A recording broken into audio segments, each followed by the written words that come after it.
An arrow and then an explosion, this is how this story begins, with a powerful archer named Artemis. Rank number 26, along with Horda, a powerful witch, and Helios, a man in golden armor. Ranked number 33 and 19. They used their maximum powers to confront the King of Violence. Ranked number 12, unaffiliated with any guild, Logan, who without flinching finished Helios with a single blow. But he had no chance to rest, as an ice mage named Scatty, number 17 in the ranking, attacked him, calling him a plague on the game, leaving him semi-frozen with 40% of vitality, but still with excessive confidence and huge momentum. Logan considered everyone like flies, letting out a battle cry, expelling his power and stunning them all. However, a strong explosion leaves him on the ground with only 30% vitality. Zeus appears there. And Thor ranks number 2 and 4, and they're guild masters. Logan sees them confidently and doesn't hesitate to invite them to fight, but both politely retreat for the arrival of the imposing Odin, the god of creation, the guild master, and rank number 1 in the world. The protag managed to defend himself, but a nerfing skill appeared, and he could no longer move. He cursed him how strong he was, receiving all the flashes of light.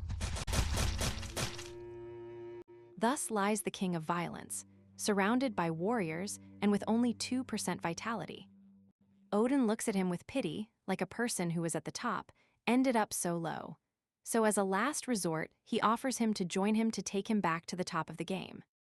But Logan sneered and rejected him, promising that he would soon destroy him. And so Odin finished off the protagonist, closing his session and waking up in the real world, where he took out his frustration on the floor until he got tired. At that moment, they tell us more about the game. The Lord is a hyper-realistic virtual reality game with a huge world and realistic NPCs. Considering that Logan was previously the strongest in the world. He was first in solo combat capabilities and the strongest triple S rank user within the berserker class. Well, until Odin and his buffed powers appeared, who, with his companions, formed the Ragnarok group, who had already killed him 8 times, and besides that, they lost levels with every defeat. Blockhin was frustrated, since while others boasted about the money earned in the game, he gave everything for his lord, but he still didn't give up, and decided to enter again to confront them. But once again, he was impaled by Odin's spears. With this defeat, he even lost his pseudonym of King of Violence. As Loka's screams of despair resonated, Odin and his large group left, since now he had no value there. Because due to so many deaths, he didn't even make the rankings anymore. And so a defeated Loka lay, humiliated on the ground, remembering how he lost everything, just as a final ray annihilated him. And so he woke up depressed in real life, where he had to face realistic problems like rent. But when he wakes up, he realizes that something had changed. Even his connection capsule was gone. He didn't know where he was. Then Hanjul ran into the store where he met Hanjul, apparently a friend of Jun, the protagonist's real name, who assured him they were in 2021, 3 years ago, to which Lokan found no better option than to run desperately from the store, while Hai Shou looked at him with pity, thinking his friend was very damaged after breaking up with his girlfriend. Lokan, agitated, reached a street corner, where he confirmed his suspicions. He had gone back in time, remembering his pathetic way of dying in the game, and upon realizing that the game, the Lord, hadn't even been launched yet, concluded that it was a dream or an illusion caused by Odin. So he began to shout his name in the middle of the public street, which landed him in a police station, from which he left with only a warning and huge embarrassment, still convincing himself that he was in the game. He found no better idea than to wake up with a tremendous blow against a pole, discovering that the pain was very real. Accepting his reality. Then the protagonist goes straight to a gym, where he starts hitting a bag. The others didn't know what martial art he was doing. They had never seen anything like it. Hyung nodded, obviously they hadn't seen it. That was his own fighting style, which he had polished when he was the best in the world, believing that martial arts would soon be used by everyone when the game was released. The Lord, since players would die frequently from low-level monsters due to lack of body control, since they had always played with keyboard and mouse. However, everything would change. Therefore, understanding and mastering one's own body were the most important things. And he had already accepted that he had returned 3 years in the past, and in 1 month the game would be launched, so he was determined to take revenge on all those bastards. He would make them pay after. A month later, he finally returned to the Lord, where they asked him his name, and proudly he stated that he was called Lokan. And upon entering, he encountered a goblin attack. Although this was just a tutorial, many died. And a level 2 goblin attacked, but he eliminated it with 1 blow, proclaiming that the King of Violence had returned. Then Lokan achieved a great title right at the start of the game, and his plan to skip the system of using the RPG began to be explained. Of hunting monsters to level up. Instead, he will go for the most complicated thing, achieving the most difficult achievements. Starting in the area where, although he should only escape the village besieged by goblins, he wouldn't do it, since thanks to information from an old player named Tolkien, he knew the mission hid something more. The objective was not just to flee, but to clean up perfectly, so he would use that future strategy to overcome that tutorial. While the village was being massacred by goblins, a girl was escaping from one of them, but Lokan appeared, finishing both of them. The mission now was to kill 25 goblins, whom he must face one by one, or ambush them at precise moments. His current count was 9, but he knew that as soon as few remained, they would gather with their boss, so he needed to find a new plan. So he arrives at a potion shop, but upon entering, he had to kill 3 goblins, leaving him with only 20% life. Luckily, after a health potion, he was as good as new, and at that moment he heard a scream, thinking it should be him. Feeling that they were looking for him, and he gave the order to kill Lokan, but he was waiting for him. While he drank his plan B, overloading on magical dexterity and strength potions. Buffed, the goblins were nothing to him anymore, and he began tearing each one of them apart, one by one. And so the game awarded him a new achievement, Natural Fighter, although he didn't level up his strength stats. And endurance were at level 10, and there were still some goblins left, feeling he needed to test his new strength, tearing off goblin heads in seconds. However, he became overconfident for a moment, being attacked by the level 15 goblin boss.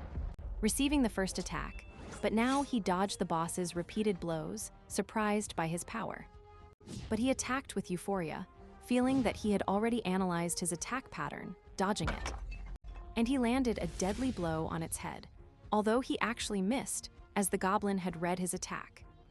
And it only lost its ear, managing to capture Lokan and violently slamming him onto the ground, leaving him with only 20% vitality. The goblin prepared to deliver the final blow, but Loka dodged it, taking distance, discovering that he couldn't beat the goblin with his current level and weapons. So he knew clearly what he had to do, shouting his next move, a quick strategic retreat, which infuriated the goblin, and the protagonist screamed for his life, and so the goblin chased him to a house. He, hurting from the game's hyperrealism, would use option 3, a fire-resistant scroll, which allowed him to resist fire for 10 minutes, and now he had to lure the goblin. But it arrived before he could invite it. Lokan asked it to discuss matters, but it only attacked him. The protagonist ultimately fails to block its last attack, falling into critical condition. Desperate, he threw his axe but missed, believing he shouldn't be that overconfident. The goblin turned around, and the axe brought down a wall while Lokan jumped out of a window, waving goodbye with the middle finger. And the goblin boss unknowingly brought about its own grave. Lokan had completed his strategy. The use of the environment, although this embarrassed him, because he didn't like depending on other strategies to win. Swearing revenge against Odin again, and he was given achievements for his incredible defeat, acquiring 3 new titles. Descendant of David, 17-1, and the title of Nothing is Impossible, in addition to mysterious chests. And Panjuro. His new abilities brought new advantages, such as getting along well with NPCs and having less difficulty leveling up, increasing his combat stats against stronger opponents, and his defense also improved. And he still needed to open the chests. Then, filled with excitement and nostalgia, he arrives at the starting city, Pocket City, where he sees that it is full of new players. Wondering if Ragnarok members would be there for revenge. Although he remembers that for Odin to obtain his title of King of Creation and form his group of faithful followers with the top ranks, there are still 2 years to go. But for now, he wants to become stronger so that when he sees them again, he can crush them like cockroaches. And luckily, an elder with excessive muscles and a flirtatious look offers to train him in his field. Lokan accepts, and the flirtatious elder likes the protagonist too, who gives him a discount. Now the next part of the plan begins, the training ground, where 1 experience point is gained for hitting dummies. However, to level up, he would have to hit them for days, something completely inefficient for all players. Since doing missions for NPCs would yield more experience, money, and food. That's why no one lasted more than 2 hours training, as it was useless to them. But Lokan's goal was different. With 1 blow, he sent the head of a dummy flying. As he had a clear objective, to raise his strength, endurance, and stamina stats. Only with that training, even if others labeled him as attention-seeking and went to do missions. He insisted so much that he destroyed all the training dummies, shouting in euphoria while reaching the maximum of endurance. And strength acquired in the training ground, and 2 new titles that increased his strength appear. And thus he achieved something that couldn't be obtained in missions. Strength and dexterity points, believing he should move to the next stage. But first, the flirtatious elder, in serious mode, tells him to follow him if he wants to reach a higher plane. In this way, he follows the elder to a secret underground passage, of which he never knew such a thing existed. Excited to know what it was, but his excitement cuts off when he sees that this secret training involved more dummies. The elder explains that these dummies are not ordinary. They move exactly like humans. And he could even die since he wasn't even level 10, stating that if he tried, he only had 1 chance. This cheers up the protagonist again, who sees it as an interesting challenge. Launching the attack, using his fighting style, but he barely escaped the attack of the others, recognizing that they were much stronger than they looked. This excites him even more, and happily he goes into battle. And so 5 days passed, and when the room door opened, an agonizing dummy dragged itself, until Lokan finished it off, emerging victorious, reaching level 10, and with his stats maxed out. In addition to a new title, Unbreakable Resolve. This one was of epic rank, excited because in his past life, it was much harder to obtain. Now determined, he goes to the next stage, the great city of Kato, where he goes to a large castle to look for a berserker job. After an interesting chat, they accept him, and thus he obtains the berserker title, resetting to level 1. But keeping his stats, and also receiving a free weapon. The protagonist chose an axe with which he practiced his fighting style, astonishing the berserker who hired him. Lokan nods. That was what he needed. Now his first action as a berserker was to get into as much debt as possible to acquire books and learn skills. But after getting into debt, he sees a mission and asks the old man if he knew about wild wind. But he had no idea. Then in his mind, he wonders about the wild wind mission, since that skill had never appeared in the previous game. But he couldn't do that mission yet either. For now, he must put that aside and concentrate on maxing out his berserker skill. For this, he needed someone to take him to the orc camp, but no one dared except a level 25 knight. Who liked money. Logan sees him and rejects him for considering him just a show-off. The knight feels the blow to his ego and uses detection to recognize his level, a technique considered an aggression. However, Logan doesn't react, not even when the knight mocks his level, since he was only level 1. Mocking again. Seeing him so confident, the protagonist proposes a duel. Whoever won the fight would take 15 silver coins. The knight sees it as a mockery, but upon seeing Logan's attitude, he gets so angry that he accepts. With the 15 coins officially at stake, the knight dares him to approach him, calling him trash and scum, while a generic group of adventurers passed by, listening to how a crowd was overly focused on the duel. The knight with the best armor and high-quality weapons asked him if he wasn't going to use any kind of armor. Seeing his demeanor and tranquility, he cursed at him for being a stupid, arrogant man, falling into desperation and attacking. However, his attacks only hit the wind, time and time again, surprising him with his speed. But he believed he was still level 1. But the protagonist, with just one punch, destroys the knight's helmet, and then delivers a tremendous blow that shatters a large part of the armor while everyone watches astonished. Logan shouted at him that he was stupid. He had raised his stats to the limit.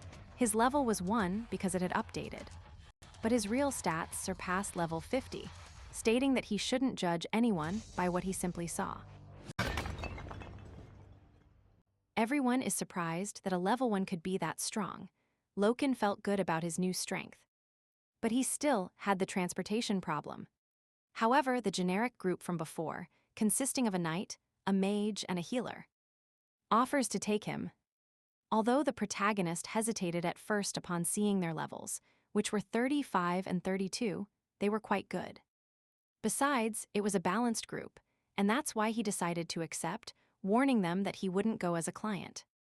And he wouldn't fight at any time. And so they venture into the forest, advancing with great caution. Upon encountering the first obstacle, they throw a type of fillet and manage to sneak by without alerting anyone. Logan was amazed, as he thought they were inexperienced, but they knew what they were doing.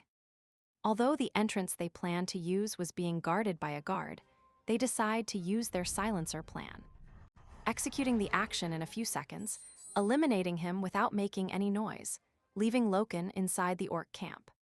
Although the knight suggested he be careful, the protagonist carelessly paid them. The woman didn't understand.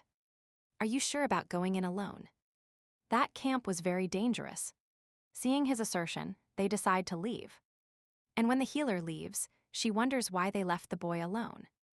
The mage just accepted that Guy wanted to die, perhaps because he didn't want to play due to being weak. However, the knight doubted that he wanted to die. Just by looking at him, he knew he had a plan, but he didn't know what it was. Meanwhile, Logan reached the center of the Orc Plaza with a secret learned from the future, and shouting that he demanded a duel with the strongest, appealing to the pride of the orcs. His plan was not to level up, but to obtain legendary character titles. This surprises the orcs, as they didn't know that humans knew the honor of orcs.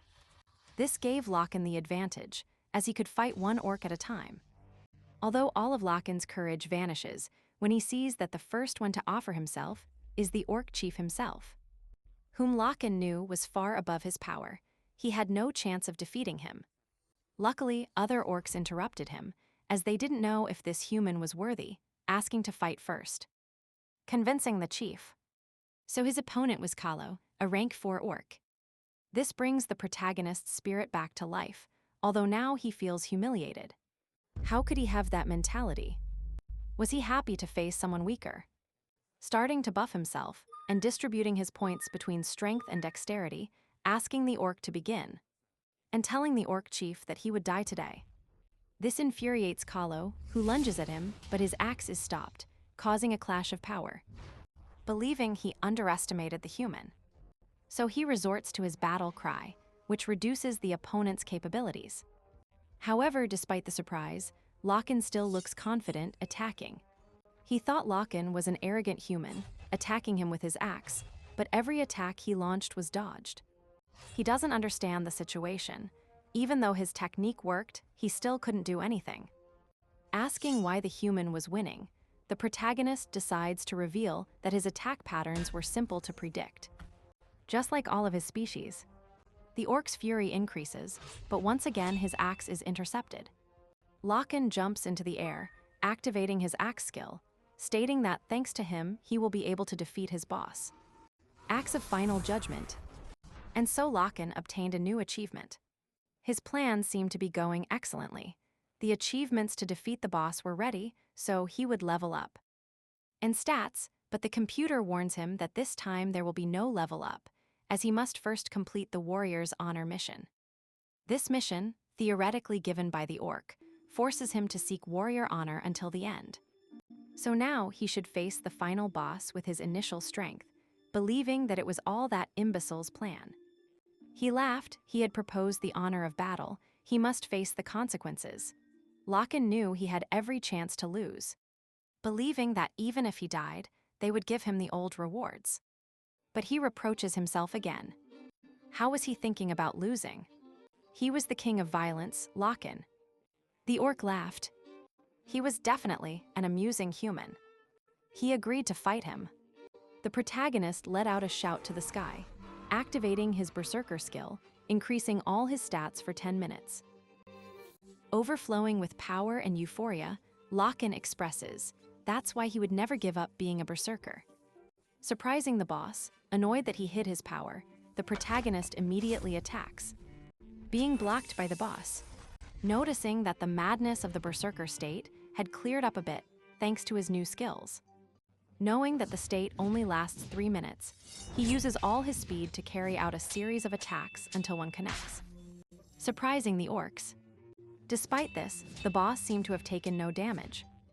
However, Lokan's flurry of blows continues, but he is overcome in strength and endurance, managing to do nothing more than scratches, deciding to make a critical hit. Just as he thought it, the boss reacted, and in a single blow destroyed the protagonist's axe, who barely survived the blow with 30% vitality and only 80 seconds of the berserker state remaining. Lokan knelt, annoyed at being overconfident, while the orc felt disappointed, because all his momentum came to nothing.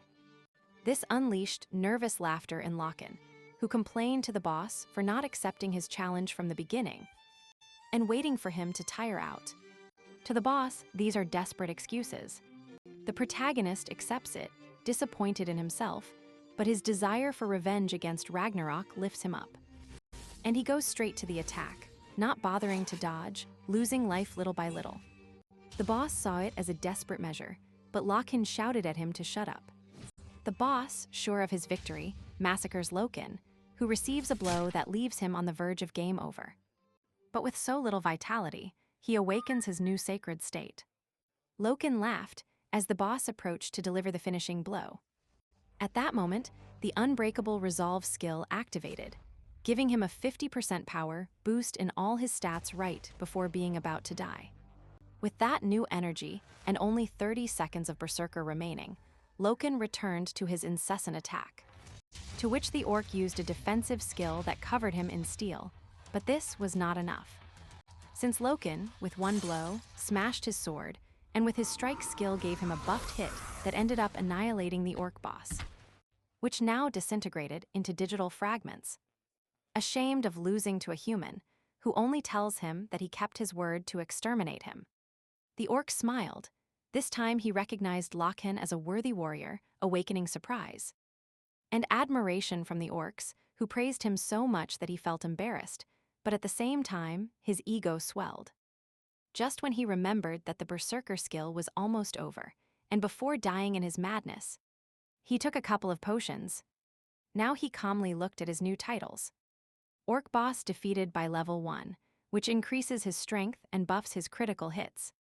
And the honorary orc title, which makes the orcs like him a lot, which helps him avoid being hunted. But it also prevents him from gaining experience when he hunts them. The protagonist disagrees, asking them to fight him, but they tell him that he is now an honorary orc, which frustrates his leveling plans. But the orc's trust could be useful in the future, being seen off from the village by a cheerful group of orcs. And so the protagonist returns to the city, satisfied with leveling up 20 levels with 2 fights, although frustrated by not finishing off more orcs. But he decides to forget it and take advantage of the time to learn secondary skills. First, he learns how to properly slice meat, with the intention of trading meat, and the bodies of the beasts he captures for income. And then, based on reading, he learns first aid, with the intention of saving money on potions for minor injuries, ending his tour with a visit to the blacksmith to repair his new orc weapon. And now the new main quest of the game begins, which will start in the city sewers, a place with an unpleasant smell from which everyone wants to leave quickly, but he must hunt the largest number of rats to obtain the reward. A very miserable quest after his great battles, but necessary since it is one of the 10 mandatory missions to advance in the main story. So instead of complaining, he decides to finish quickly. Luckily, mutant giant rats begin to appear, although for him they are not difficult to exterminate. However, this doesn't take away his disgust for them, just when an army appears, which excites Logan, who begins to exterminate them one by one, until 200 kills are made, achieving the title of Rat Hunter. Although this is not the real objective, but something else, something that infects the rodents.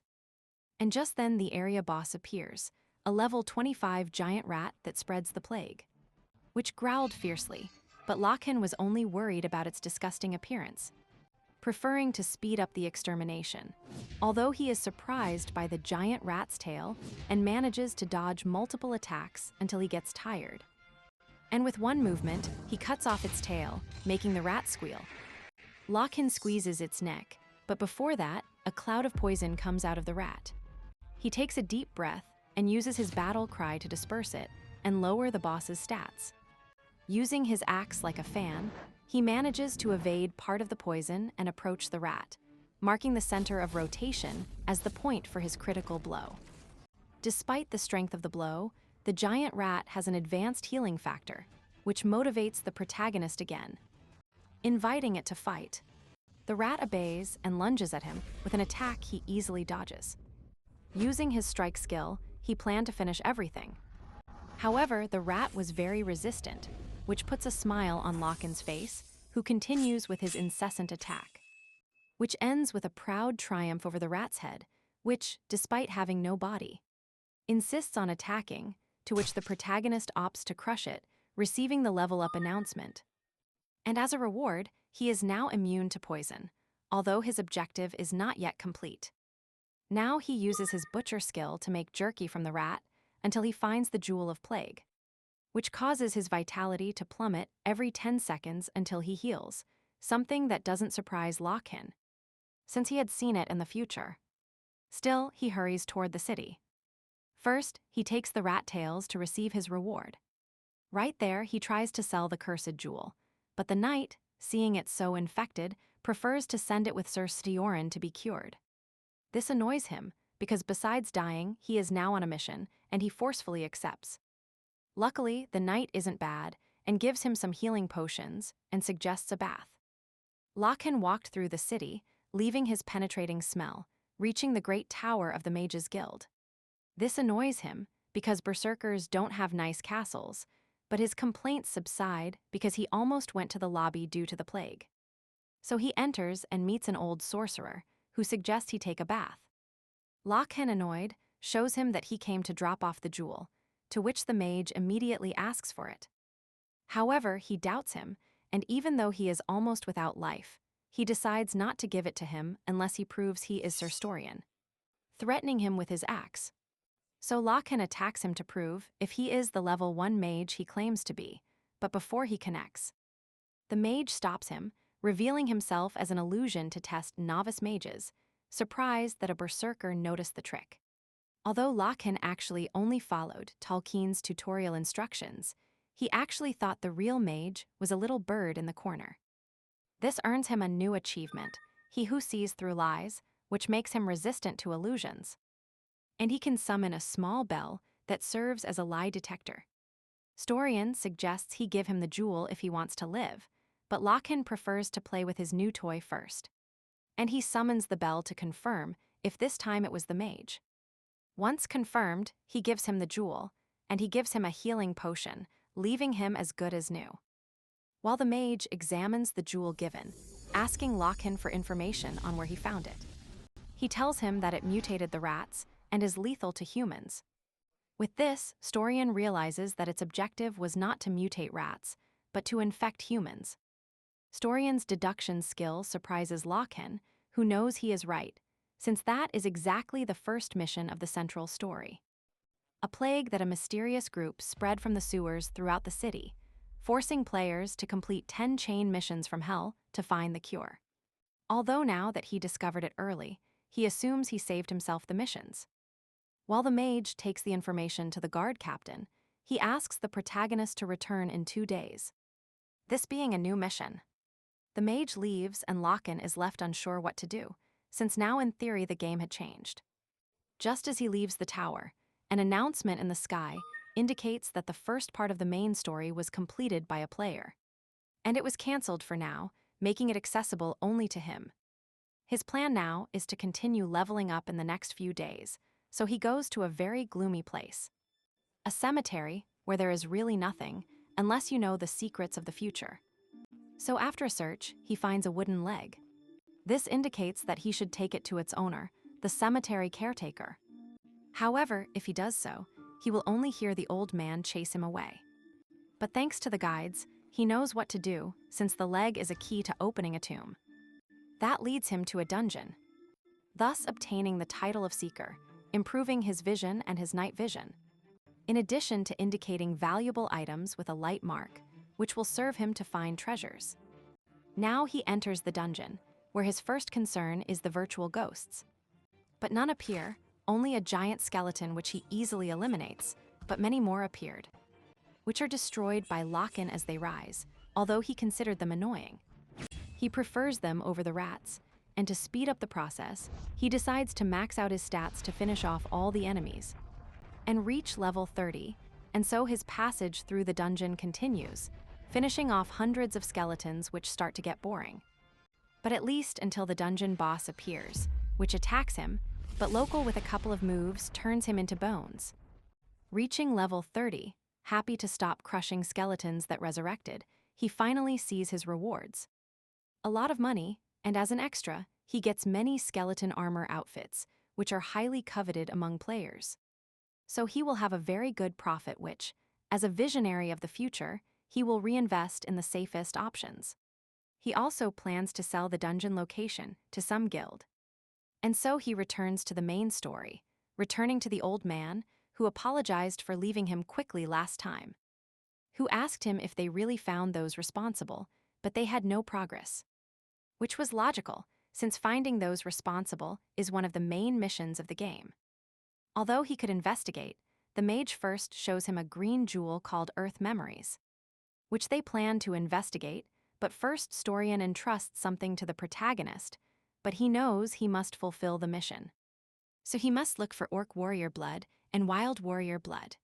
This will be complicated due to his title of trust with the orcs, since hunting them is not an option, and asking for less. Even so, he quickly goes to the orc camp, where they easily identify him and receive him with joy. Lokan tries to ask for something politely as a donation, but this is dishonorable for the orcs, since they can only spill blood in battle. Lokan doesn't care, so he gets furious. With no options, he changes his plan and only asks an orc for a borrowed axe. Then he leaves with a sadistic smile, to the cheerful farewell of the village. Lokan laments having to protect his honor, but his plan is in motion, so he goes to the village of the savages, where he throws the borrowed axe. The savage dodges it furiously, but Lokan easily finishes him off, taking his blood and leaving his body to be found next to an orc axe. The protagonist explains that savages are beings with semi-human strength and appearance who have disputes in the forest with the orcs. So he will seek to advance a future war between both tribes. The next step is to return to the orc village and throw the savage's sword. This scares the orcs, who see it as an attack. The protagonist arrives just after to finish fueling the flames of war, suggesting a frontal assault, a fight he would gladly join. In this way, the new orc chief arrives to raise his sword and lead the orcs to war, which draws an evil smile on Lokan's face, so the orcs march thirsty for blood through the forest. Some humans see them from a distance, frightened by the orcs' state of anger, debating between escaping or hiding when they see Lokan marching with the orcs in the distance. There we clearly see that one of the humans is the knight, whose manners Lokan taught him. So fearful, he decides it's better to escape as quickly as possible, but behind him an orc appears, and a scandal breaks out. Lokan notices them and sees that it is the knight he defeated before, and his companion completely beaten on the ground. The knight begs the protagonist to save him, however another ogre breaks his nose with a blow, annoyed by touching one of their own. Lokan pretends with an evil smile that he doesn't remember the subject, and lets the orcs take care of him. Desperate, he tries to hit them, but it seems useless. Now we move to the war against the savages, which begins with fierce fighting. The orcs advance with the mission to finish off all the savages until none remain. While Lokan passes through the battlefield without fighting, collecting blood from the wounded orcs. Recognizing that he really angered them a lot, although he knows well that he caused it, which pleases him. And he prepares to take advantage of the combat, so with a war cry he affects several savages, who, surprised by his power, decide to attack them. However, Lokan passes through the middle of them at full speed, cutting them with his axe, while asking the savages, with a smile and thirst for blood, he remembers that he caused that war not only for the orc blood, since he could get it by pretending to be a savage, but he did all that really because he wanted their boss, since it was difficult to reach him, and that's why he used the honorable orcs to have the chance for a one-on-one fight, searching for him throughout the battlefield, and finally he finds him in the distance. Lokan prepares himself, while the chiefs of both tribes are fighting, although the savage chief has a clear advantage, and he prepares to finish him off. However, a flying axe interrupts him, finishing off the other chief. This only excites the savage, while Lokan positions himself for a blow using striker. The chief can only block the impact, but the blow sends him flying, badly injured, crashing brutally against a wall, and losing an arm, although Lokan feels he failed because he wanted to cut off both. The chief is surrounded by all the orcs, who have finished off all his subordinates, leaving only him. Although Furiosa tries to attack, Lokan gives her the final blow and feels triumphant, thus achieving a new title by defeating both forest chiefs. Conqueror of the Forest, which increases his strength and dexterity, but also makes his stats increase more when he is in the forest. While the orcs roar celebrating their victory, Lokan sees the other title, the Black Curtain, which increases his intelligence and grants him a new skill, identity disguise, although he is surprised that they also count the orc chief's kill for him, because supposedly the orcs were his allies, so he doesn't rule them out as enemies. Meanwhile, they just decide to finish off the remaining savages, who are still alive, and go home. It seemed to Lokan that they were having a lot of fun, but he had to return to the old man. Back at the tower, Storian is surprised that he completed the mission so quickly, thus achieving the title of Storian's first apprentice, which increases his stats. He now has a new mission from Storian, which is to deliver the improved antidote to Materian in a new city called Trinsic. Then Lokan finally leaves for the real world, complaining about the time limit of 5 hours per game session, which he will use to check his social media, especially the post about selling dungeon information. This post has a lot of hate. Many think it is fake. Luckily, a player YouTuber from a video game magazine who investigates hidden dungeons called Raw gives it the okay as possibly real. This prevents it from being classified as a lie and receiving many purchase proposals. However, with his information from the future, Lokan is clear about who he will bet on. The option is the MP, or Ways to Play Guild, a guild that trains novices and punishes players who like to eliminate others, which has earned them a reputation for kindness, contacting their leader and scheduling a meeting. However, Lokan has the strange feeling that everything is going too well and wonders if he should do things faster to be ready to face his traumas from the future, although in the end, he decides to proceed calmly, leaving for the real world due to restrictions. He walks down a very lonely street because everyone was playing the Lord when he sees a couple nearby. The girl recognizes him immediately, but Lokan takes a while to realize that it is Lim Soch, his ex-girlfriend, who cheated on him and then dumped him. The protagonist had forgotten her because more than 3 years had passed, although for her it was only 4 months. And he quickly notices the guy by her side, thinking he is the new one, assuming he is also a player because that's how his ex prefers them. This annoys him. His ex suggests that her boyfriend could help him in the game if he asks. Then Carlo confronts him, asking for his alias, which he says is Philip. Never having heard of him, he assumes he is very bad. So he leaves confidently, offering help in the game in the future for them, leaving the couple annoyed by his arrogance. Back in the game, he goes to a meeting in the cemetery, where the buyer awaits him. Lokan takes the opportunity to use his new identity disguise technique, which allows him to change his appearance for 1 hour. The negotiation begins there, with the knight asking to see the dungeon, but the protagonist asks for an advance. And he lets them scan him to transmit confidence, and thus they hand over the money, and he shows them the dungeon mechanism. Before leaving, feeling like a millionaire, although he feels a bit bad for having squeezed the guild's future hard. They could even have used real money, although he dismisses this, determined to continue with his mission. And to go to Trinsic. However, to get there, he must travel an incredibly realistic path, which takes him a long time walking. Almost exhausting him, but he was happy to be close. However, he is not overconfident, since if he got a game over there, he would return to the previous city.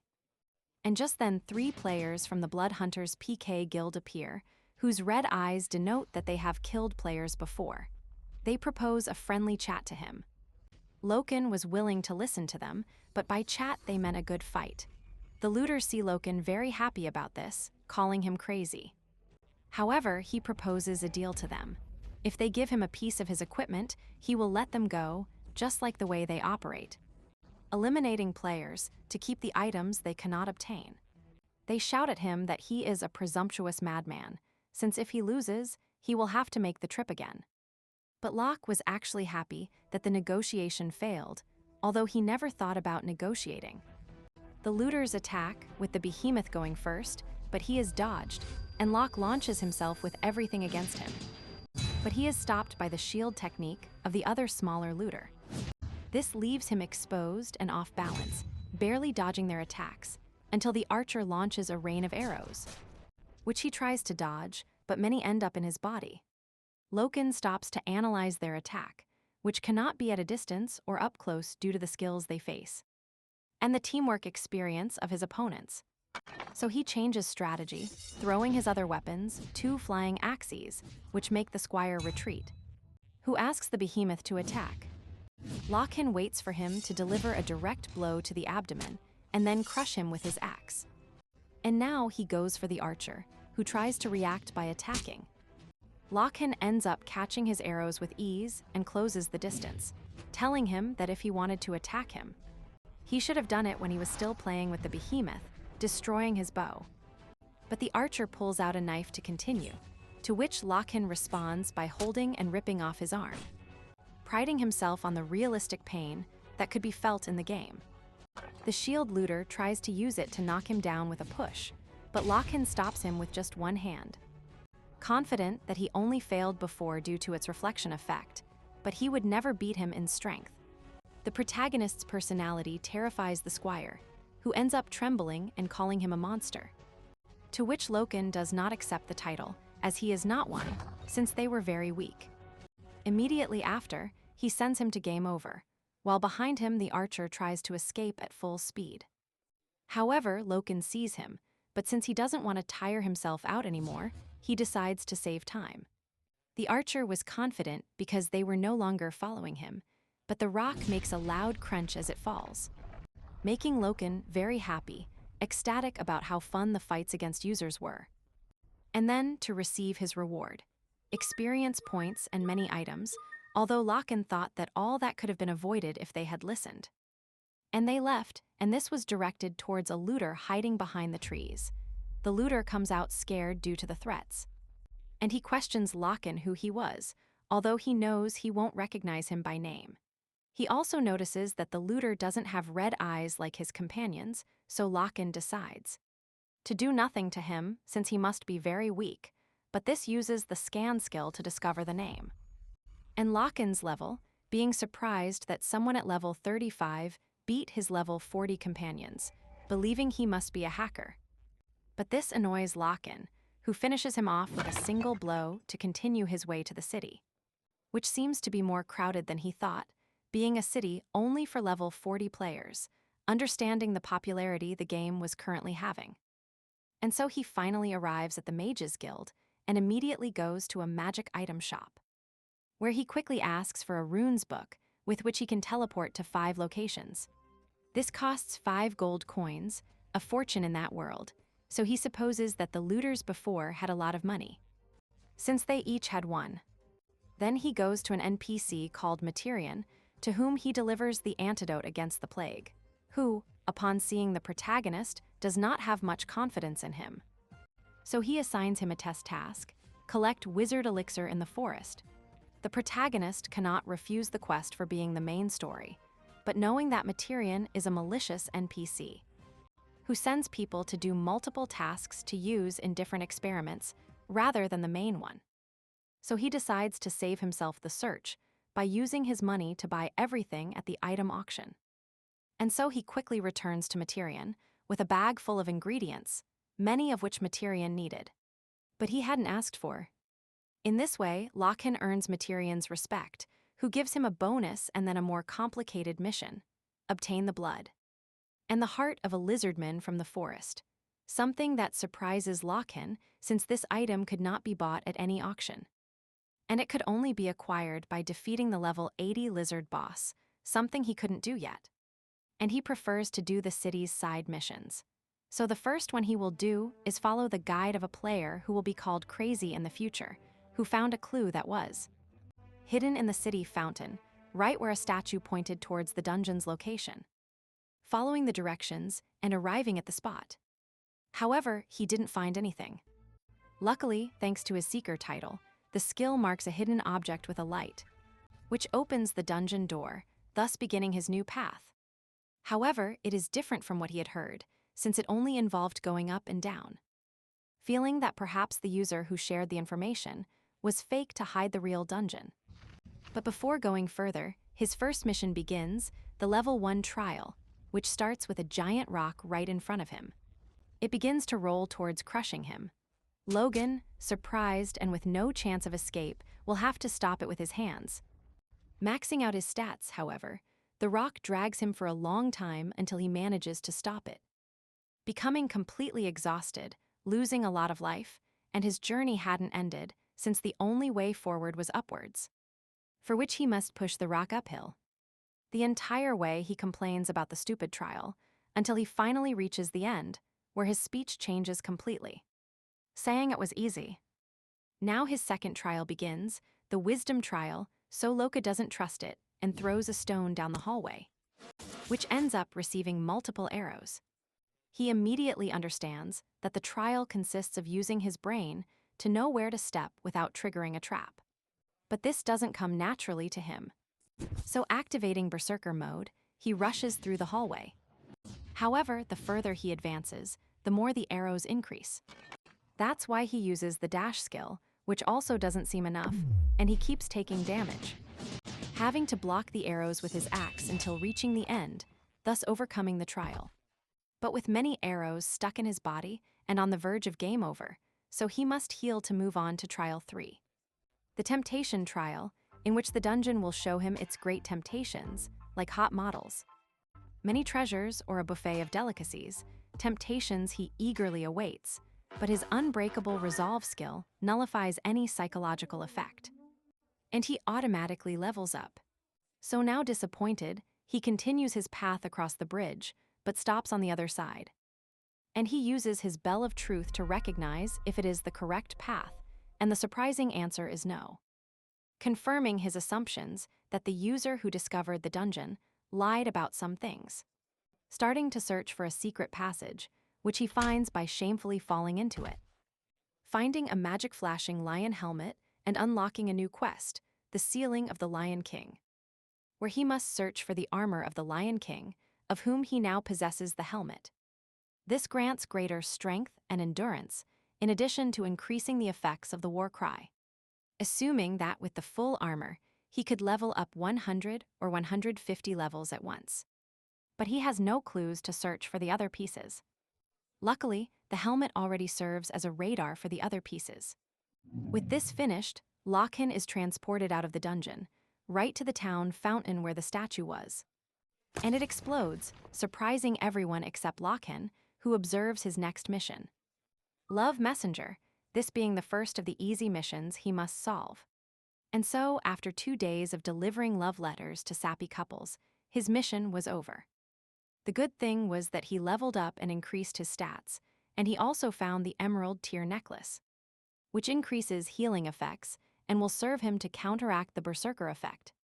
And Lokan hears how more and more people are leveling up, despite PK users making things difficult for them. So he also must continue leveling up faster, just when an update marks the sky, enabling the creation of guilds and the acquisition of housing. This awakens interest in the protagonist, who notes that a guild creation stone costs 50 gold coins, which is 200,000 won in the real world, so he supposes that guilds like MP will begin to form. But what draws his attention the most is the housing update, in which he can buy a small house or a small piece of land. So he hurries to a vendor, making sure no one is there. Quickly taking advantage of no one being interested, he uses 65 gold to rent all the 3-bedroom houses and 2 floors of the area and monopolize the housing sector before inflation drives up prices due to supply and demand. Using almost all his money, ecstatic, he thinks about doubling or tripling the price to recover his investment, since he will take advantage of the guilds that need a house to safeguard their stone and their group. Although for now the closest thing is to go hunting, arriving at the lizard habitat, which is emptier than he remembers, since the lizard boss is still around. Once inside, he decides to start, using his war cry, which alerts the lizards who attack. 2 of them attack the protagonist, but he easily destroys them one by one, and another one appears. But he also repels them, using a move he still doesn't fully master, with the intention of not finishing it off with one blow, but rather plans to tear off its tail first, which he considers a delicacy in this world. And with it, he will negotiate to recover some money. Lokan, very confidently, senses many lurking lizards from a distance, so he invites them over in the end.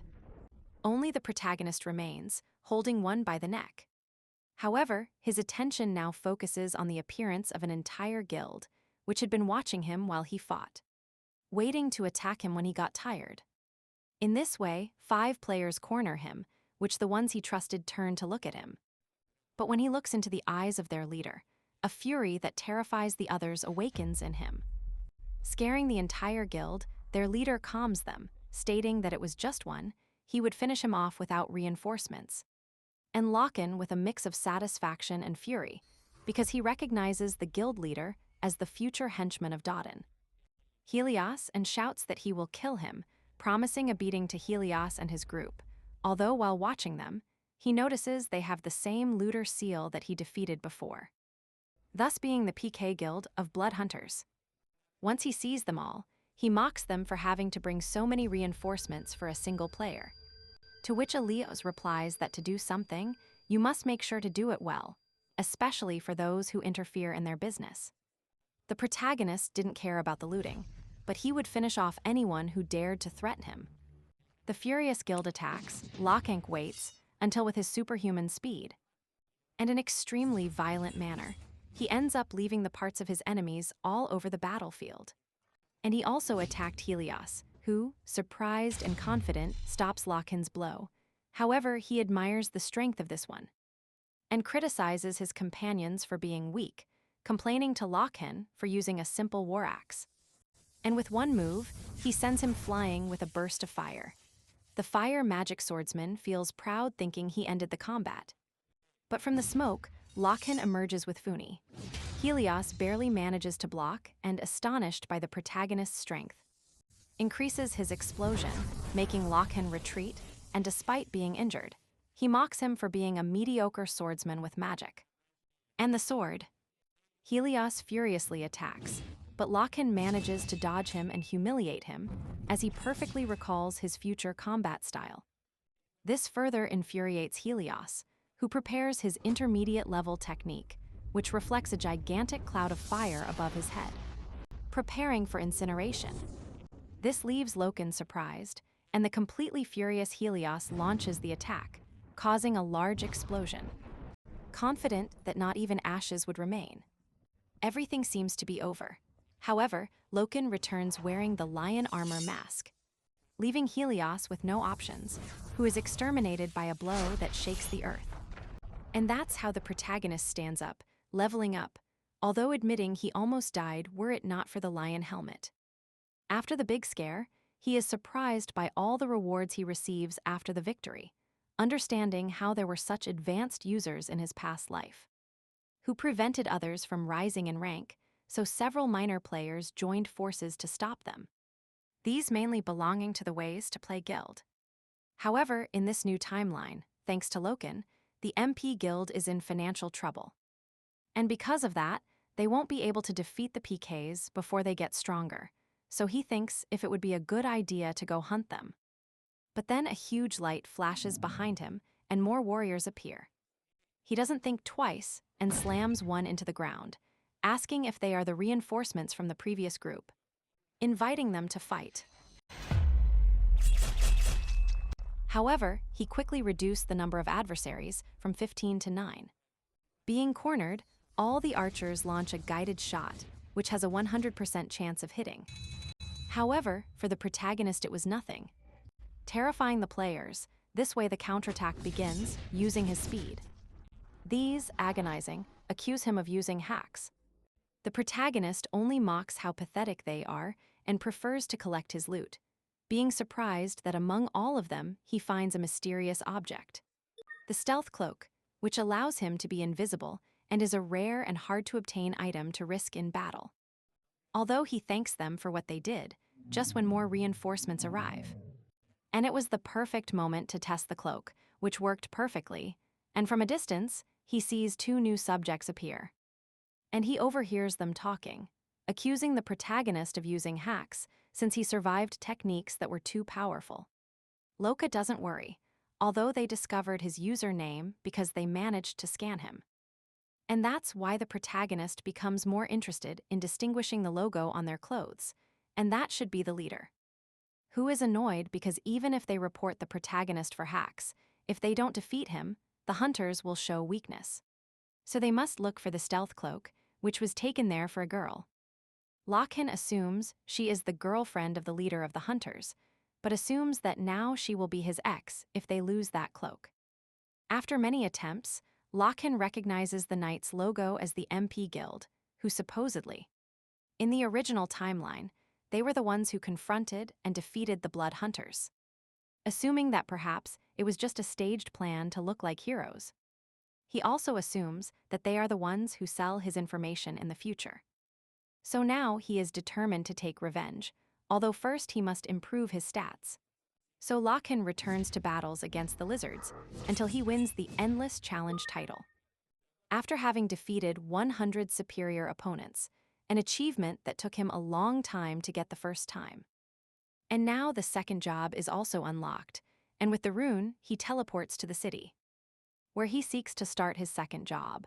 But as soon as he appears in the city, he finds himself surrounded by many hunters. There, the subject accompanying the MP leader appears to offer Logan a deal. He is not interested in listening. And boosting his voice, he uses a war cry to call the NPC guards, who quickly surround the hunters, prepared to hunt the PKs, who are not welcome in that city. The main hunter gets annoyed and lunges at Logan, who knocks him out with a single blow, before letting the guards take care of it. That seals their fate, saying that if they want their items back, they will be at the auction. And so, all items were at the auction at an overprice.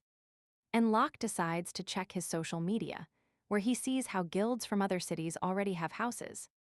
And they boast about them to attract more members, although in his city, there aren't many guilds since he had monopolized a large part of the houses.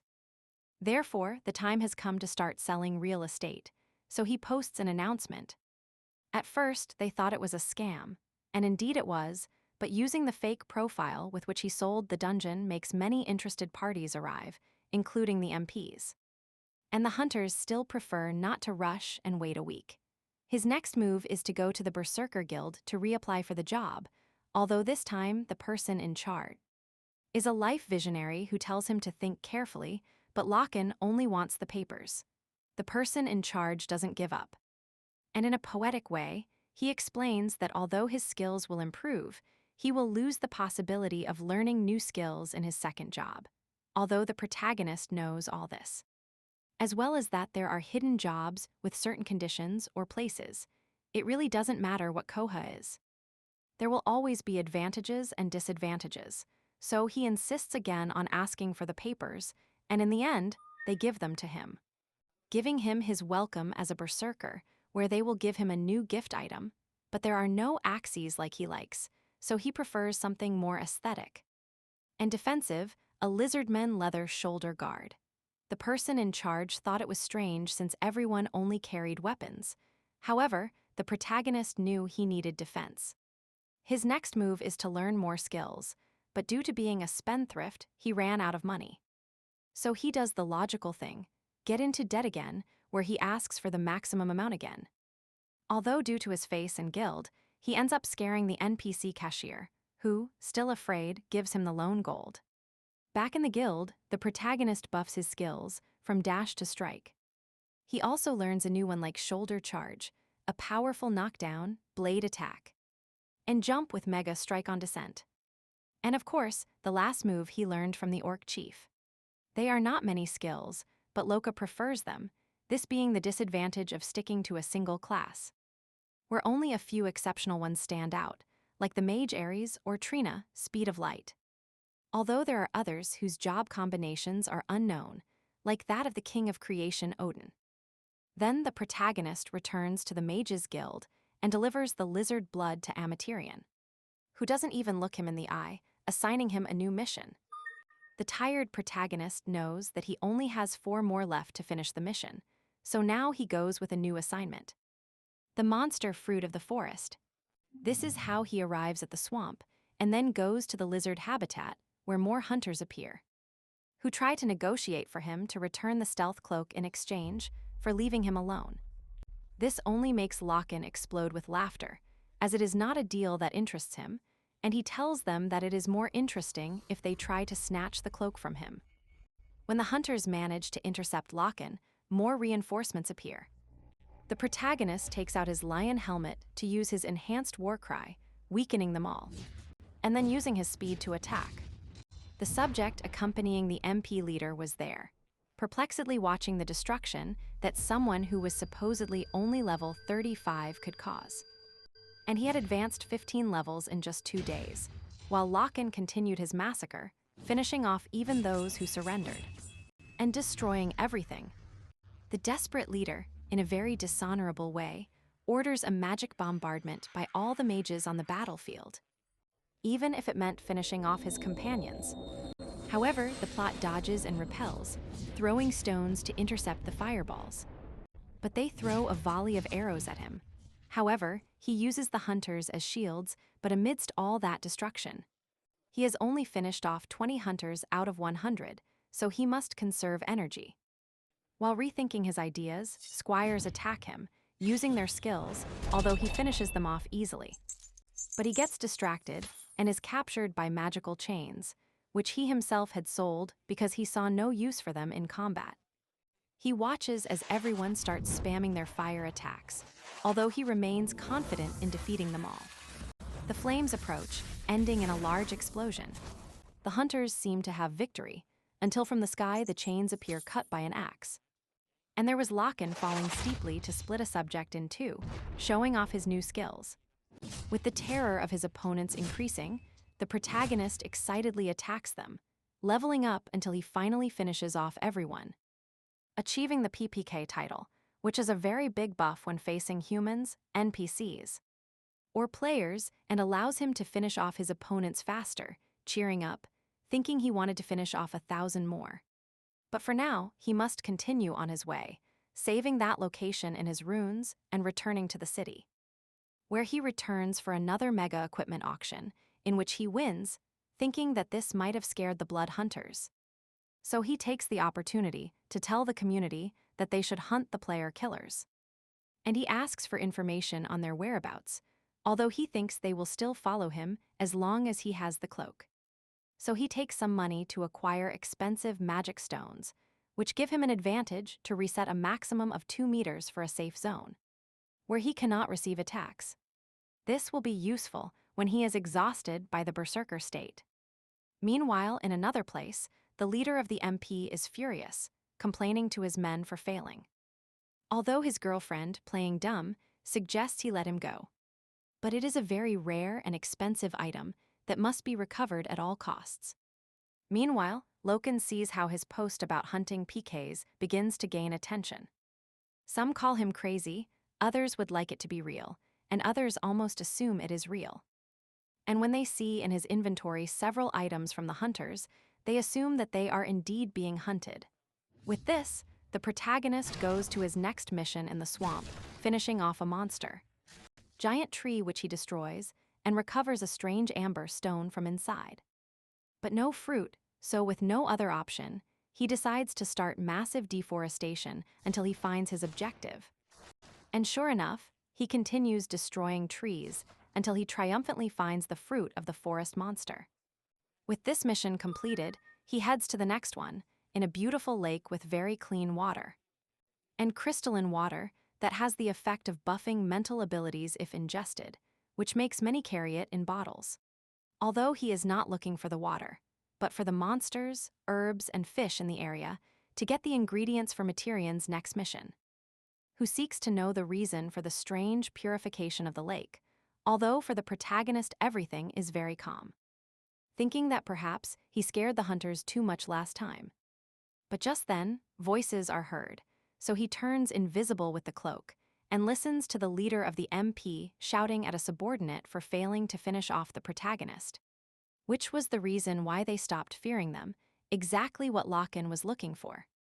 However, his thoughts are interrupted when the subordinate reveals the leader's name, which was Pyrrha, which brings back memories to the protagonist, while Pyrrha himself continues irately asking his subordinate about the hacking report they made.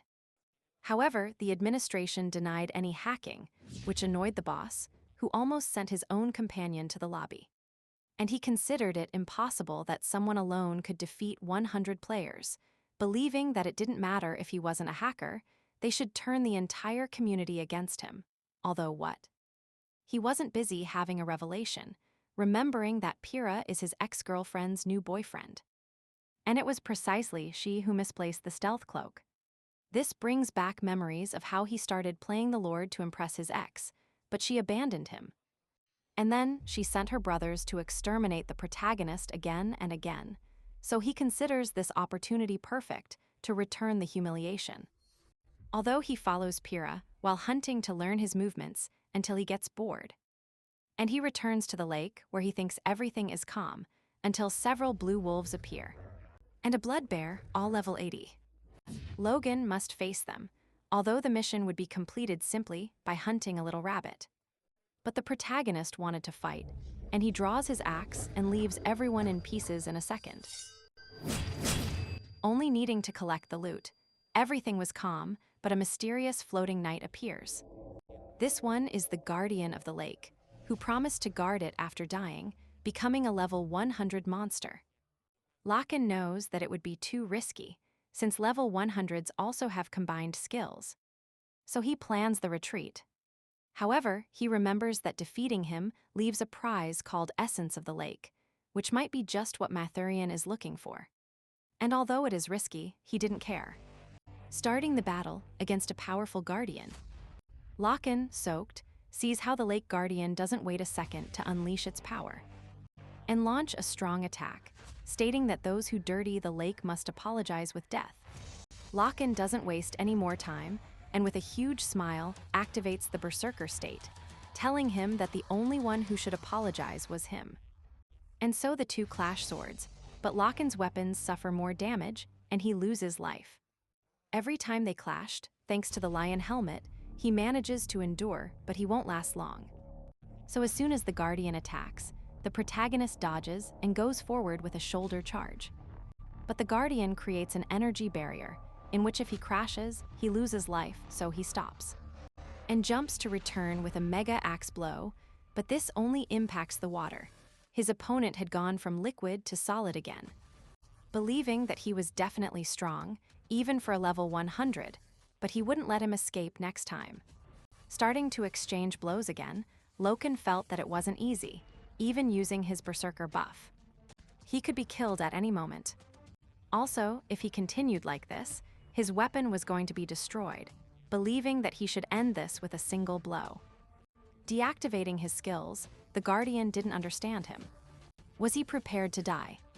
Seeing that he was approaching, he would put an end to that battle. Using Water Cut, seeing that he was going to use a novice skill, he is disappointed. Using his barrier, but Logan denies it, changing skills, generating an opening in the barrier. Hitting it with his shoulder charge. He accepts he had entered, but he no longer had power. Logan laughed, reactivating his skills, fusing the dash blow skill. And armor, forming a critical hit. Logan, surprised that it worked, realizes that his titles increase the strength of his critical hits. Although his armor ended up shattered, but he doesn't have much time to think, as he must finish off the Guardian. Leveling up, winning the Battle Hero title, and the first named Hunter. But before he could check his rewards, Logan deactivates the berserker state and establishes a safe zone, falling to the ground from exhaustion, while the computer indicates that the titles he won combine to create a new legendary title. Breaking limits, which tremendously buffs the protagonist when facing stronger opponents. This satisfies him so much that he doesn't care if Materian rewards him, although he is interrupted again by the hunters, who launch fireballs. Noticing that he takes no damage, they decide to take a video and accuse him of being a hacker again, but Loka pays them no attention. And he collects the essence of the lake. This is how the protagonist returns to the town, repairs his axe, puts all the items he won in his inventory, and heads to the Mages Guild, where he gets a new enchanted item, a very simple little yellow ball, which he will use to get the last ingredient before seeing Materian, a lake fish. So he returns there to use that small, very expensive yellow ball, throwing it into the lake, from which a powerful electrical discharge emerges. In this way, he seeks to save himself the hard and patient work of fishing for a fish, and with a second electrical discharge, he makes many charred fish emerge. This is how he brings all the fish and other items to Materian, who thanks him, but still has a new mission. However, he sees Logan as too small still to fulfill it, so he tells him to come back later.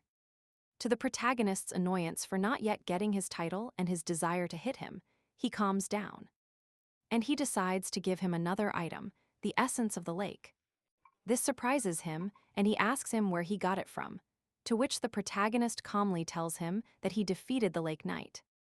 Materian is surprised that he is stronger than he looks. With this, the mage finally decides to give him the final mission. The quest for death, or rather an item with the power of death, of which Hakin, a member of the research group, might know something. The reward is gold and the investigator team title, in addition to an investigator ring, which can increase performance again and again, allowing him to continue leveling up faster. Confidently, he tells him he will take care of it, to which Materian accepts him. And so the first thing is to find out about Hakin, searching for his diary at the auction, since normally searching for him is very tiring.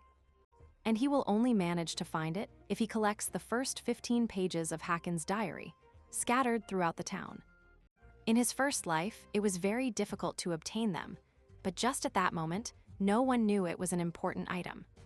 So by buying them, he manages to get 11 out of 15, wondering if he should buy the others to advance in other things, like checking his real estate or exterminating the rest of the blood hunters. Just as he checks the posts, he notices that the blood hunters have been lurking in the area. And they are very close, in the goblin camp, so using the stealth cloak, he heads there at full speed, passing like a ghost through the town. Meanwhile, in the forest, a group of hunters is threatening a small group of players, who desperately ask them to stop, since they don't let them play. The PKs affirm that they must get stronger, so they won't be eliminated. For now, they ask for their items, while Logan observes them from afar, seeing how despite finishing off so many of them, they still lack training or caution, so he decides to jump straight into combat to crush. Literally the first one with a single blow, terrifying everyone. Immediately, everyone surprised decides to escape, but Locke immobilizes them with his war cry, starting the fight. From afar, the usual players are surprised that the hunt announcement was real. So now the protagonist has more knowledge, although this one only seemed focused on finishing off more hunters. and taking their items. After the first battle, the hunter who had previously threatened the players surrenders to Logan, telling him there is no reason for him to exterminate them, but the protagonist asks him if he needed a reason. He repeats the phrase that the hunter sardonically used before, "You should get stronger so it doesn't happen."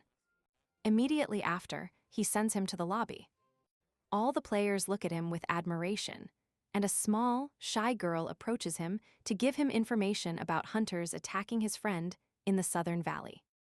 Logan, very encouraged, thanks her and leaves, stating that he will exterminate them in 5 minutes. With this attitude, he strikes the girl's interest, and he continues hunting hunters until a few days later the PK report ceased, which annoys him because his fun pastime of exterminating hunters had stopped, at least for that day. So looking for the reason, he goes to the game's blog, where he discovers that many players have used Logan's name as a scarecrow against the hunters. And others have stopped fearing them, even organizing hunting parties, all thanks to Logan's influence in finishing off large groups of hunters alone. Although he doesn't really enjoy the achievement, since now it seems the PK chickens have gone into hiding. And so his fun would have ended, so he must think of something else to pass the time. Luckily, the property auction event is about to happen, which he could use to lure out the hunters. The next day, the plaza where the auction will take place is filled with many guild leaders. Among them is Pyria, who seems to intend to be on the Lord's ranking. This will surely be defined according to the wealth and honor of the players in the real world. And the game, so he must win the auction at all costs. Continuing, annoyed with his girlfriend for losing the cloak with which he could have had more money. At that moment, right in the middle of the plaza, an animated old man with a mustache appears, and surprised by everyone coming to give him their money. This old man is Logan, disguised with camouflage, which only works for 1 hour, so he immediately starts the auction. Although Pyria, suspicious, suggests scanning him to see if he is Krypton, the previous disguise of Logan with which he sold the dungeon. But the protagonist suggests that if he is suspicious, it is best not to buy. And so the auction begins at 12 gold, but it quickly reaches 20, just as Pyria tries to raise it to 22. The protagonist silences him, since he is not participating, and the auction winner is a knight from the guild. Steel Squadron, who, very happy, signs the contract immediately, causing all the others to trust him, and that it is not a scam. Now follows the next auction, in which he leaves the MP guild out again, making Pyria furious, who thinks about seeking revenge against the old man, while Logan smiles, prepared to sink the MP guild. And so the following auctions pass, where Pyria loses again. Luckily for him, all the big guilds bought their houses, so now he can buy at a lower price. However, Logan notices this, and with an evil look, decides to play one last trick, shouting that the next auction will be the last one. Pyria sees no other option, and when the auction starts at 15 gold, the MP leader offers 40 gold without further ado, which is about 8 million womb in the real world, an excessive amount that shocks the players in a bad way. Logan happily gives them the victory for the price, and they sign the contract, suggesting that they not be late with the rent. Pyria is very happy to have won the last auction, but loses his smile when Logan announces a recess to then auction the largest house. He flies into a rage, complaining about him saying it was the last one, and indeed, the protagonist affirmed that it was the last one. For 2 rooms, leaving Pyria with no options, speechless and retreating. Logan triumphantly thinks that the overprice he paid won't make his guild happy. Meanwhile, Pyria walked down a dark alley when a hand reached out from the shadows to grab him by the neck. It reveals itself and belongs to a skull-masked figure, who interrogates him about taking money from his guild for the auction. Remembering that they are only allies of convenience, and he can kill him at any time. Pyria decides to hand over the house contract to leave in peace, although the masked figure asks him if they didn't need a house. But the leader of the MPs says that before anything else, they must deal with Logan and expose his defeat to everyone with a video. The Shadow Skull admits that they also plan to eliminate him. Meanwhile, the protagonist in the real world sees his earnings, which are more than 300 gold. becoming the richest man in the game world, so he takes advantage and will raise inflation to sell gold at double its price. And because the guilds won't have money due to the auction, many will fall. With this, he also increases the price of auction items to maintain the advantage of money power. And he will return to his original plan: hunt more hunters who surely will come out to steal gold. And precisely in the forest, a group of hunters fights monsters, while only observing is Tung Bigi.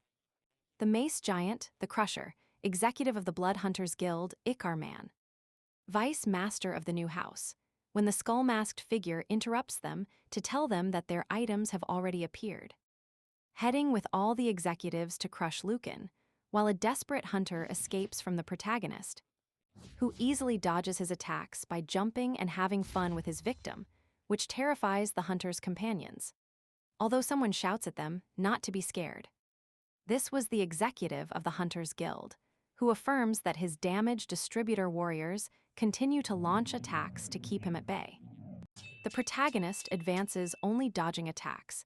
It doesn't seem like they are only delaying him. Just when a portal opens behind them, the hunters cheer up. A spear comes out of the portal, which Logan barely blocks, surprising Charm Man. And it also cheers up Tung Baiye, who sees Logan as a worthy opponent to defeat, and from behind them, Cavil speaks, warning Logan that his fun ends today, which only makes the protagonist burst out laughing, mocking the hunter group for only fleeing. While they wait for those three, laughing, he invites them to attack him. To which the leader of the hunters orders an all-out attack. Logan goes to the front at once, using his entire arsenal, but a gigantic mace appears, from which he barely escapes, surprising Logan with its great strength.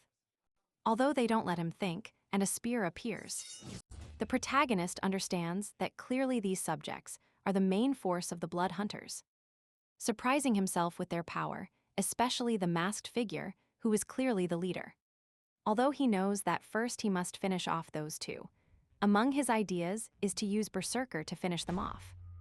Although he doesn't want to risk any surprises, so he launches the attack against the mace carrier, who confidently prepares to finish him off, but at the last moment, Logan jumps to prepare his blade cut.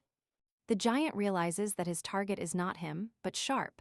He feels confident, since it is easier to aim at a target in the air, throwing his spear, hitting Logan, who received the attack, but it wasn't true since he managed to dodge the spear with a hip movement, keeping it although he had a good scare. So now, an incredulous Sharp looks at him astonished, because his trajectory correction skill had failed. The protagonist doesn't give him time to think. When he returns his spear, the blow comes at full speed. But Sharp doesn't worry about moving, because he has a very powerful survival technique, a mage ring that allows him to teleport 3 meters back once a day, thus dodging the attack. Logan smiles and throws his axe at full speed. Now he had no escape, since he had used his ring, so he had no choice but to receive the axe. To the desperate cries of his companion, Logan confidently decides to go after the big guy, who launches himself furiously to attack. Logan knew his strength, but he was also slow, managing to dodge him easily and attack him from behind. The giant blocks him, but Logan only sees someone too confident because of his strength. He shouts furiously at him that he is the strongest in the guild, launching himself with all his strength. While in the distance, Cabal seems to prepare for combat, absorbing the power of shadows. Returning to Logan, he holds the giant by the neck, who is very scared, and Logan with a smile decides to finish him off, leveling up while Cabal observes him from a distance, which annoys the protagonist, who accuses him of being a terrible leader, just for standing there watching the fight. So now he goes for him, but stops when he completes his spell, releasing the power of shadows. The masked figure says he held back during the entire fight to fight the protagonist at 100%, so while he finished off everyone, he gathered all the shadows in the area, taking control of the terrain. Logan is surprised that he knows a shadow mage, a hidden job in the game very difficult to obtain due to the search conditions, so much so that in his first life, he didn't know anyone who achieved it except perhaps one, but he stops thinking about that to search for him and tear him to pieces, which he will only achieve if he finds the main body. In this way, he jumps to the attack. The sword defenses jump to defend, but he pierces them, splitting the masked figure in two. But there is no celebration, as it was simply a shadow substitute. Cabal surprises the protagonist by appearing behind him, while telling him that it was very easy to read him. Attacking him, causing a serious wound that leaves him with half vitality, and filling him with holy status paralysis. A poison which will take 30% of his life every 10 seconds. With this, the masked figure becomes confident, looking at Lokan with contempt, disappointed because a hacker couldn't do anything else. But Lokan cheerfully moves, destroying all the tentacles, stating that the real show begins now. Since the poison had disappeared due to his resistance skill, lucid Lokan manages to recognize the hunter as an old acquaintance from the future, whom he calls Nidhogg, the 8th rank within Ragnarok. This brings back memories to the protagonist of the King of Creation, Odin, who were a bunch of crazies. But although he hated to admit it, they were the best players. But they were always a suspicious group, since from one moment to another, they formed based on excellent players who ended up abandoning their guilds and changing their aliases, which requires a lot of money, all to join Ragnarok and blindly follow Odin.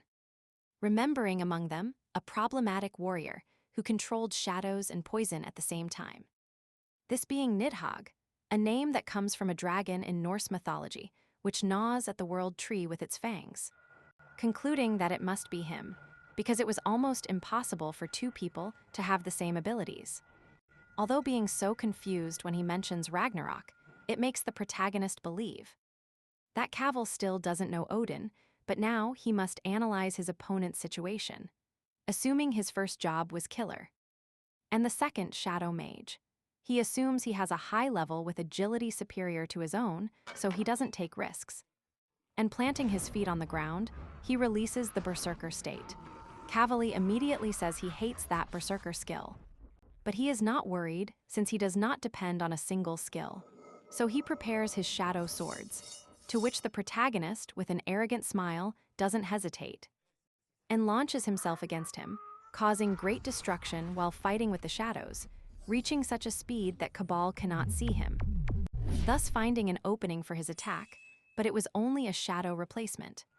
The masked figure warns him that he still doesn't understand that the entire area is under his control, since by absorbing all the shadows, he is capable of sensing any movement Lokan makes on the ground and anticipating it. This annoys the protagonist, who sees him as a cartoon villain who tells his evil plan.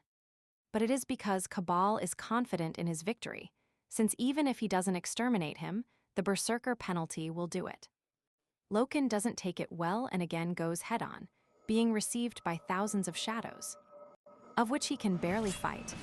Remembering when he faced him in his first future, both were stronger, but his thoughts are interrupted by a line of swords from which he can barely dodge, receiving a lot of damage on his helmet.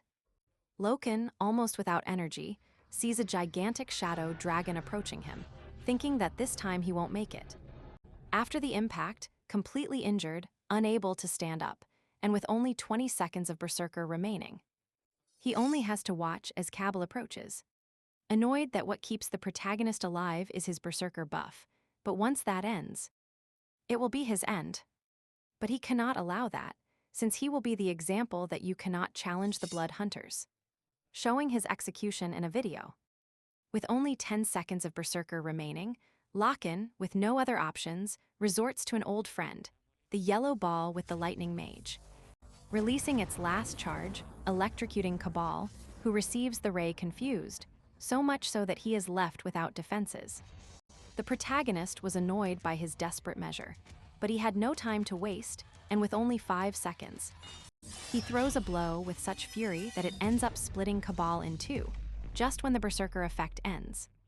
And he levels up, and thus Cabal remains complaining about having lost against Lokan, to which he, very tired and discouraged, tells him to go to hell, inviting him to repeat the beating whenever he wants. While Cabal vanishes without finishing his last words, just when Lokan falls to the ground. He was about to die, but quickly takes a healing potion, thinking that he almost didn't make it. That bastard was the strongest he had faced, and surprised by his discoveries. Like the Blood Hunters joining Ragnarok in the future, the protagonist doesn't feel entirely well, since he knows that he only won because of the Breaking Limits title, and the buff it gives him against strong opponents, although he prefers not to think about it and focus on his loot. The Coward's Ring, very useful to use right in his berserker state. At that moment, he stops to think if, by meeting those two, something changed in the future in this present.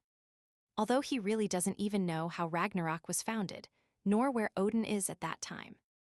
Who surely has another user. From thinking so much about the future, he ends up frustrated and better decides to focus on Pyrrha, who seemed to have planned that entire attack. Taking it as a challenge. He is determined to face him, so he must prepare, and thus he gets a new arsenal. A falcon armor, yellow gloves, tight leather pants made of lizardman's skin, a belt of death and iron exploiter boots. All items that increase defense, but especially add up to 20% critical hits between them, which together with his current skill, ensures him 40% critical hits. And improving his axe, he sees his current income feeling what it is like to be a millionaire, since he barely spent gold. He also checks if he can continue the main quest, but he still needs one diary page. So his next destination is to test his purchases, although he notices he is being followed. Already in the mountain, he calmly hunts a level 70 boar with one blow. However, when he was about to continue hunting, some arrows intercepted his prey, stealing the kill, which annoys him. But upon seeing the archer apologize, he lets him pass. Although then the same theft repeats itself, and this time it was a little mage. Already annoyed, he wanted to create a strategy, but he discovers someone from the MP Guild, seeing that he was now clearly surrounded by them. This is going to interrupt his hunts, so he decides to threaten them that if they continue stealing his kills, he will take it as an aggression. And then he retreats. The DMP feels calm, since unlike the Blood Hunters, the MP Guild is known for its good manners. So they can't do anything to him. Then this archer remembers how Pyrrha ordered him to interfere in the protagonist's hunts. Although he was fearful of his reaction, since they don't consider Lokan sane. But Pyrrha was looking for exactly that.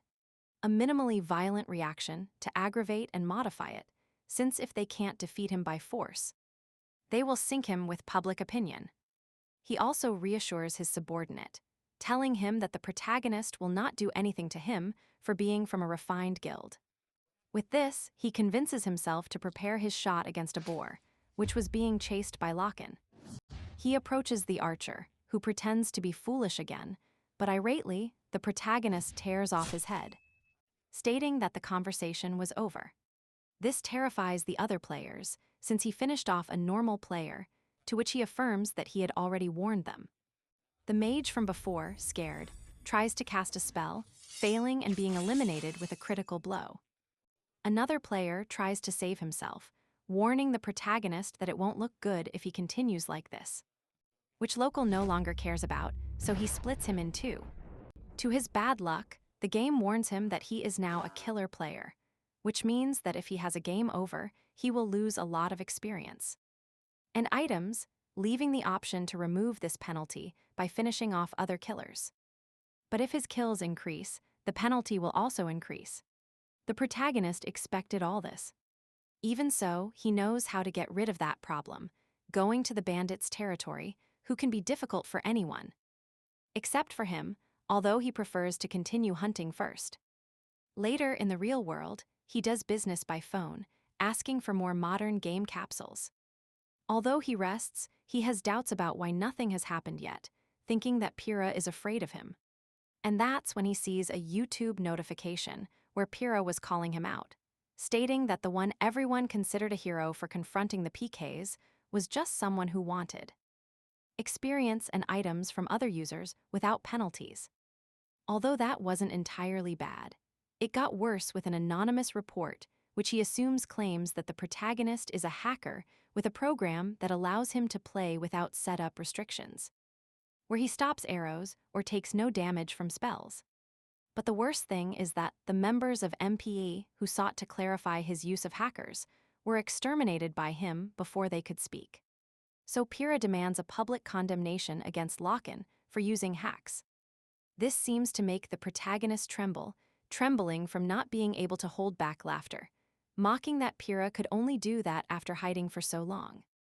And so, amidst laughter, he categorizes him as a clown, not understanding how his ex left him for him, although he becomes serious, thinking that in the future it could be a problem, since he knew he couldn't beat him.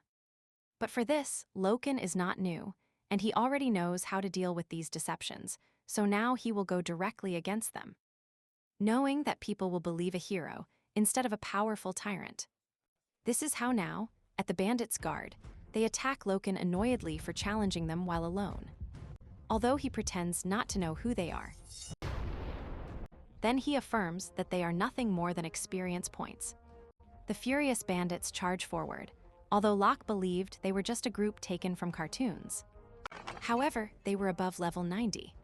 One of them promises to turn him into dog food, while the protagonist thinks that the bandits have acquired a lot of strength by stealing and exterminating adventurers, equipping them with great martial arts and weaponry, basically becoming monsters.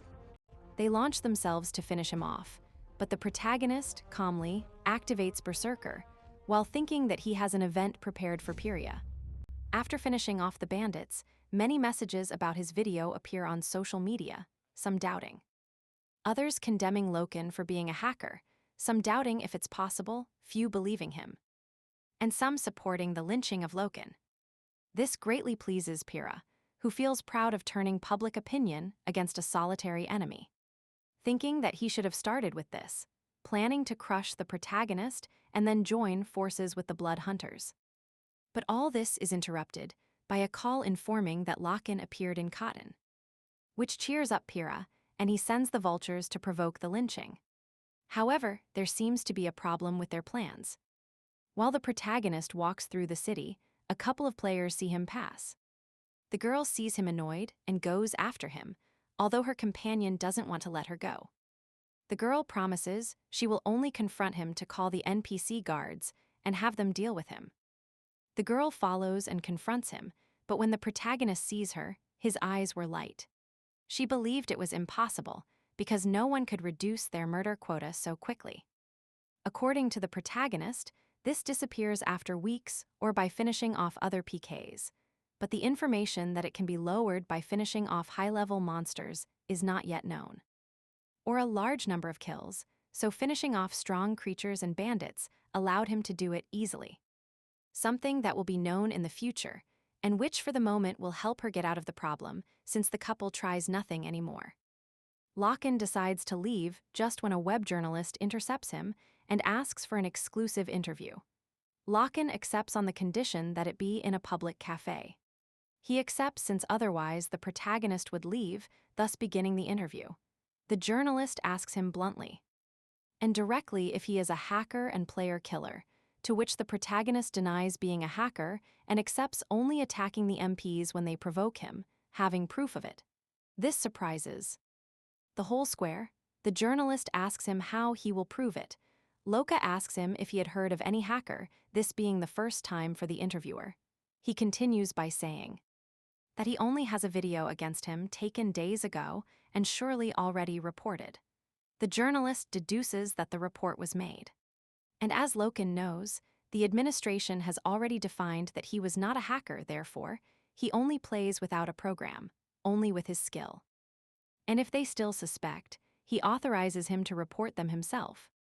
The surprised journalist does so to verify, then asks him about his ability to hold arrows, or not being affected by attacks, but the protagonist tells him that with the logic of the game, where a bum can disappear from buildings, he only has an unusual ability to catch arrows, and the other is a magic item that can be bought in stores.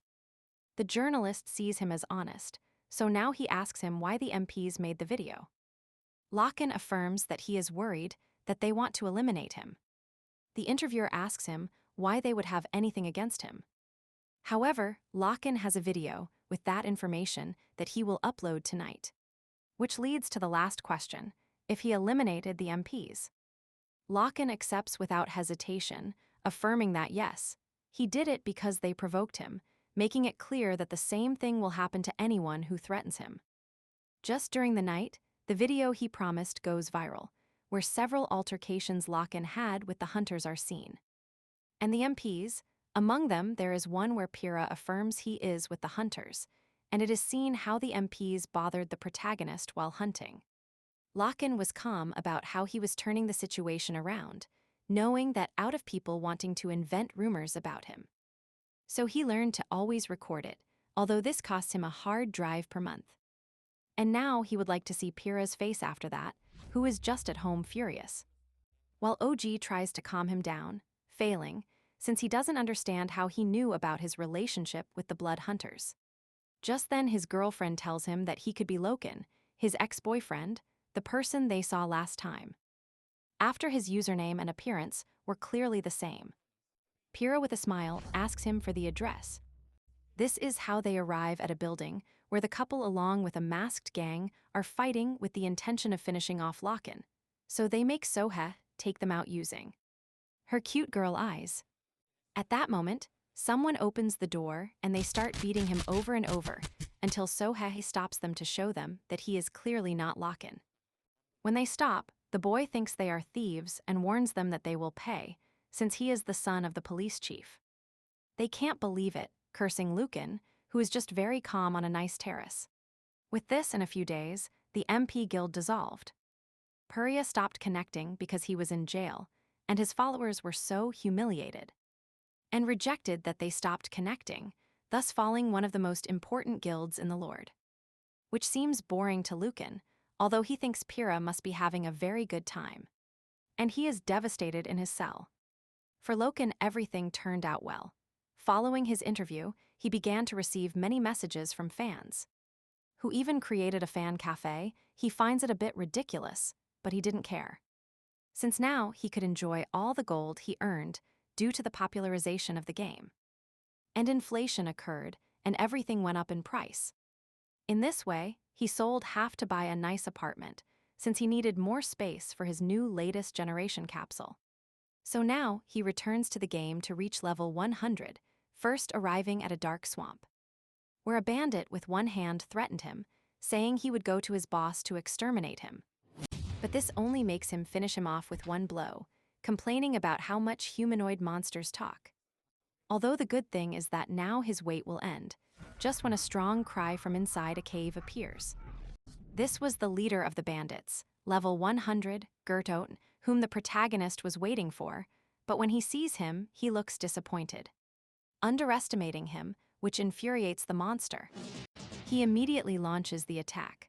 Locke prepares his powerful war cry, which lowers the boss's stats, and discovers a camouflaged enemy, the bandit sub-boss, just what he planned, remembering his past, when the battle against the bandits could unlock a combat against the King of Wrath, and a confrontation whose prize is the Axe of Fury, excellent for a berserker.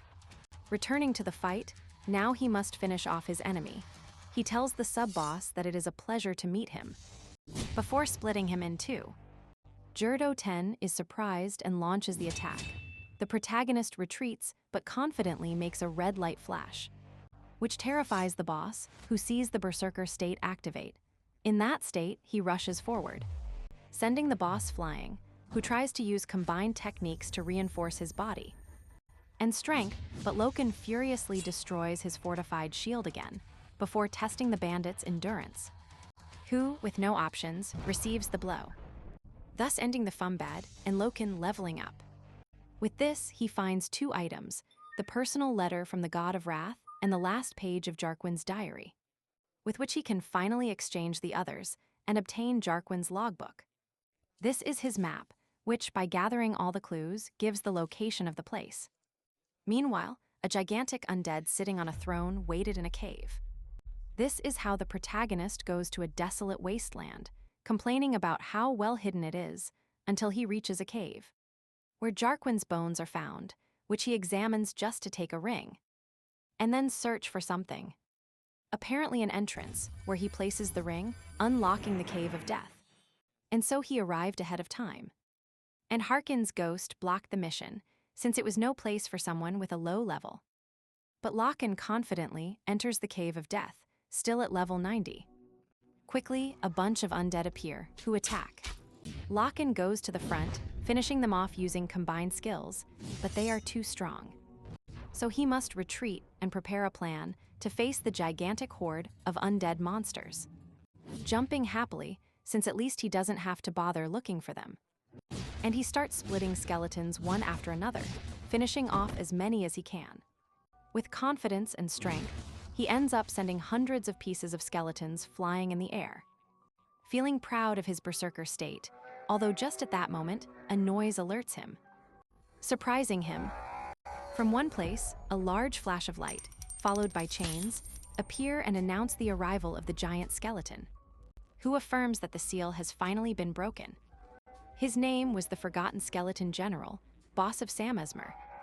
He plans to use him as an example to demonstrate his strength, but the protagonist moves immediately. Jumping to cut him, the skeleton boss blocks him, using a dead body, considering Lokan an insolent one. He sees how his blow is blocked, knowing that the beast could summon many undead in battle, which he could strengthen with his death aura ability. So he must avoid the summons at all costs, but even so, the skeleton launches the attack. Clashing weapons with Lokan, this one retreats, waiting for the opportunity to use his play. Using his coward's ring. When the skeleton uses its great power to sweep everything, it becomes confident for having exterminated him, and tries to summon him as an undead. However, he couldn't because the target was not there. Getting even angrier, rising into the sky to prepare the death aura ability. When, behind him and deactivating the stealth cloak, Lokan appears who impacts him with all his strength. The protagonist continues to attack him without giving him a break, but the skeleton boss tries to gather spiritual energy to activate his technique. Spiritual transformation, which would mean a second phase that Lokan did not want to reach. And so he starts with the necromancer job ability, which was to summon the dead. And with his knight ability uses mount, combining his skills, summoning from the jaws of the earth a gigantic skeletal horse, called Ghost Steed. The gigantic figure of the steed, along with the boss, stand imposing in the sky before a Lokan who only watches. The boss shouts at him and kneels before the power of the Empire, heading for the attack, and so. Both clash swords. Lokan tries to hold on, but ends up being run over by the overwhelming force, sending her flying. Lokan lands on his feet, with little energy and very injured, feeling as if he had been run over by a truck. So he must analyze while drinking some healing potions. Although his strength is superior, the boss's speed is such that his momentum makes it a complicated fight. So he will have to change his options. However, his best weapon, Berserker, is not an option because he could sweep his rival. But the penalty could be complicated, so he will have to do it without Berserker. And his close-range bombing plan was going wrong. However, he plans to eliminate his biggest problem first, the enemy's great mobility, drawing out his axes. Although he knew he could die, he would try, throwing both axes, which the general sees as an insignificant attack. Which Lokan knows well, giving way to his next move, a frontal attack. This surprises his adversary, who thought he was coming for him, but Lokan ends up attacking his horse, making the rider fall. Who was irate. Now Lokan directly prepares to strike, seeking to assassinate him, attacking him again and again with great force, until finally he manages to stop the spiritual transformation. And so Loka is determined to end all that, splitting him in two, giving an incredible demonstration of power. In this way, the general ends up disintegrating, leaving a jewel that contains the essence of death. Exactly what the protagonist was looking for, and for which Jarquin gave his life sealing the cave. The essence has the power to summon death, but he doesn't rush to seal it, opting to summon the dead around him. And spread death, thus starting to see how thousands of skeletons rise directly to attack him. He eagerly awaited this, starting to attack without asking, destroying all his peace. He asks for more. And more to reach level 99.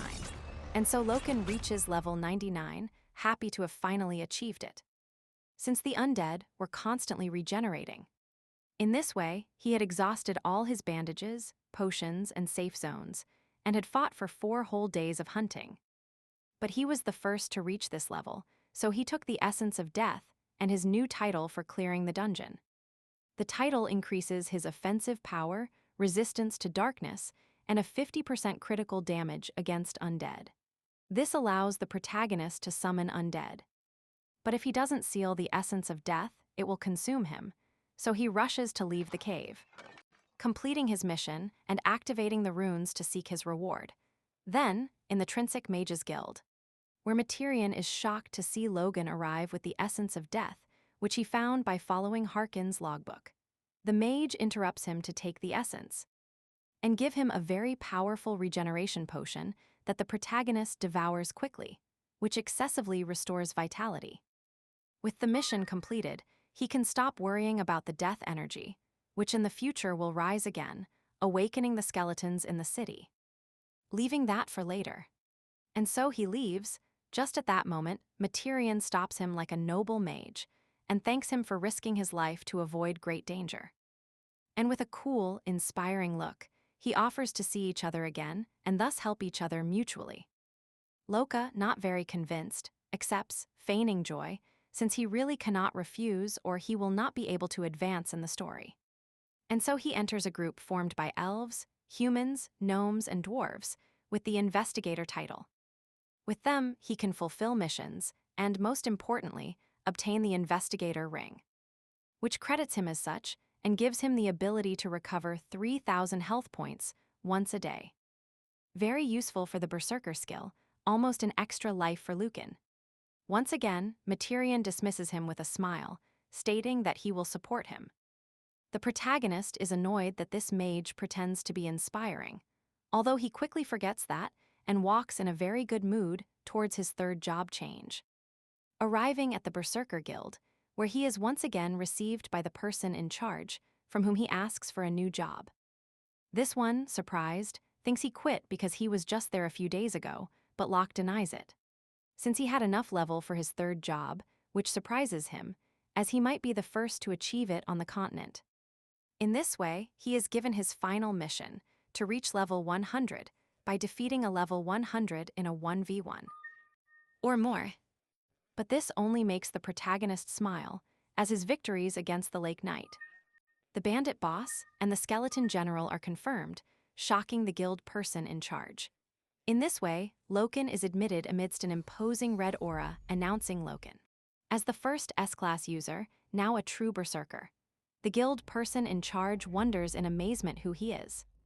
Logan replies that he should prepare because he will hear from him in the future.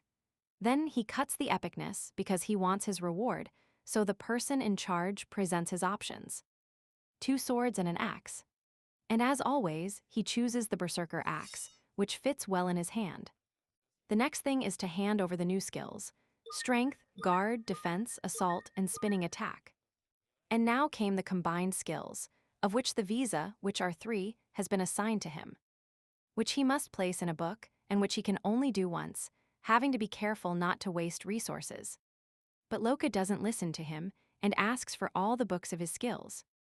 The person in charge, sensing that he was not listened to, decides to sell him all the resources and cannot give him a discount, even if he likes him, but he gives him a gift: a single-use jewel that allows him to use Berserker without penalty, something Loka didn't plan to get so soon. And he has good use for it. So he pays and leaves, leaving the person in charge very confused, wondering where he got so much money from, feeling that this one could be a master in the future.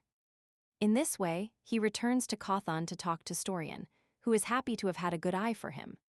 But Loka still doesn't like the manipulative mage that much. Then the old man asks him about his next location, and the protagonist replies that he will go to Crow's Road.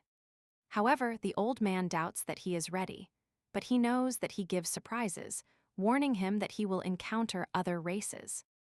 Loka knows this, since Crow's Road is a city only for players level 100 and above, where there are not only humans, but elves, dwarves, gnomes, and many NPCs coexist as users. And Locke retires. The old man gives him the last assignment, sending him to the tunnel with a letter for Malkin, the captain of the Royal Guard of Cross. The protagonist notices that he hasn't finished the missions yet, saying goodbye with a calm smile until he reaches the tunnel.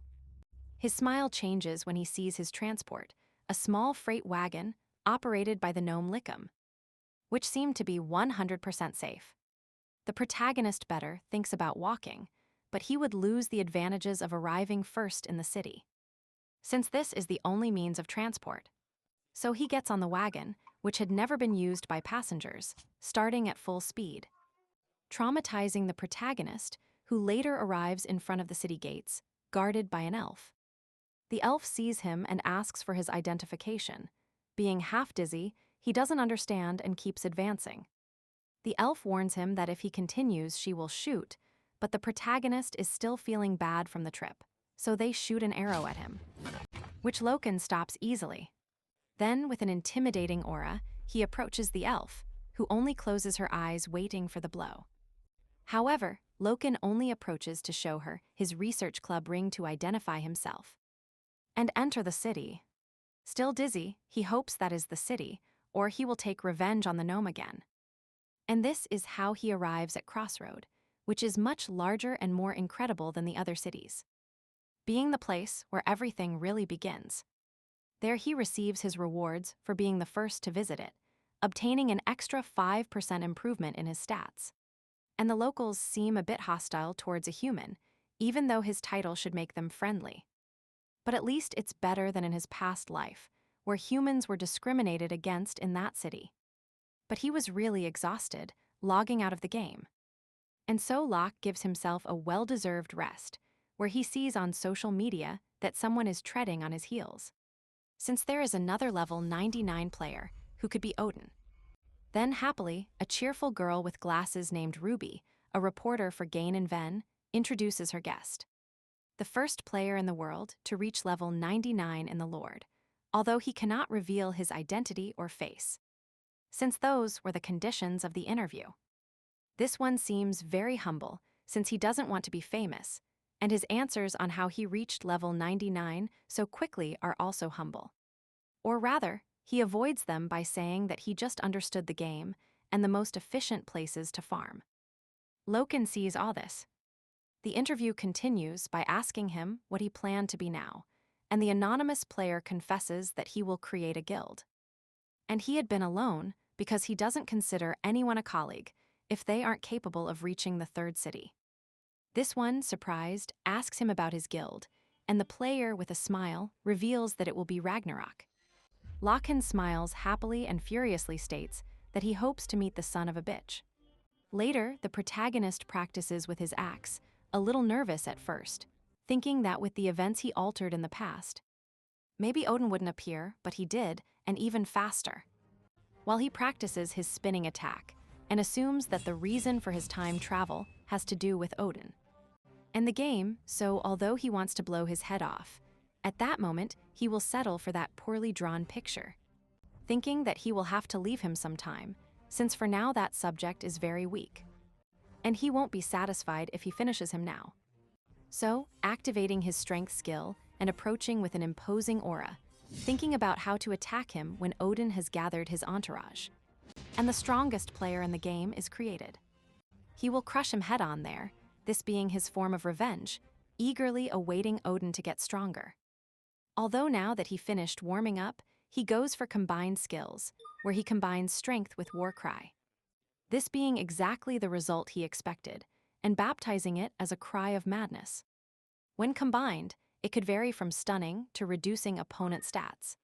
Exactly what Locke was looking for, being immediately surprised, since it seems there are now 4 slots for combined skills, when he always knew there were 3. This is due to his first-class user achievement, which gives him an extra slot. This makes Logan happy, who sees it as a great advantage, since achievements are the best way to surpass others in the game, thus starting the next combination. Later in the Dwarves Guild, the person in charge finds the protagonist strange, who seem to be begging for their help. The dwarf does not find him trustworthy, although he lets him try. Logan knows that the dwarves themselves couldn't complete the mission, thinking they should be kinder to him. But he restrains his fury, since he couldn't advance if he didn't gain the trust of all classes. setting aside the elves because they are egomaniacs and condescending, trying with the dwarves, who are equally narcissistic, which annoys the protagonist. Thus he arrives at the Orinow mine, from where he must extract strange minerals to gain the dwarves' trust. He only needs to collect 50 blue minerals. The protagonist thinks that with the miner skill, many could do it, but they would waste more time because they would collect all kinds of minerals. That's why he had the perfect plan. However, some kobold thieves loot the mine. Lokan interrupts them, thinking he shouldn't mine if he could simply take them. The looters are surprised, to which Lokan, confidently, affirms that the same thing will happen to them as to their companion. These attack just as the protagonist combines strength, dash, and spinning attack. At that moment, the kobolds attack him by surprise, just when he uses the guard skill and then grabs the kobolds by the neck, tearing them to pieces. Believing that in the past, when he reached this point, it was very complicated to finish off one of those guys. And now he crushes them calmly, leaving them defeated behind. Now he proceeds to take the minerals, finding many, but he knows that collecting the 50 for the mission is not enough, since what the dwarves really want is to recover the mines from the kobolds. So preparing himself, he wanted to save time by finishing off all of them. Later, Kimothy, a mining officer level 115, seems to hear something, but pays no attention to it, and continues working. Meanwhile, Lokan uses the stealth cloak. Analyzing the kobold leader, he knows that despite his strength, facing a boss, and his subordinates up close is complicated, so he looks for another alternative, which presents itself in the form of a cart full of minerals, which would allow it to run free on the tracks. The dogs are surprised, and the boss sends them after the cargo. Meanwhile, the boss smokes to relax, tired, thinking about how annoying it is that the dwarf troops arrive. At that moment, he demands that the protagonist come out, since even if he is invisible, he could smell him. Lokan comes out confidently, mocking the dog's nose, which infuriates him, and drawing his claws, he launches the attack, using the combined skill Crimson Burst. The protagonist also uses his, combining all his skills to unlock his mega skill, Destruction Burst. This increases his strength by 200%, and whose energy cannot be stopped. In the clash, Locke ends up winning, throwing the kobolds to the ground, which he finishes off with a shoulder charge that sends them flying. Then he approaches to finish them off, saying goodbye to the kobolds, but they beg for mercy. However, he ends up split in two, managing to level up. Meanwhile, deep in the mine, a group of dwarves is trapped in prison, cursing the dogs, and demanding to be fed and also given alcohol. Suddenly, a dog's gigantic rock seems to attack them, but this was only another victim of Lokan, who exterminates them. He suggests to the dwarves that they move away from the bars. They are surprised that he is a human and see how Lokan extends his hand to them, completing a mission for his guild. However, even though he was kind, the dwarves remained derogatory, stating that even if he saved them, they still had to get out since everything was full of kobolds. And their powerful leader suggests to the protagonist that he go out for help from the dwarf guild. But this one with a victorious smile suggests to him that if he got there it is because in the whole mine there was not a single kobold breathing, leaving them surprised. Back in the guild, the receptionist apologizes to Lokan for not recognizing his skills, asking for help for future assignments, which earns him the title of Friend of the Dwarves. This allows him to assign some tasks to the dwarves, as well as the forge, although the strengthening skill interests him a lot since there are only two ways to strengthen an item: a scroll or by asking the blacksmiths. The first method is complicated to find, since it is obtained by doing missions in the third city and will not be for sale at that time. And the other is because he needs proximity with the blacksmith in question, and that does not assure him that he will not charge him dearly, since being a blacksmith in the Lord is considered one of the 3 skills to learn, as currently no one knows how to strengthen weapons. Lokan has the idea of making money with this skill and goes to the dwarf forge. And he asks one of them for a longsword from a material he brought, which he considers very easy to work with. And it is, since the protagonist precisely chose it because it is a simple but widely used close combat sword. The cost would be economical. And considering that all manufacturing materials are found very cheaply at auctions, that's why he would increase production. And Lokan remembers that he can engrave something on the hilts, and this is how he manufactures 50 bags of longswords with the inspiration of his new brand, the King. And now he will sell products manufactured by NPCs with brands and plans his millionaire scam, which improves even more when he decides to use strengthening on the swords. And so he wanted to use the city's auction house, which would work to move his product with users from all over the world. He would not only double, but triple the price. In this way, he places it at the auction, which ends in less than 5 seconds, leaving the protagonist happily surprised. And beginning to understand that many low-level people with money are looking for better items. Even more so after Odin's appearance, since it forced everyone to improve faster. In this way, he chooses to raise the prices. After many minutes, he was ecstatic from so much money he had, a total of 458 gold coins. Like 10 billion WOM in the real world. Although he remembers that leveling up is important, Lokan currently only intends to earn gold. However, Falcon, the company that created the Lord, notices a monopoly in the sale of improved equipment. Detecting Lokan.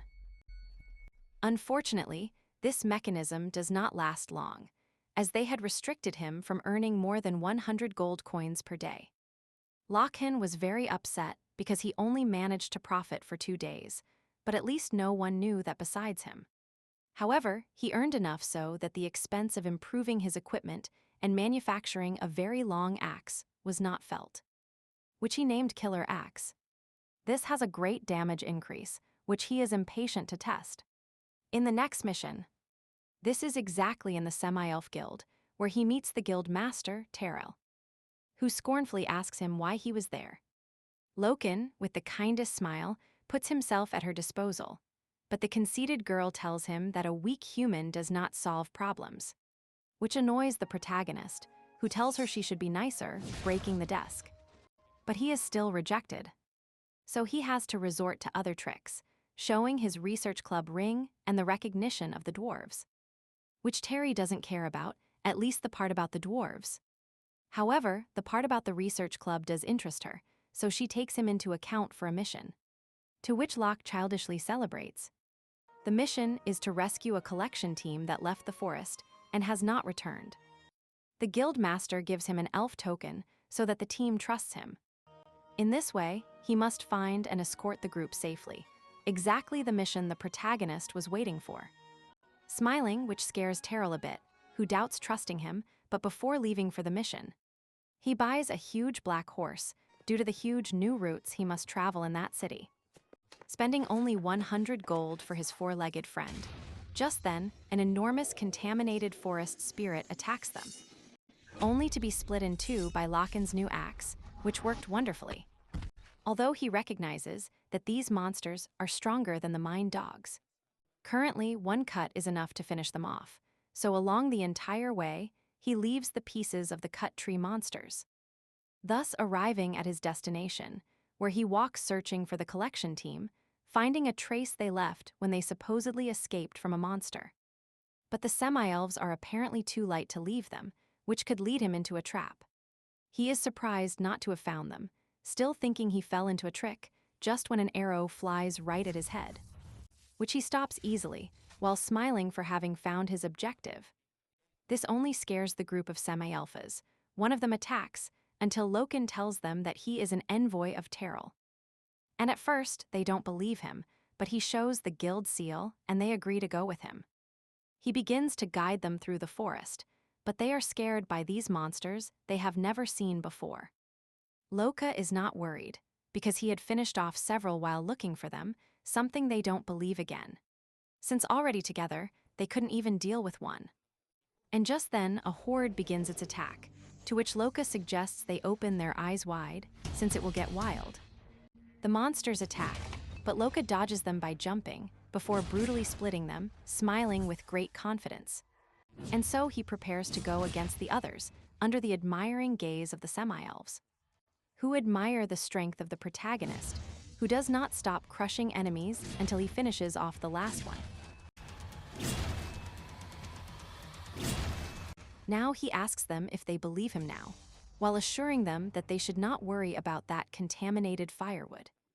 This leaves the elves with sad faces, falling to their knees before the protagonist, who looks at them, confused while they apologize. And they beg him to help them with something. They went there to investigate how to stop the contamination of the Kalan forest, this being the most important mission for their species. Begging him to help him. This one smiles since a new search window unlocks, which consists of taking the elves to the heart of the forest, exactly what he was waiting for. So he orders them that from now on they obey him without question. Oppa, this works well to keep them in check, thus beginning their journey together with them, and so he must be cautious to hide from the monsters. And not confront them, since that is more time-consuming, but before continuing, one of the elves stops him, as they seem to have found what they were looking for. A small, glowing plant sprout, which could be called the World Tree, the symbol of the Semi-Elf Guild, and a sacred entity for them.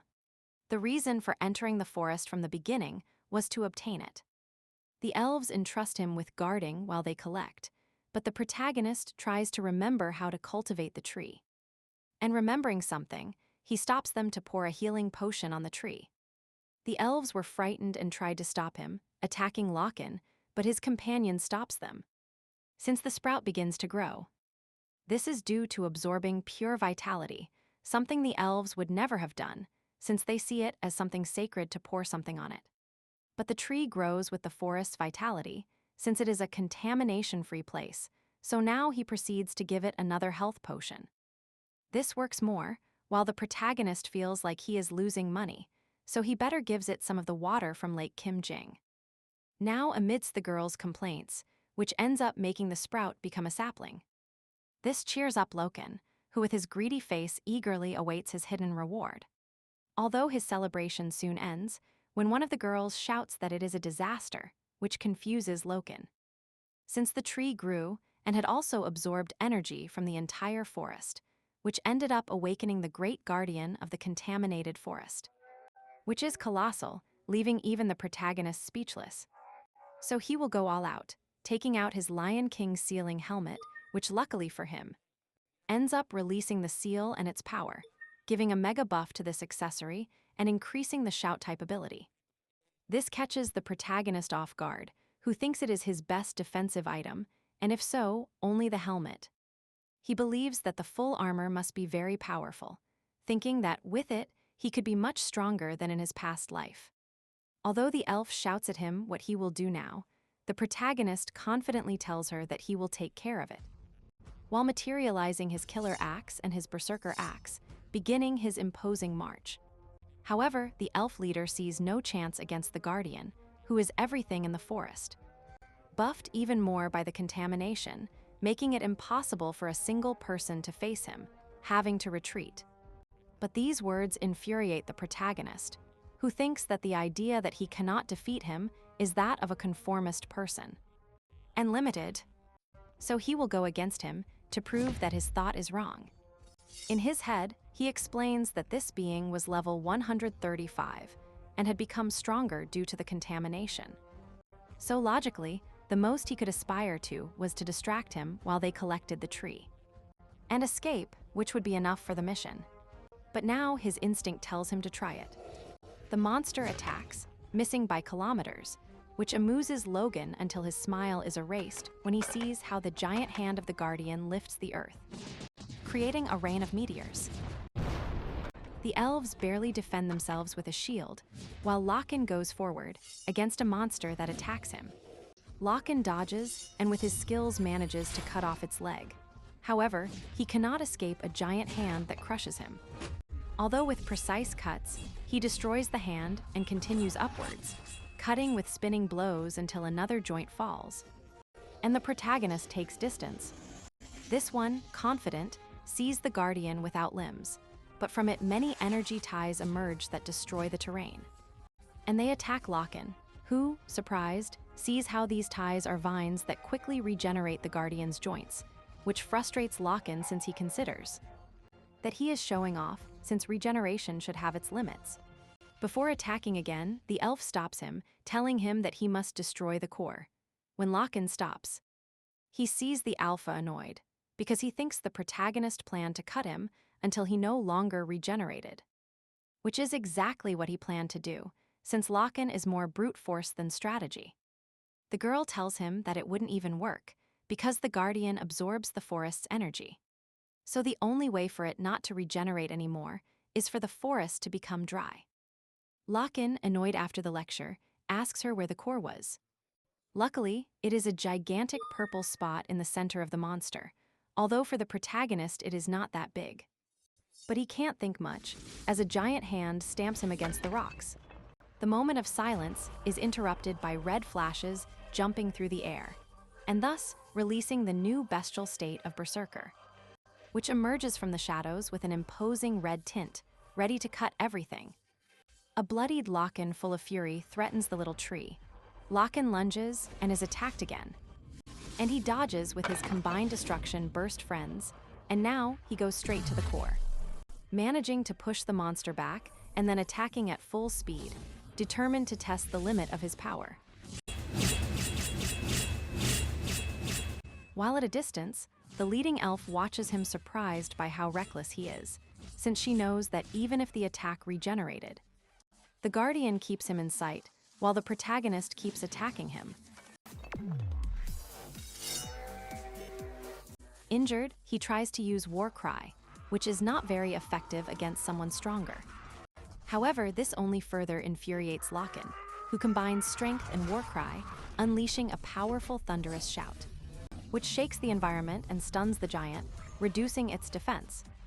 In this way, from the air enveloped in a red aura, Lokan prepares to attack from the sky, showing a monumental effort by combining strength, jump, strike, and cut, sustaining everything with his axe. While the Guardian only watches from the ground, as from the shield of skill combination. An irate Lokan emerges with a giant axe preparing his deadly blow, connecting towards the Guardian, and achieving the critical hit, splitting the monster in two, who can only accept that he failed. While the computer announces that it is the end of the Guardian, which collapses into pieces with a gigantic explosion. And the incredulous gaze of the elves, who see Lokan standing before the remains of the Guardian, smiling gratefully because his reward is coming. And this is how he returns to the guild, where Terrell sees the tree shoot very excitedly, asking how he got it. To which the protagonist, falsely humble, does not want to summarize what happened, and tells her that the other elves found it. The guild master is very grateful to him, since now they have hope again. This new attitude of the elf surprises the protagonist, since it changed a lot from her initial arrogance. Although he doesn't care, he only wants the reward, to which the elf grants him the Friend of the Elves title. And first Friend of the Elves, obtaining the blessing of the spirits, which increases defense and energy regeneration. This will be useful for him in a future war, especially for using berserker, and the surprised elf gives him something else. A bag full of 150 gold. Lokan seems dissatisfied, but thought that being arrogant, they had given him more than he asked for. In this way, he retires as the hero of the elves, saying goodbye happily, which seems fine to him. Although he knows that if they come to think that he is a danger to the tree, they will not hesitate to finish him off. Putting that aside, he continues with his next mission in the Gnome Guild, who seem to be unfriendly, since they do not like intelligent people, so for his trial he must clean and repair a musket. Something boring for the protagonist, due to how easy it is. Later, he assembles it easily, but it is so old and rusted that if he wants to clean it, he has to do it with millimeter care, feeling that they are making fun of him. But he remembers the easy way to do it, asking the dwarves for help. Back in the Gnome Guild, the protagonist has a big, confident smile, but the gnome doubts that it is so well done, thinking that he used a trick, so he asks him about some detail of the repair, and this one mentions a small mark inside, and near the trigger of the musket, which is enough to confirm that he did not cheat. But he knew this from his past mission, acquiring the Friend of the Gnomes title, obtaining a 50% discount on transport, and getting the secondary job of engineer. a good reward since he can travel for less money, and thus learns engineering to be able to create mechanisms. Like they did in his past. Some became famous like Krat, the mad engineer, who used dark magic, and with this job manufactured technology to perform tricks on the battlefield. And along with his grotesque and scandalous personality, it positioned him as a rock star. That's why Locke takes advantage of technology to cover the gaps left by the berserker state. So he immediately starts his work, practicing with some blueprints and materials in his free time. In this way, he leaves the guild, but when he leaves, he is recognized by the three races, thus finishing his main quest. Winning the title of honorary resident of Crossroad, improving relations with the residents, and being taken care of by the guards. So he finally finishes his quest, heading to his next mission, delivery of Storian's letter. Taking it to the head of the guard. Arriving at the castle, where he sees the facilities, even breaking a door, he sees a very large subject. And of imposing appearance called Malkin, the security manager. This one surprises the protagonist with his height for being a semi-elf. Both shake hands. Then Malkin turns out to be very cheerful and praises the protagonist's physique, which surprises him since he remembers that this elf was very serious, although remembering Terrell's words. And his debt to his species, he understands why he behaves this way, feeling that things were much simpler. That man was the strongest in the city, level 200, who asks him if Storian sent him, and if he was still half-twisted. Lokan sees him and hands him the letter, which the elf reads immediately. In it, apparently, it indicates that the protagonist is part of the research team, which makes him happy. Because he is also one, although Lokan already knew that. And so they start looking around, and Malkin observes him, seeing him as someone worthy, recognized by all races and parts of the research group. But what really surprises him is that despite using intangible magic to cause him pain, this one doesn't seem to feel anything. Lokan notices this and confidently approaches to ask if he passed the test. Malkin is perplexed and says nothing, but the more serious protagonist approaches him while proposing a game. Although in his mind, he really knows that not even a miracle could make him beat Malkin. Acting arrogant and aggressive, managing to gain the trust of the arrogant and aggressive elf who likes personalities like his own. And this one, seeing how serious the protagonist became, ends up laughing and apologizes for the test. Although the protagonist forgives him with a reward, despite offering him money or weapons or anything reasonable. Lokan only asks for one thing, to make him a city guard, part-time of course, since he is an adventurer. The elf accepts and will pass his data to human resources. Then the protagonist walks through the castle, remembering that all level 100 adventurers would be very close to arriving. And he, as a solitary player, will not be able to keep them at bay if they are not PKs or play dirty like Pyrrha. So he has a plan just when a guard arrives to give him his badge, with which they will recognize him as a guard. With this, they think what they want, which is power. So now as a guard, he remembers his daily duties, such as patrolling for an hour, finishing off 20 nearby monsters, and joining forces in case of disturbances. Something annoying but easy, although the advantage of the job is having high trust with NPCs. And also the bonuses they give are very useful. However, the real reason he joined was because as a guard, he can finish off players always. And when they cause disturbances, since if a user disturbs the peace, he would receive the penalty. And as it is according to the law, he could have a bonus. In this way, he can exert power, but he is interrupted by the thought that there should be more users in that city. Although he does not expect to meet Odin, and so he checks the latest news. The most important one is where an orc named Yu is the supposed first place to reach level 100. To which Logan looks with disappointment, so he connects to see more. There he sees an interview with a very casual and somewhat humble orc, whom the protagonist considers a blockhead. That's why he doubts that he will manage to surpass Odin, so Lokan knows that his prey, just like him, has reached level 100, but maintains a low profile to observe the competition. While the orc continues saying that as soon as he finds the next city, he will give them a video so everyone can arrive. This annoys Lokan, who dusts off the channel he created to go against the MPs, which generates very good income with few videos. In this way, he puts his editing skills into practice, uploading videos of the third city and of his battles, awakening thousands of comments from users. Many of these are in favor of Lokan, and others call a bald man a liar and humiliate him, who is irate. After Lokan ridiculed him. This is the game's orc. Meanwhile, the protagonist sees the good income his videos generated, and he cannot forget his fans. So he will give them something that can meet their expectations. So he goes to a terrifying castle, where a butler with strange eyes receives him. The protagonist introduces himself as a city guard and seeks Baron Truel, who needed help. The Baron looks like a vampire and joyfully receives him in his room, while the protagonist, with a smile that conveys confidence, tells him that General Malkin himself sent him. Although it is a lie, he just hurried ahead because he knew the mission, so he had to convey confidence. And so the Baron accepts him and entrusts him with a mission, collecting blood from trolls that live in the cursed cave. He will use this blood to cure his small, sick daughter. The protagonist accepts and tells him that he will bring the blood, also thinking of taking advantage to do the related mission. This is how he goes to the Cave of Cursed Life, which he will use to make a video of the first public dungeon of the third city.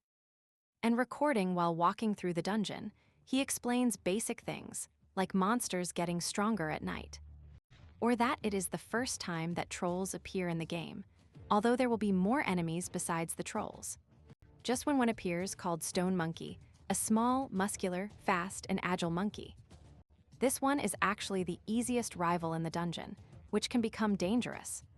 The irate monkey jumps to the attack, but Lokan hits him so hard that he makes him bounce off the walls before crashing. He falls to the ground and immediately becomes furious, attacking, only to be stopped by the protagonist, who continues with his tutorial, explaining that it is easy to beat him with speed.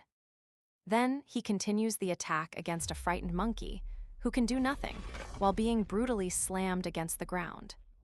Under the confident gaze of the protagonist, who affirms to the camera that it is really easy, cataloging the monkeys as monsters. That although they move in packs, they are only prey for the trolls. He says this while a group appears behind him about to attack, but Lokan receives them with his cry of madness, making them all fall knocked out, while he sees a giant bat escape, which wasn't very strong. Leaving him in peace, so he proceeds to the trolls area. While walking confidently, he affirms that there are at least 12 trolls in the cave. Although they are all in separate territories, so they weren't going to attack him in a group, and when he walks, a monster stalks him from behind, and Lokan smiles and also affirms that the troll race is selectable for users, since the savage troll had never been seen on camera. At that moment, the troll behind him plans to attack. The protagonist returns the gaze to Mole and throws his axe at full speed, leaving him with a mortal wound, while continuing with his tutorial, explaining that trolls are slightly faster and more agile than humans, although he considers the most important characteristics to be their regeneration. While the troll is impaled by the axe, which he removes and repeats the attack, Lokan does the same, throwing himself head-on, affirming that they really shouldn't be scared of regeneration, since eventually they will fall. Immediately after, looking confidently at the camera, he affirms again that it is very easy, while massacring the troll. Then he seems to find himself one-on-one against Otto, sending him flying and finishing him off in the air, affirming that unlike boss or legendary trolls, the cursed trolls are not that complicated. While walking over all the almost vanished bodies of the dungeon trolls, thus finishing the video, since he cannot show what follows, which is that after acquiring the troll blood he looks for something else. And thanks to his explorer title, a bright light indicates the place. There in that crater he pulls out from the bottom of bones a bull's head called the beast's curse, which is responsible for the curse of the trolls and other creatures of the, knowing that he did not arrive there accidentally, but that it was planted, supposing that it should be the same ones who spread the rat plague, and the contamination in the forest, which are very close to the main enemies of the game. Although even with his knowledge of the future, no one at that time could determine whose they were. And so the protagonist leaves the cave. With these thoughts, he analyzes that perhaps the reason Odin attacked him from the beginning was to sabotage his search for the main quest. Then he takes the curse to Malkin, who is surprised to see it, since he had studied the mutated monsters. But he did not think it was due to curses. Lokan very seriously asks him if after so many attacks, they know anything about who is causing them. The elf has no information, so he decides to entrust the investigation of the bones to the protagonist, opening a new mission in which he must find the 3 monsters that ate from the cursed beast to prevent them from mutating. Logan walks through the city really confused, trying to understand why the Ragnarok attack started. Back then, he thought it was because he was number 1 in the ranking, and they were looking to humiliate him. But now he thinks it was to prevent him from advancing in the main quest, although he really doesn't find sense for the Ragnarok people to form an alliance with the evil NPCs. Then he thinks that he really didn't care about this, since he was determined to ask them after tearing them to pieces, changing the scene now. He goes now to the Baron, to whom he delivers the troll blood. He thanks him and entrusts him with another mission. Hot sheep blood, now having to hunt a devil sheep. Lokan leaves the castle laughing at Troll's words when he asked him to save his poor daughter. Since the protagonist will pretend not to know for the moment, leaving there with a smile. In the middle of the night, 3 devil sheep are walking when Lokan sees them, happy to start his herding work. Throwing himself into the air to fall, cutting one of them, leaving the other sheep immobile with fear. Lokan supposes that because they are herbivores, they freeze in the presence of a predator. With this in mind, using his lion helmet, he goes on the attack, managing to land a blow. But he is surprised when he sees that it was absorbed by the sheep's fur. Then the sheep returns the favor, sending him flying. He lands on his feet and prepares using a combined skill, charge and headbutt, performing a light-speed blow. Although the sheep manages to confront him, the protagonist at speed manages to position himself behind, expressing what will they say? Who is stronger? Throwing a blow so strong that it not only destroys the sheep, but a large part of the landscape. The other sheep is dead with fear and tries to flee, but Lokan, a little tired, asks it to give him only 2 things to live for: its blood and its skin, which leaves its victim terrified. Later, the protagonist enters the city complaining about his night hunt, when he hears how the new users arrived sooner than expected. And they were already fighting with the citizens who despised them, since they did not have good trust levels with those races. And so, the furious players begin to cause a ruckus, hanging a dwarf. The pleas are interrupted by the arrival of Lokan, who is testing his guard armor and his ability to disguise himself. The newly arrived adventurers try to explain to him, but the protagonist doesn't wait long and uses his power to expel them from the city. The dwarf thanks him, while he thinks that those players really lost their composure by becoming violent with an NPC.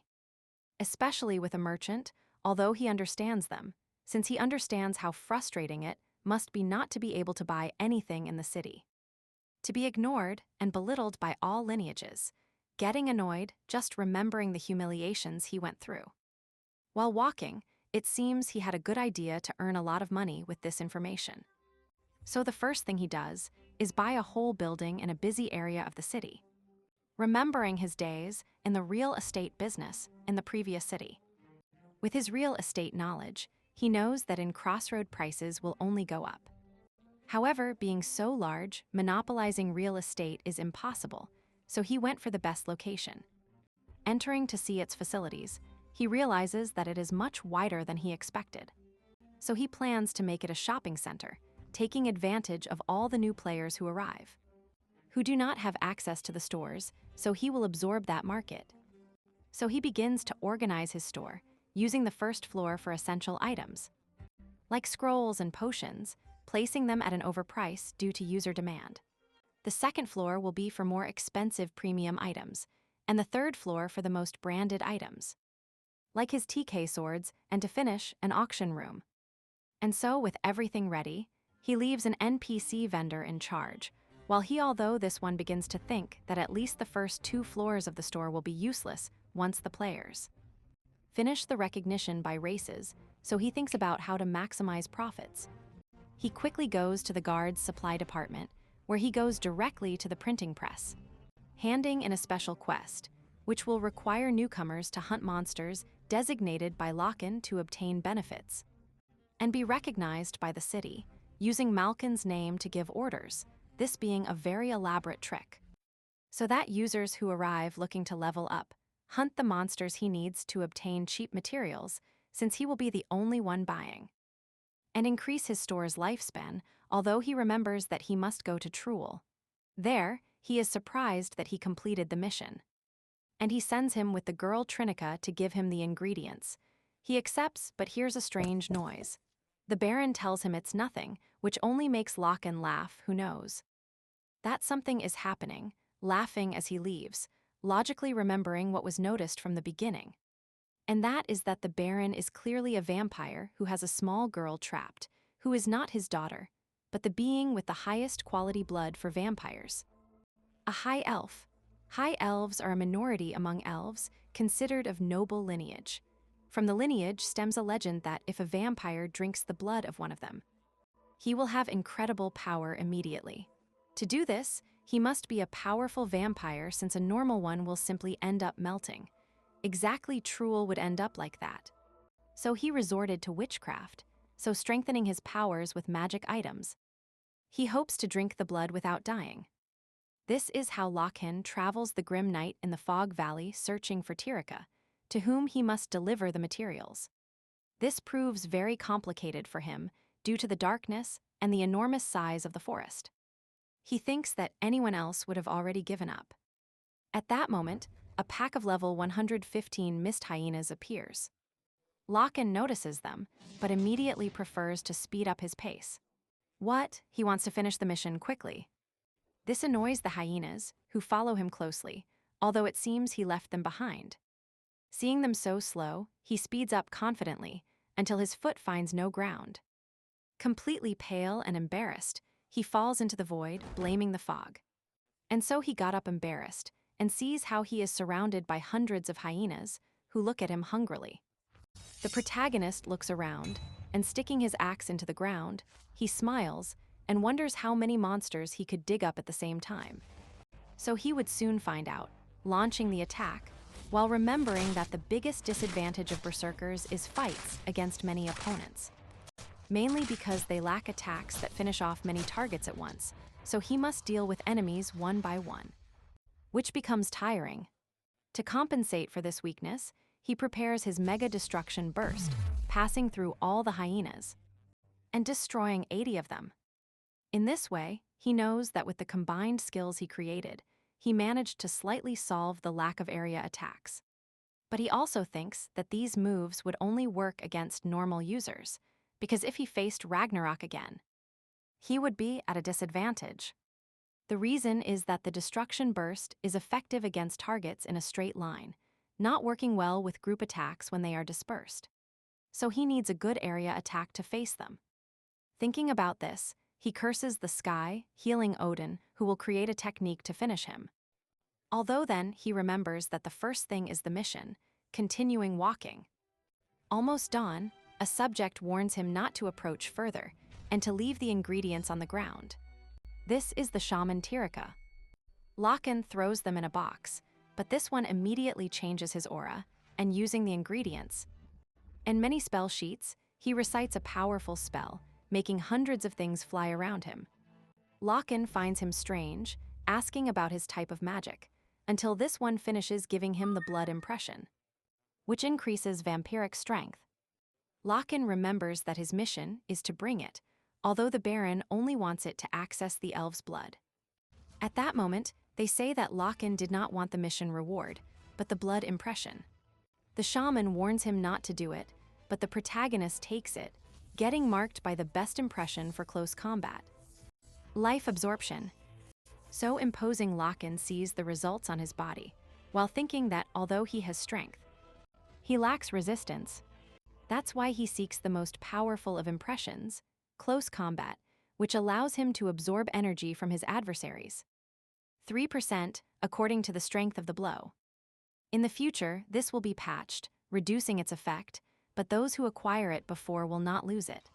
However, the protagonist receives a large burst of energy in the face, but it doesn't even tickle him. Observing the shaman, who curses him for stealing, Logan decides to take this opportunity to test the impression. Moving at great speed, ripping the shaman's head off with great ease, receiving the energy bonus. And also the goblin's head. Although the protagonist wants to continue testing his skill, his smile indicates where he will approve. First, stopping by the Berserker Guild, where he asks for a series of skills to combine them, where strength, charge, spinning attack, and solid body stand out. Then practicing the move, he finishes the selection by creating the move Wind Wheel, which allows him to spin, continuously destroying his enemies, as long as he has mana. After doing so, excited about having his first area skill, he runs to the guild to test it. Heading to the Cursed Cave. There he incessantly searches for monsters to fight, happy to see himself surrounded by many. Ready to test his incredible technique. These cavern werewolves prepare to attack them, but the protagonist waits calmly, receiving multiple bites all over his body, which he enjoys, until he only has 20% vitality. That's when he prepares to start cutting them, moving as he practiced among the wolves. And with his big smile, his new technique explodes, generating a powerful tornado that sends the wolves flying while cutting them, destroying everyone around him. In the center of the crater, only Logan remains, surrounded by the remains of the wolves and with all his health recovered. Surprising himself that with only 3% of all those adversaries, he managed it. Happy with his new skill, he thinks it's exactly what he needed for Odin and Ragnarok. Although now he thinks that by taking the scroll and finishing off the shaman, the mission will be cancelled. His next move is to finish off the vampires and look for the reward from the High Elves. Thus, he takes the goblin's head to a frightened Malkin, who asks him where he found him. The protagonist explains to him that Truel is a vampire and that he has an elf captured. This angers Malkin, who decides to take the entire guard to attack the aristocrat. But Logan calms him down, telling him that at night it will be very dangerous, managing to convince him to wait until dawn. But this was a plan by the protagonist to go first to Truel's villa and rescue the High Elf, and thus obtain the reward. Then while in the Baron's mansion, the elf is asleep, feeling immense pain, while Truel pulled out his fangs to savor her blood. Meanwhile, Logan arrives at the imposing villa, smiling because he managed to convince Malkin, who, thanks to him, he was able to get the mission, and thus test his new techniques on a stronger opponent.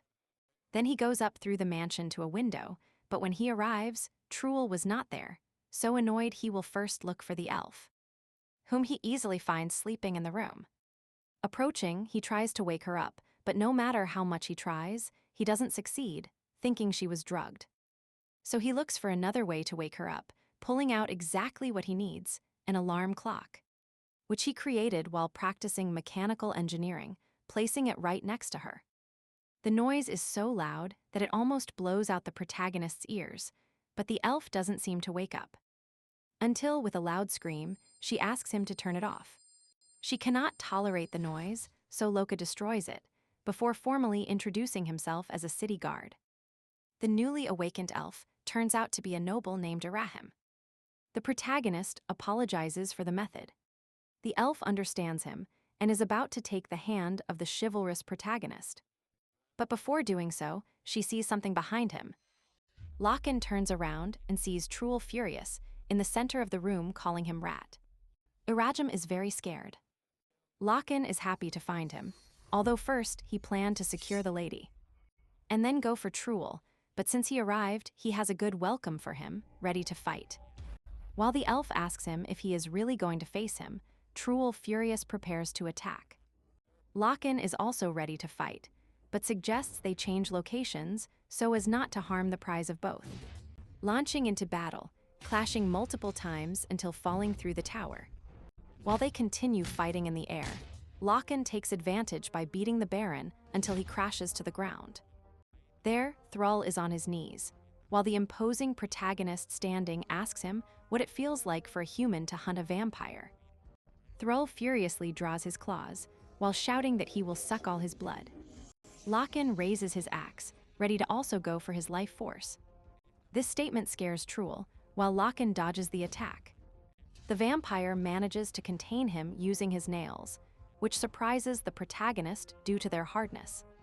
Thrall stares at him and notices something strange.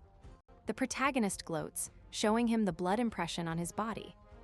This is how the Baron connects the dots and realizes that Lokan was always looking for that since he approached him.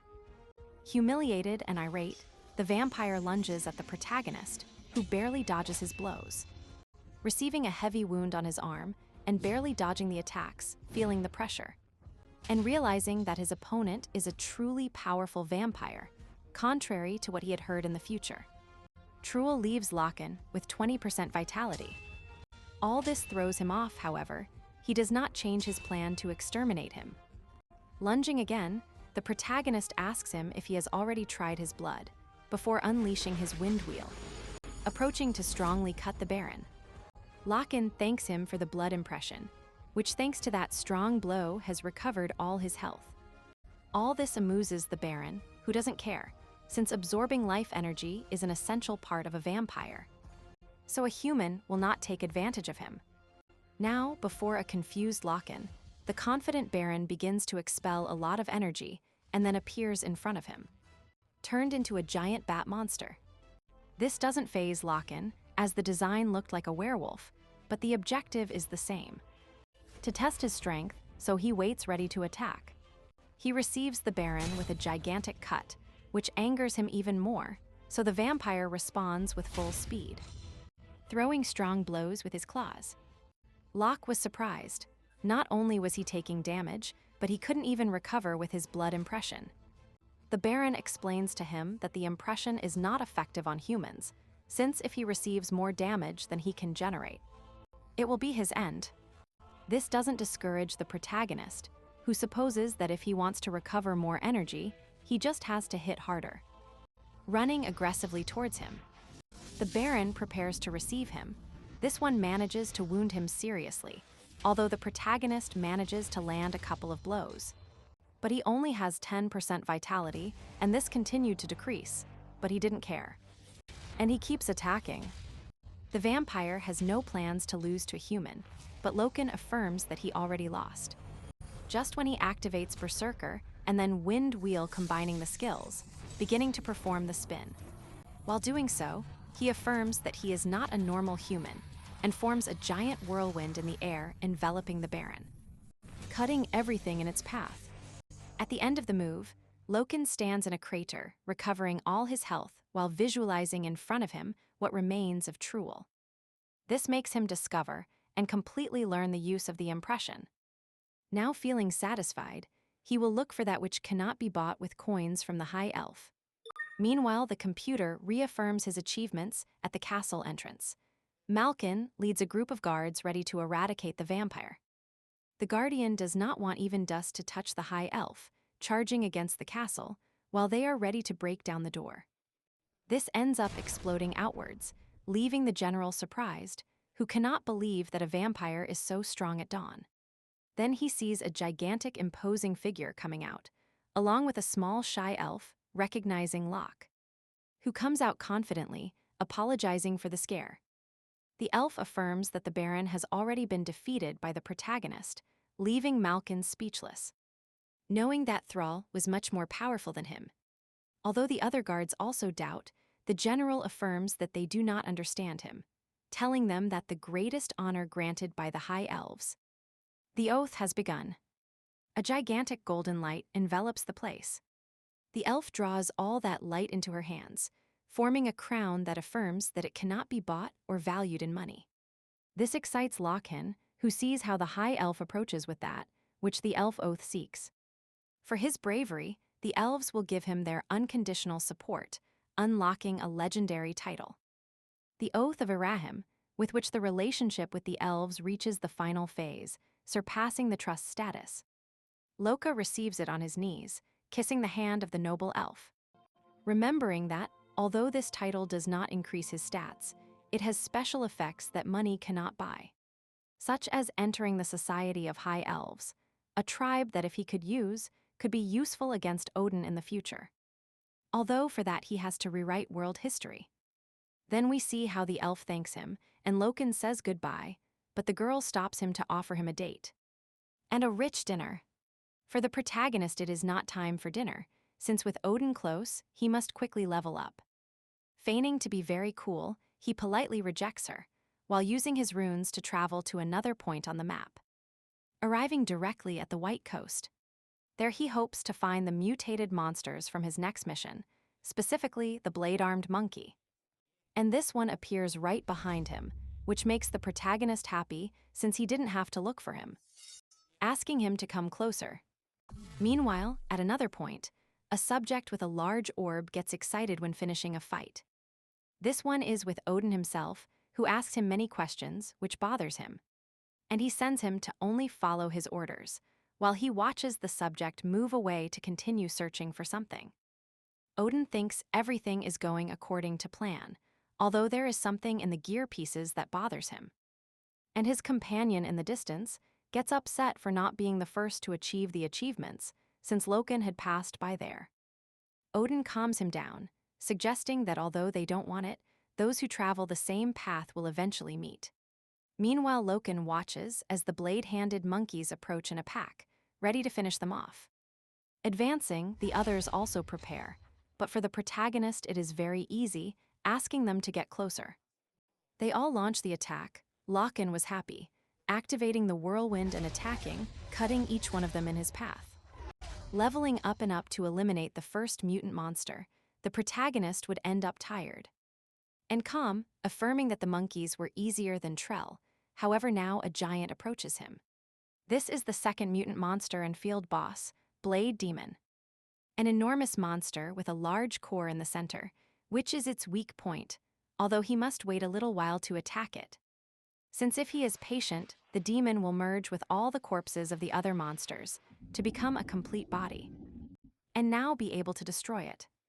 With the transformation complete, the attack begins, since he was looking for the creature to fully transform, because now in that state, it would give an item.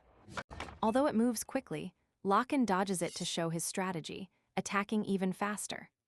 Starting with a heavy blow that connects directly to its head, but that is not enough, starting to launch blow after blow until the monster falls. However, its armor protects it, so a furious Lokan seeks to destroy it with more blows until its armor finally breaks. However, the monster on the ground smiles while activating its special attack, which surprises Lokan, having to escape immediately, since thousands of blades will shoot out from the monster for 25 seconds. To then self-destruct, although the protagonist tanks the thousands of blades with his destruction burst technique. One last one seems to go straight for his eye, but stops at the last second due to lack of energy. He finally feels that the combat is over, but the demon begins to glow and gather energy. Remembering the last attack, self-destruction. From the smoke and fire, a smiling Lokan emerges, who affirms that he was almost killed now. But it was totally worth it, since now he has a fragment of the blade demon, a rare item that increases the power of bladed weapons. Using it immediately on his axe, obtaining the bleed effect on hit, an effect he hopes to test soon. But first, he must find the last monster. But he decides instead to walk around the lake looking for an item, the colored pearl, which could be in the clam garden, from where a gigantic sunken ship is seen in the water. The protagonist affirms that this is the place of someone very strong, while we see a tour through the sunken ship to the deepest part of the lake, where a gigantic and terrifying dog resides. Now Lokan's job is to open clams.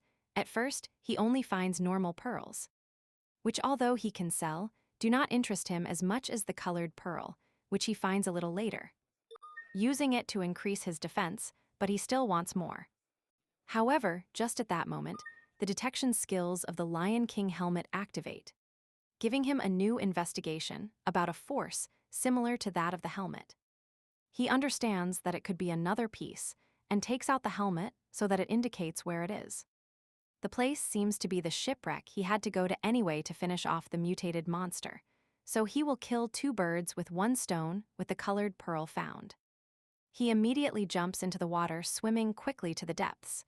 Luckily, he uses the gills of a monster he fought recently to breathe underwater, reaching the last part of the ship, the Captain Murloc's room and the home of the mutated boss monster, whom he waits to come out.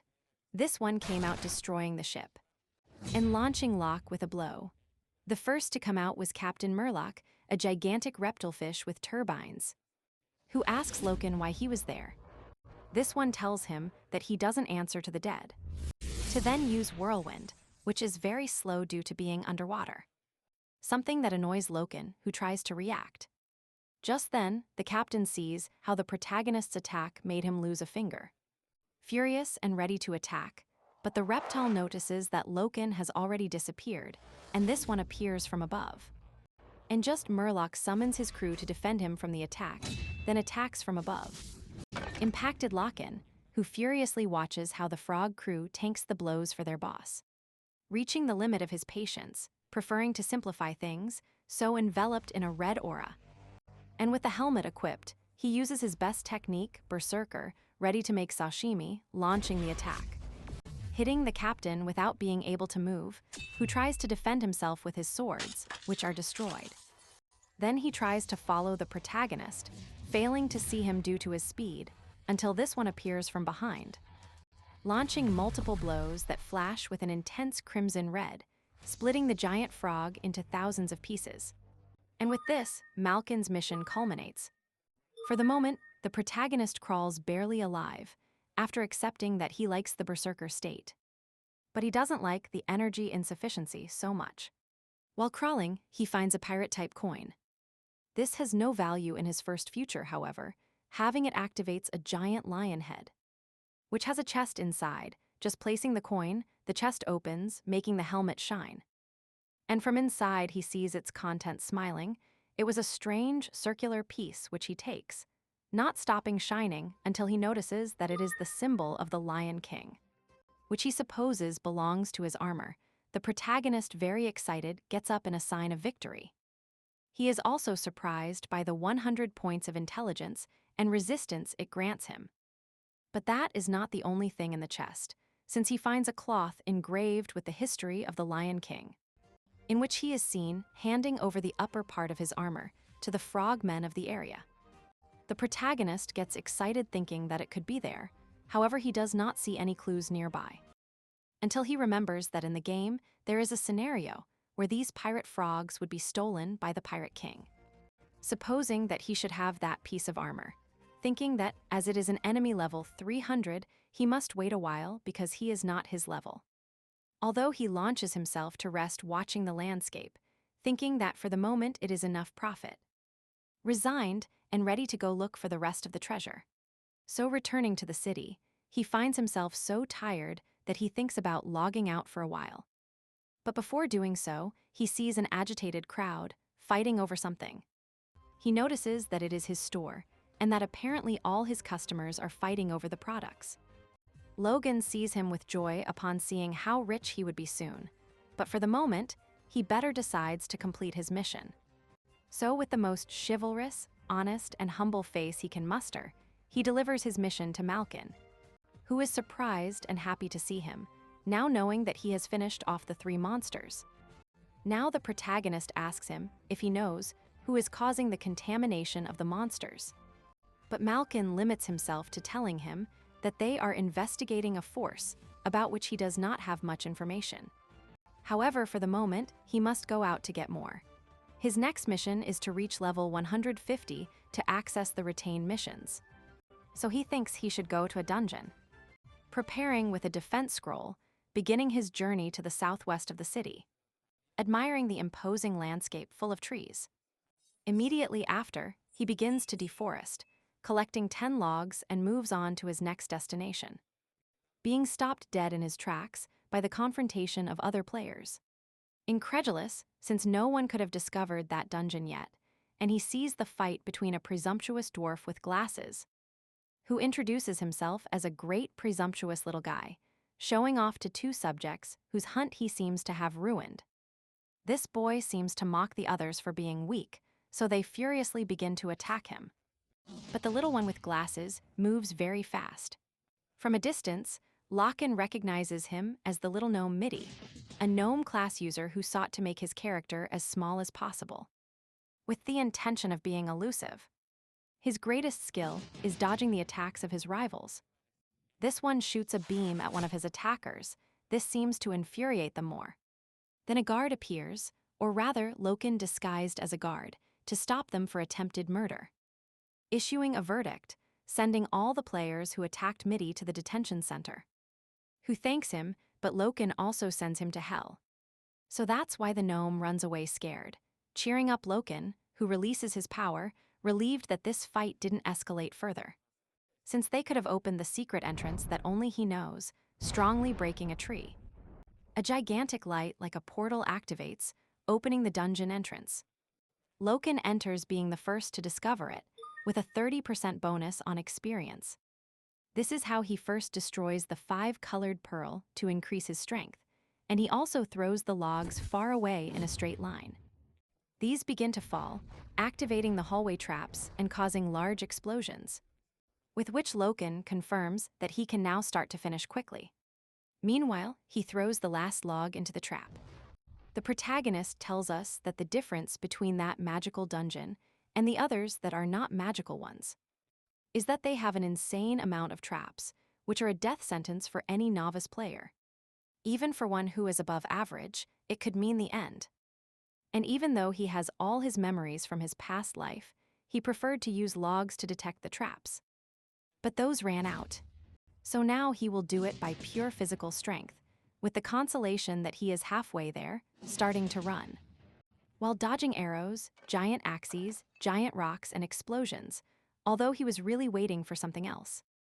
Exactly what appears, a giant ray of light. The protagonist is surprised, since he basically summoned it just by mentioning it, and so the specter introduces itself. An enemy level 120, which attacks him. Lokan knows perfectly well that he cannot face him with brute force, since he has a physical body. For this, he prepares something special for him, a fire enchantment scroll, with which all his attacks will have fire elements. With this, he hits the ghost, who tries to protect himself, but Lokan confidently that this will be the last fight, finishes him off with a great explosion, and now he collects his prize, a magic scroll called Fire Arrow. This is disappointing for Lokan, who expected something better, although it serves him to warm up. Determined, he begins his massacre of as many specters as he finds, until the effect of the fire scroll ends, surprising himself at how easy it was. Despite being created by a powerful mage, continuing his way, and he stumbles upon a magic chest, which looks promising, thinking about opening it carefully. In the end, he ends up attacking it, since it was only pretending, knowing that the chest was actually a mimic, which he destroys. This finally leaves him something good, a coward mage shield ring and a mana charger, which is already an improvement because it helps him balance his game. However, determined, he will look for more items to keep them all, arriving at breaking through a door by pure brute force, warning that the coward mage, the dungeon boss, will die. This one is surprised, while the protagonist activates his red aura, entering forward with destruction burst. Although his attack is stopped by a spell that makes the floor very slippery, Loka cannot resist, and he jumps for a cut, from which the mage also escapes. This one, scared, appears behind shooting the cannons and activating a large seal beneath him. The coward mage confidently affirms that if Lokan is scary, he has no other option but to eliminate him. But for the protagonist, he affirms that those were the mage's last words, jumping against him, only to realize that he was tricked with a lure specter, which annoys him, shouting into the air for the mage to come out and fight. In his place, a gigantic golem appears from the earth, which delays him even more. Luckily, he sees a magic circle behind him. Surely it is what protects the golem, and it was simply defensive, so now he will go against it, transmuting his sword with a combination called Heavy Blow. The golem prepares to receive him, but this was only a trick when the protagonist passes by, directly to the magic circle, which he hits, opening a portal. This one was similar to the entrance one, discovering Chorga's hidden room, which he calmly observes, until he is greeted with a large crossbow wrapped in flames, which goes straight towards him, causing a large explosion that seems to eliminate Lokan, while the level 140 coward mage watches happily, seeing that his best technique worked. But his face changes immediately when he sees an enormous red aura from the sky, which dissipates so he can see an irate Lokan in berserker state, cursing the mage because he barely survived. The terrified mage desperately calls his golem, which is not very fast, so the protagonist easily dodges it, and goes against the mage, whom he hits, sending him flying, although the coward remains unscathed, thanking having spent good magic on the armor, which only makes the protagonist burst out laughing, since the armor makes him very slow, turning him, according to Lokan, into a punching bag, hoping the armor withstands the beating he is going to give him.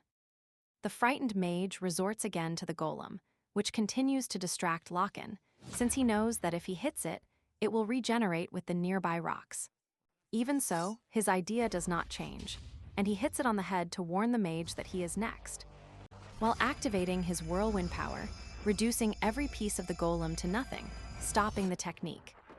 And now he goes for the mage, who thinks fearfully that the protagonist is not human.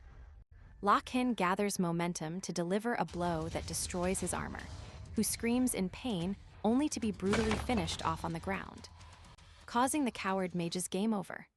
With this, Lokan levels up, while thinking about how he instinctively activated the berserker state. And although it turned out well, he really thought the energy hangover was going to send him to the lobby this time. Although now it was time to see what he won, finding another coward mage ring, which allows him to escape the dungeon once a day, and with other escape items. And another ring, which makes him wonder who the coward mage was running from so desperately, trying to delve into his memories to search for a clue. And a door opens, taking him to a hidden room.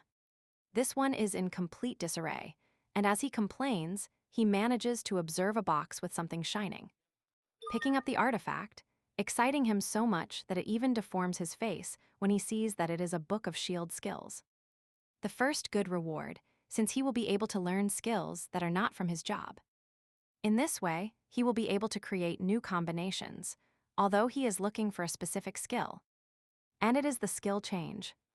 This allows him to change his physical attack to a magical one, and it will be very useful for him to use against those who have no knowledge of magical defenses. Loka, while drooling, adds stability to his inventory. After this, he continues investigating the place, finding a book that is still shining, the coward mage's one. This could be key to knowing what he was running from. So he begins to read it with a serious look, learning the mage's story. This one said that they forced him to create something that corrupted monsters and perhaps also caused more havoc. A creation that can lead the world to ruin. However, the mage cannot do anything, since if he escapes, those who watch him will eradicate him. So he only had to join them, until he took advantage of an assembly in the city to escape, losing magic items along the way. And now that they don't need him, he is aware that he knows too much, so they will look for him to make him disappear. Determined, he fled to a refuge deep in the earth, carrying a great syndrome of constant persecution. The protagonist concludes that he was a weirdo and was truly being pursued, and notices that he talks about creature corruption, realizing that this information was unknown, even in the future. Remembering that, after the mission of the mutated monsters, comes the mission of fallen monsters. With this, he supposes that whoever is behind this is not an external force, but that the humans of the city themselves are involved. Seeming strange to him, since he knows about the future havoc caused by the fallen ones in the two main camps. With this, he knows that the difficulty of this mission is too much, so he will pass it to the research team. Since, anyway, he must reach level 150 if he wants the next mission. Although it is difficult to reach this level, luckily, he has an idea. Returning to the city, where he walks down the street with scrolls for his store, and it is still full of customers, leaving him too ecstatic, thinking about keeping all the city's money. Although at that moment, money is not the important thing, so he goes to the Berserker Guild, where he will eliminate one of his combined skills. Being Destruction burst because it was in a straight line and didn't do much damage. After all, with the new skill book from the dungeon, he will be able to counteract the weaknesses of berserkers, using the skill change ability along with his strength, charge, and strike, and creating a new skill before an excited look from the protagonist, who baptizes it Bomber. This is an axe that he throws, turning it into an energy bomb that ends in an explosion. Its only disadvantage is the 5-second charge, although it will serve him to farm points, and in the future, to blow Odin's face off. So he stops by the dwarf store, where he decides to buy all the hand axes they have, before a small vendor who runs upon seeing his inventory, while the protagonist listens to some players buying at the store, which is more varied than his. Seeing them there, he knows that they surpassed the gnome recognition mission, surprising him at the rapid progress. But remembering that everyone still has the challenge of the camp confrontation, a PvP mode that became as popular as the main quest, since in this mode, they could face hostile users from other camps. And that was clearly more fun than hunting. He expressed that it was so entertaining that they forgot about the main story, even he had that problem. After this, they hand him his axes and he leaves, being happily dismissed by a dwarf whom he made rich by his purchase. Thus he arrives at the war camp, called Outpost, from where he can go out to fight with the NPCs and aggressive users from the rival camp, Black Dragon, although he knows that he still doesn't have the level to register as a free mercenary. However, he remains calm when he goes to the admin, who looks at him with disdain for being so weak.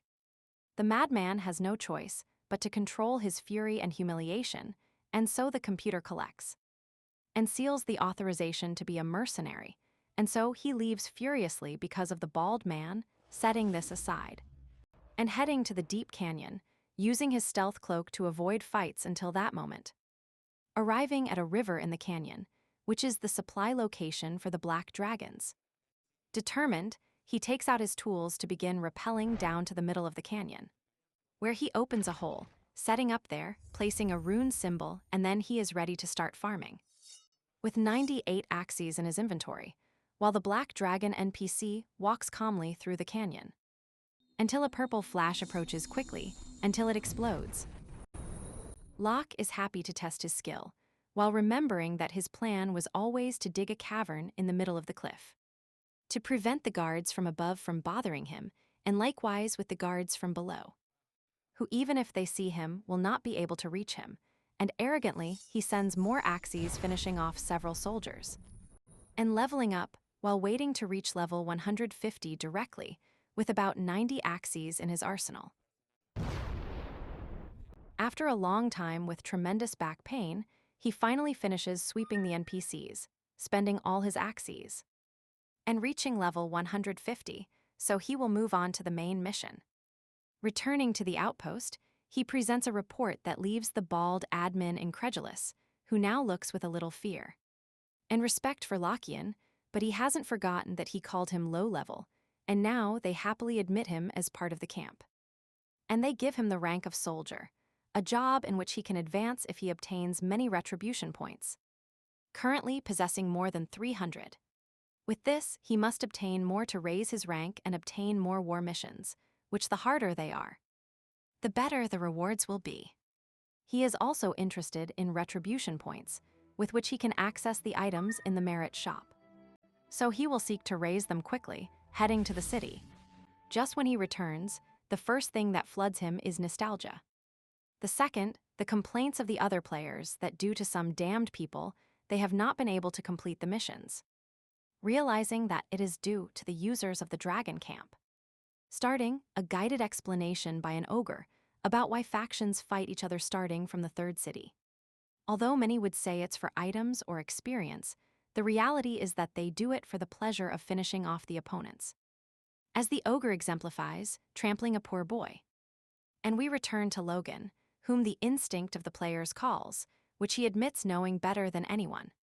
Immediately after, he decides to approach the players to ask them, where are the people from the other camp? They answer in the boar hunting area, warning him not to go because it is dangerous. The protagonist listens to this, surprised that they arrived so close to the city, annoyed because he thinks they underestimate him. Determined to move, calling his trusty steed, and then heading to the destination, leaving the player stunned because he was going alone. In a moment, he reaches the desolate spot, where a group led by an elf who are completely injured, begging for mercy after having handed over their items. The terrifying group of player monsters consisting of a skeleton, an orc, a bull's head. Tell them no, that what they will do is crush them while they have fun. The skeleton attacks the elf, who is defended by a companion who blocked the impact with his body. But the blow never arrives, since Lokan's smile appears, sending a large golden flash that finished off the skeleton. This alerts the others who launch the attack, while the protagonist gallops imposingly at full speed on his horse. The group suggests surrounding them without fear, but the protagonist is determined to finish off several of them quickly. Then he jumps with his horse to leave the horse behind and reach higher, combining strength and skill change, throwing his axe, which turns into an energy burst that finishes off the orc. Now Lokan lands on his feet, smiling, inviting them to play. The monsters get annoyed and launch themselves towards him, screaming that they will crush him. The confident protagonist receives them, a big smile, cutting one of them while shouting that he will be the one to crush them. Rising up to attack his rivals with his spinning blows, which are so powerful that they terrify the monsters. These don't have much time to think when they are eliminated, earning 1 point for every exterminated rival. Although that is little, so he must keep hunting. For the moment, he decides to rest, returning to the city, heading directly to a temple where, being very charitable, he donates 3 gold, receiving the blessing of a priest. Just like in real life, the advantage here is that all his stats are slightly improved. The buff depends on how much they donate, and it only lasts a few hours. The next thing is to configure his equipment sets, dividing them into lethal blow, defense, and resistance, and moving on to gather all his prey in one place. Starting by using an online post, where he asks for information about the enemies from the opposing camp. This unleashes a hostile battle between those who support Logan after how he finished off the Peakers, and those from the opposing camp promising to eliminate him. This pleases Logan, who decides to start a live hunt. Now, with much more support and many more viewers, he goes to the battle camp, where a small group from the opposing camp is attacking a group of adventurers. But Lokan stops it and proceeds to split it in 2, cutting directly at each one of his rivals. After seeing his enemies dead with fear, he gets annoyed, starting to suggest an attack formation to them. Thus the massacre begins and it ends soon, gaining many experience points and leveling up. However, a group of black dragons attacks them. Lokan waits for them to use his combined whirlwind skill to thus split his opponents into 1,000 pieces. These end up trapped in a gigantic tornado until he decides to stop it. Once victorious, he feels bored again, so he goes to his front camera to issue an open challenge to the enemy camp, proposing that if anyone manages to beat him, he will give them a good level knight sword, leaving everyone in the chat astonished after reading all the fan comments. He thinks this stirred the waters well, however he must be careful, because his own camp could also attack him for the prize. Although if they did, he would eradicate them, calling his horse, and they set off for the northern plateau. And a long journey awaits them, so he increases speed, while in the chat they continue discussing about the protagonist. And the hunting missions, Lokan opens, even with discussions of several guilds fighting over who will hunt him first. The protagonist sees this, who is calm and almost unscathed, hoping they are not just words because it will be boring to finish quickly.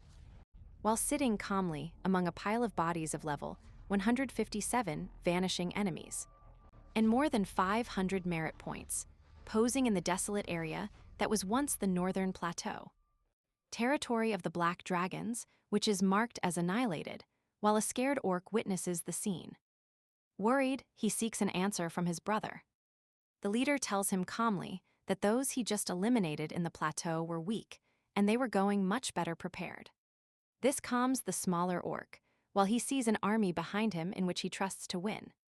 while the bored protagonist hears them approaching, quickly noticing that it is a huge and determined group of about 40 high-level warriors.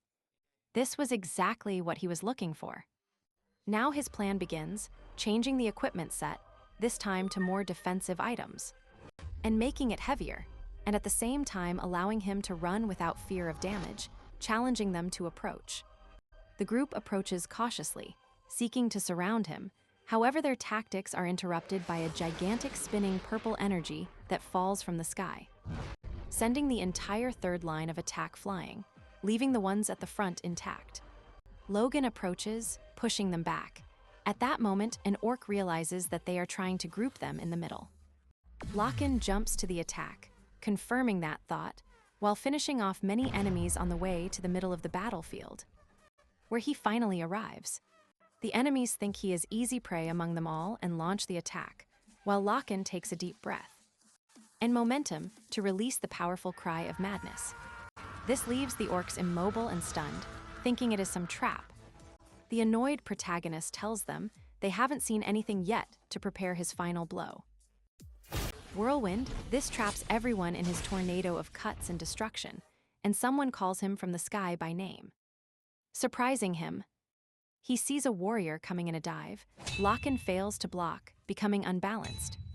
Surprised by the great power of his opponent, he introduces himself as the Ranker of the Black Dragons, the Sword Master, whom the protagonist recognizes as Tides. The Orcuck claimed to be the first to reach level 100, and remembering it humiliates him and asks him if he was ready for a new humiliation. Furious, he assures him that although he only wanted the sword and he could have let him live, now he will correct his habits with the power of a Ranker.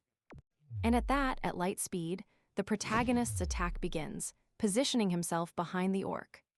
He is only amazed, while Logan, proud, shouts that this is how a true Ranker looks.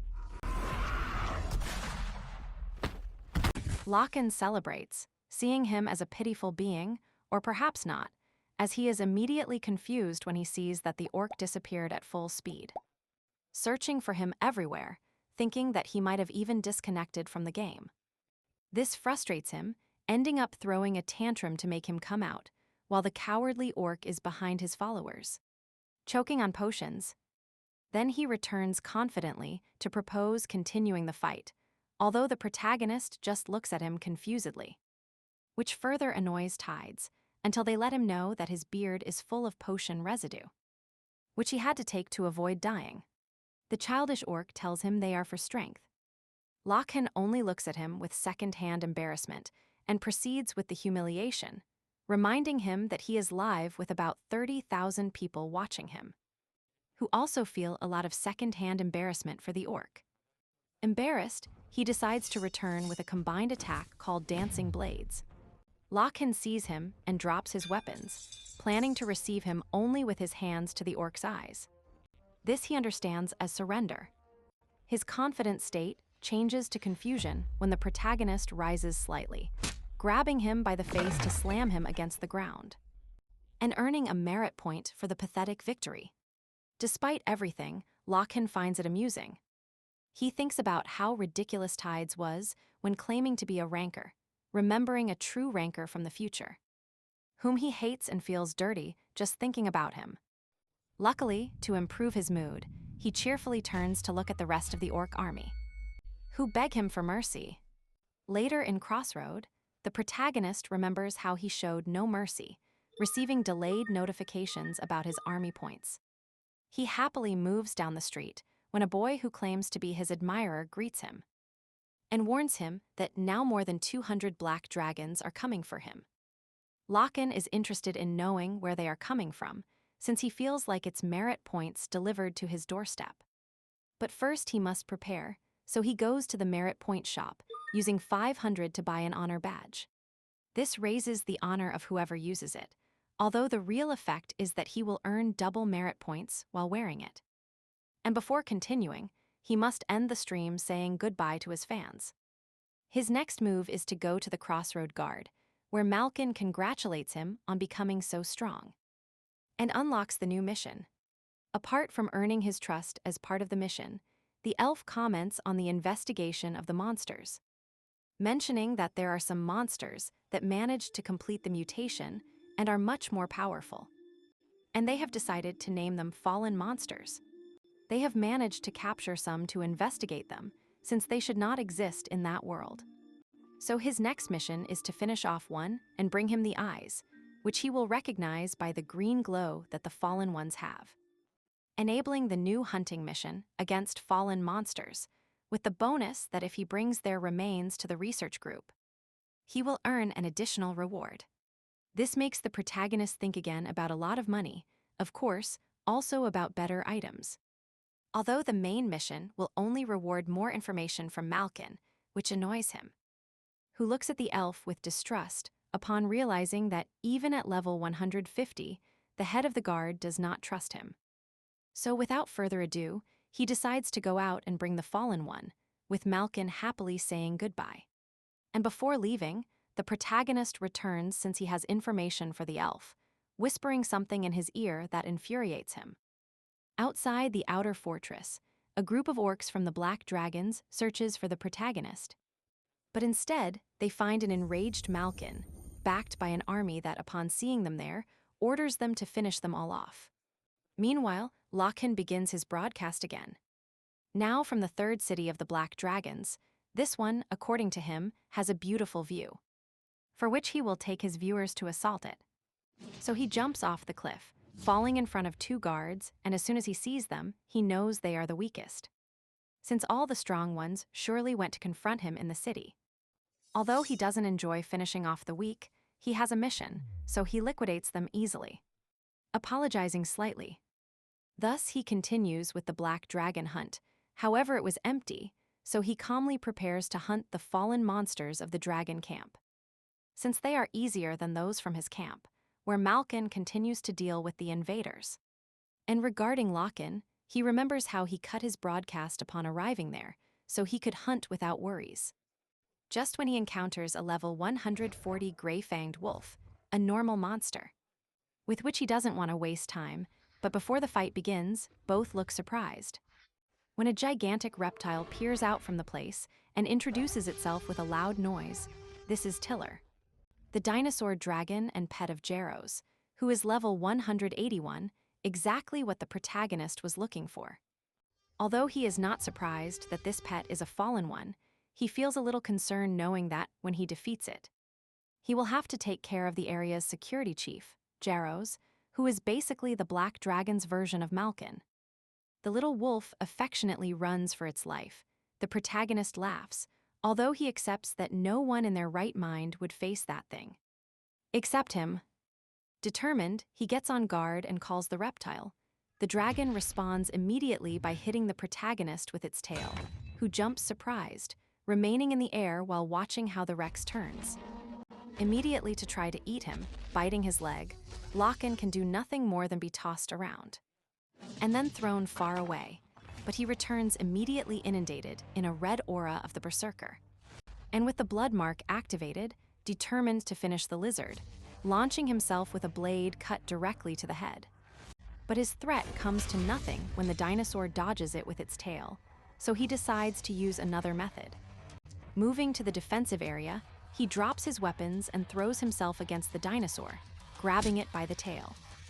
And starting to spin it, the reptile falls on its back, and having short arms, it has no choice but to endure the blow from the irate Logan, who moves at full speed. The blow is brutal, but the reptile shakes him off with its tail. And now enveloped in a green aura, the protagonist knows that this is just the beginning, and the dinosaur changes its form and begins to have disproportionate growth, completing its mutation and moving to phase 2. Before Logan, who seems genuinely surprised, seeing how the short-armed dinosaur has transformed into a colossal dragon, Logan hears its roar and remembers that every fallen monster has special abilities. Tiller's is gigantism. The dragon wastes no time and attacks with its gigantic tail. Logan dodges it, but the tail keeps hitting him and slamming him against the wall. Almost knocked out, Logan remembers that he is not only fighting a giant dino, but that it is now much stronger and faster than before. He complains about turning into a human donut, and that was just a rebound blow, hating to admit it. seeing the gigantic dragon and recognizing it as the strongest opponent he has faced since his return. Tiller's eye shines intensely while roaring. Lokan, still on the ground, is enveloped by the reptile's green aura, which begins to drag the terrain with its tail. But among the debris, the protagonist does not appear until a gigantic red aura opposes the dragon's green one. Lokan, now equipped with the Lion King helmet, recognizes that his opponent is level 200. And he decides to take advantage of the opportunity to test how much power he has now, launching the attack. Unlocked by the reptile. Taking the situation seriously, Lokan looks for a weak spot to attack. Luckily, he sees the wound he inflicted on Tiller before it mutated, so he launches his bomber skill to distract it. The dinosaur dodges it, but loses sight of Lokan, who moves to the side, and throws a blade cut, managing to impact the dragon's chest. Then he moves to attack from above. Tiller tries to defend himself unsuccessfully, while Lokan runs over its entire body, destroying it with his axe. Tiller roars with hatred, but the protagonist, out of his reach, manages to see his finished work. An eyeless dragon with half its skull missing, despite this, it still maintains its ferocity and returns to the attack.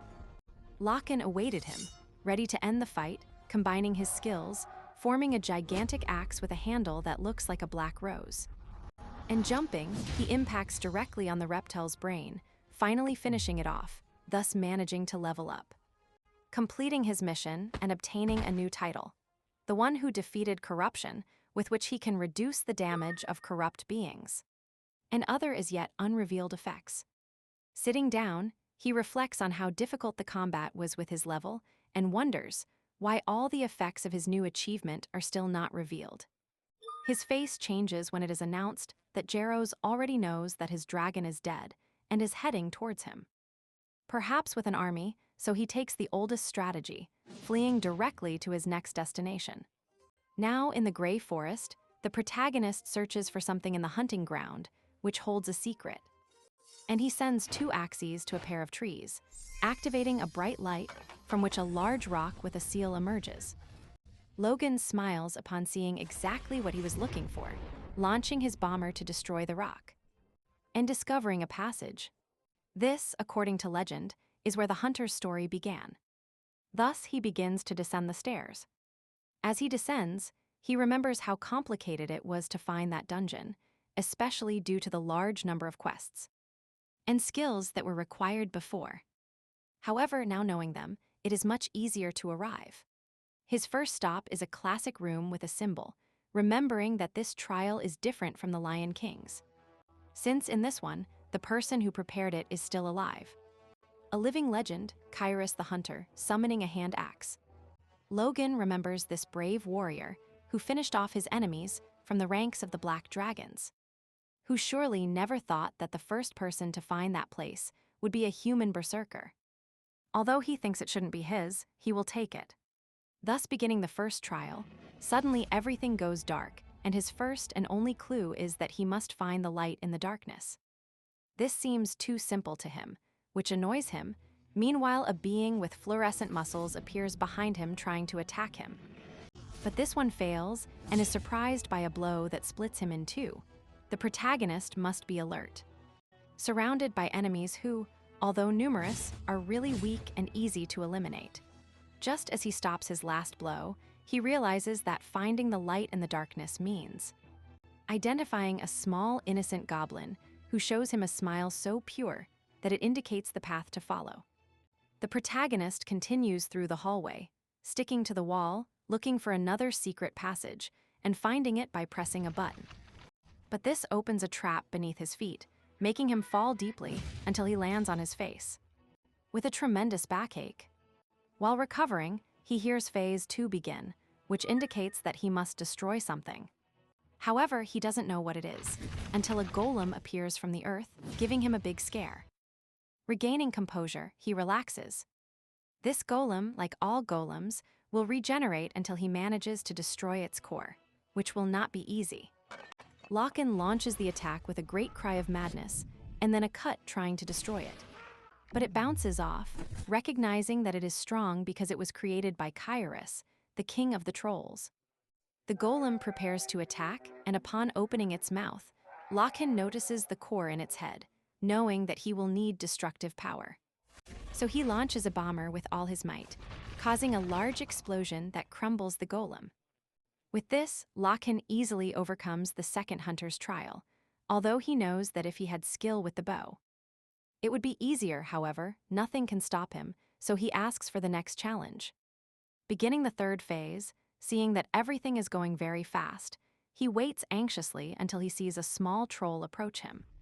Immediately, he remembers that this is the last phase, and observes how the small troll begins to be corrupted with dark energy.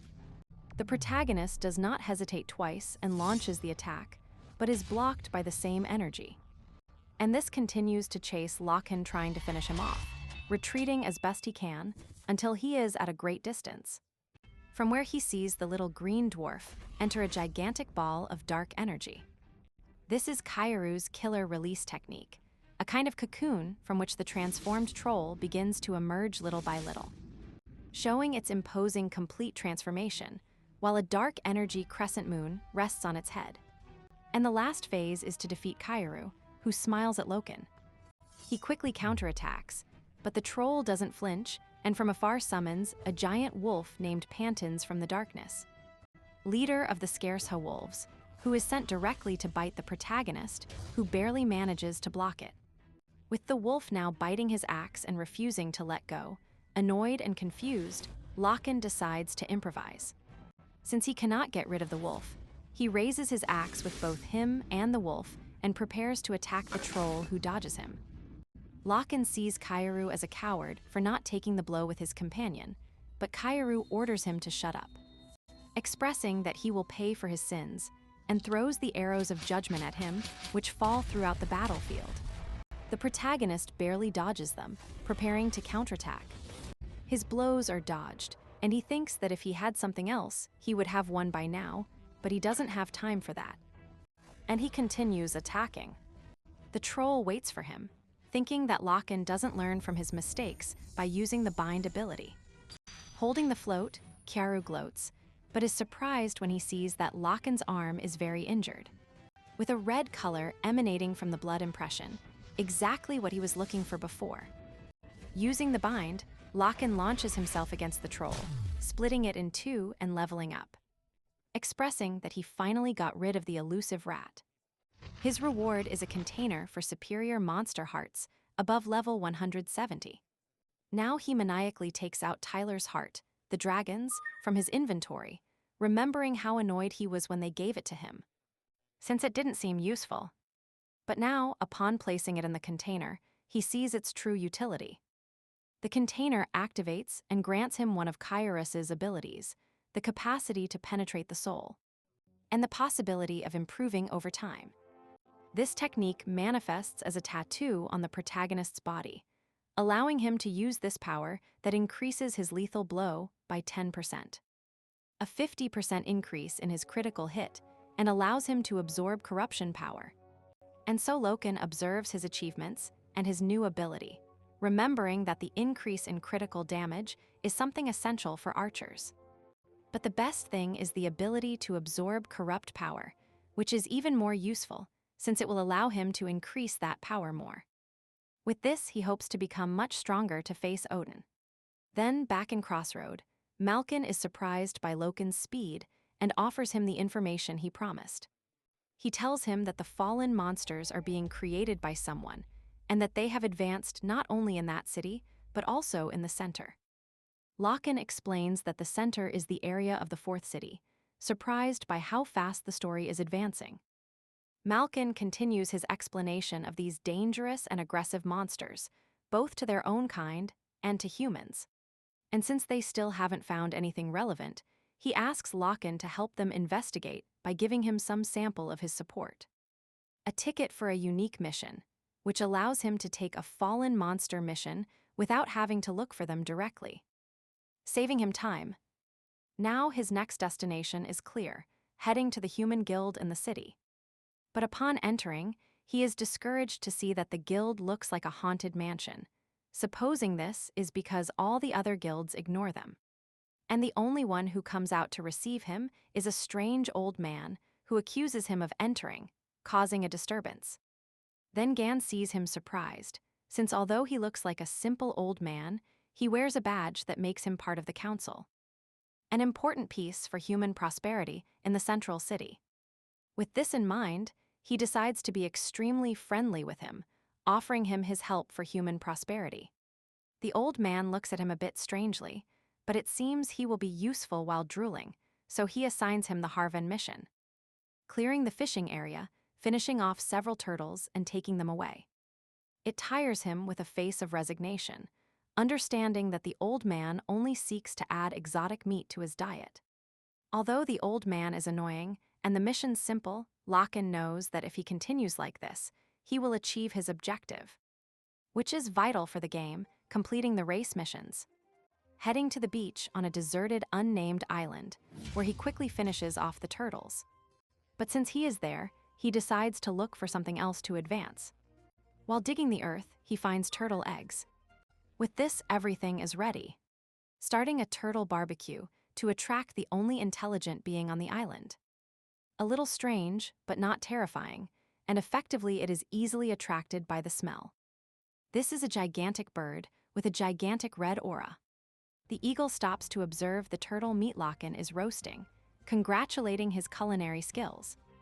The somewhat uncomfortable protagonist identifies the bird as Timon from the Join clan, who drools over the food. Just as the protagonist was planning.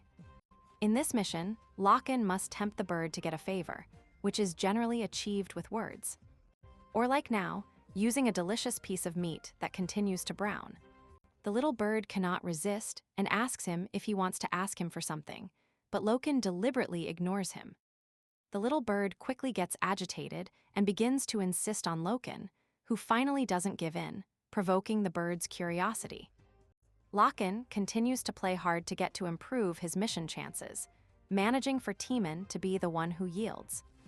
Offering him a favor, anything he wants, even taking him back to the continent.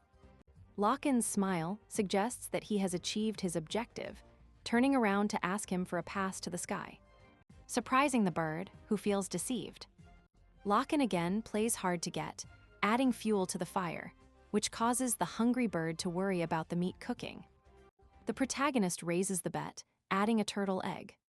This makes an excellent complement to the meat, making the offer an irresistible delight. The eagle tries to resist, but finally yields, granting Lokan a pass to the sky by giving him one of its feathers. Then he receives his payment and leaves, annoyed by the meat and eggs, flying away, suggesting they will meet again. Lokan says goodbye happily, satisfied with having obtained his pass to the sky, a place that is at the top of the world. Although before going there, he must return to the human guild to deliver the turtles to the old man, who cannot contain his eagerness to cook them, feigning seriousness. Then he entrusts Lokan with a floristry mission, which consists of finding 5 soft flowers for regeneration studies.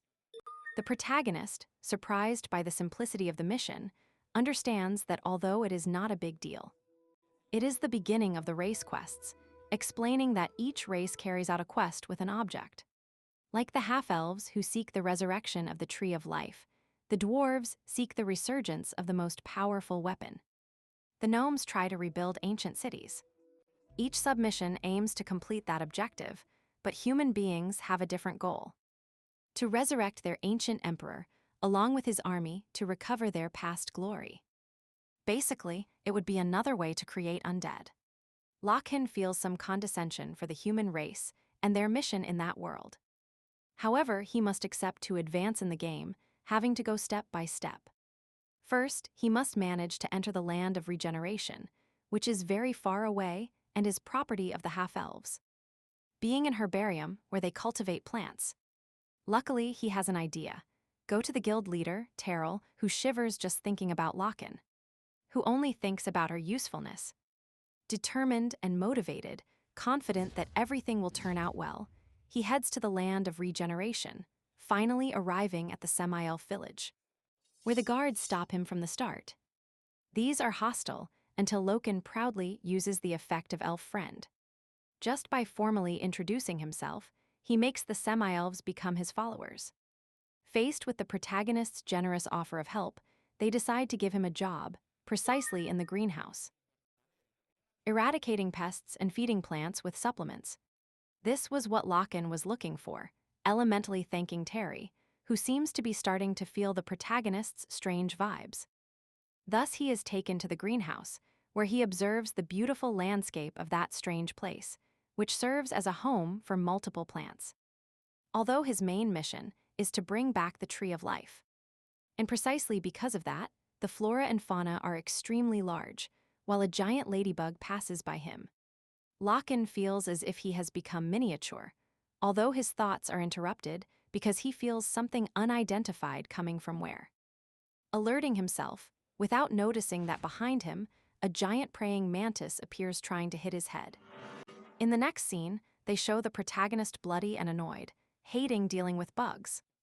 And he raises his weapon to finish the insect, while complaining about getting so dirty. Immediately after, the computer indicates that the mission is complete. Locke finds it was excessively fast, supposing that was the mission boss.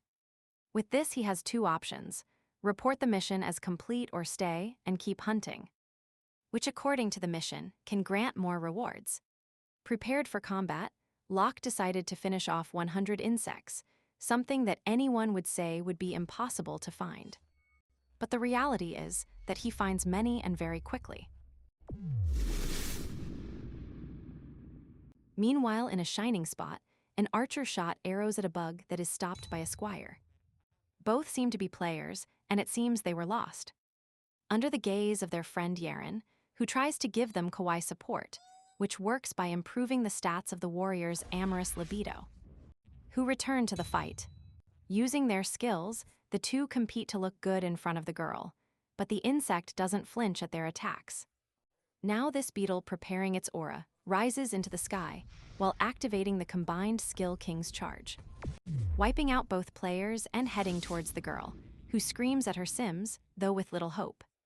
At that moment, the sound of the blade is heard and Lokan appears, crushing the beetle, winning the interest of Yaren, who changes her expression to one of evil victory upon seeing someone so strong. While the protagonist increases his count to 70 bugs, the players desperately search for their girl. And furiously, they find her stuck to Lokan's arm, who hadn't even noticed her. Yaren tries to look cute to the protagonist, but he only looks at her scared, feeling like he has a tick attached. While the Sims continue, trying to convince the girl to move on. However, she ignores them. The protagonist only thinks about how these three are wasting his time.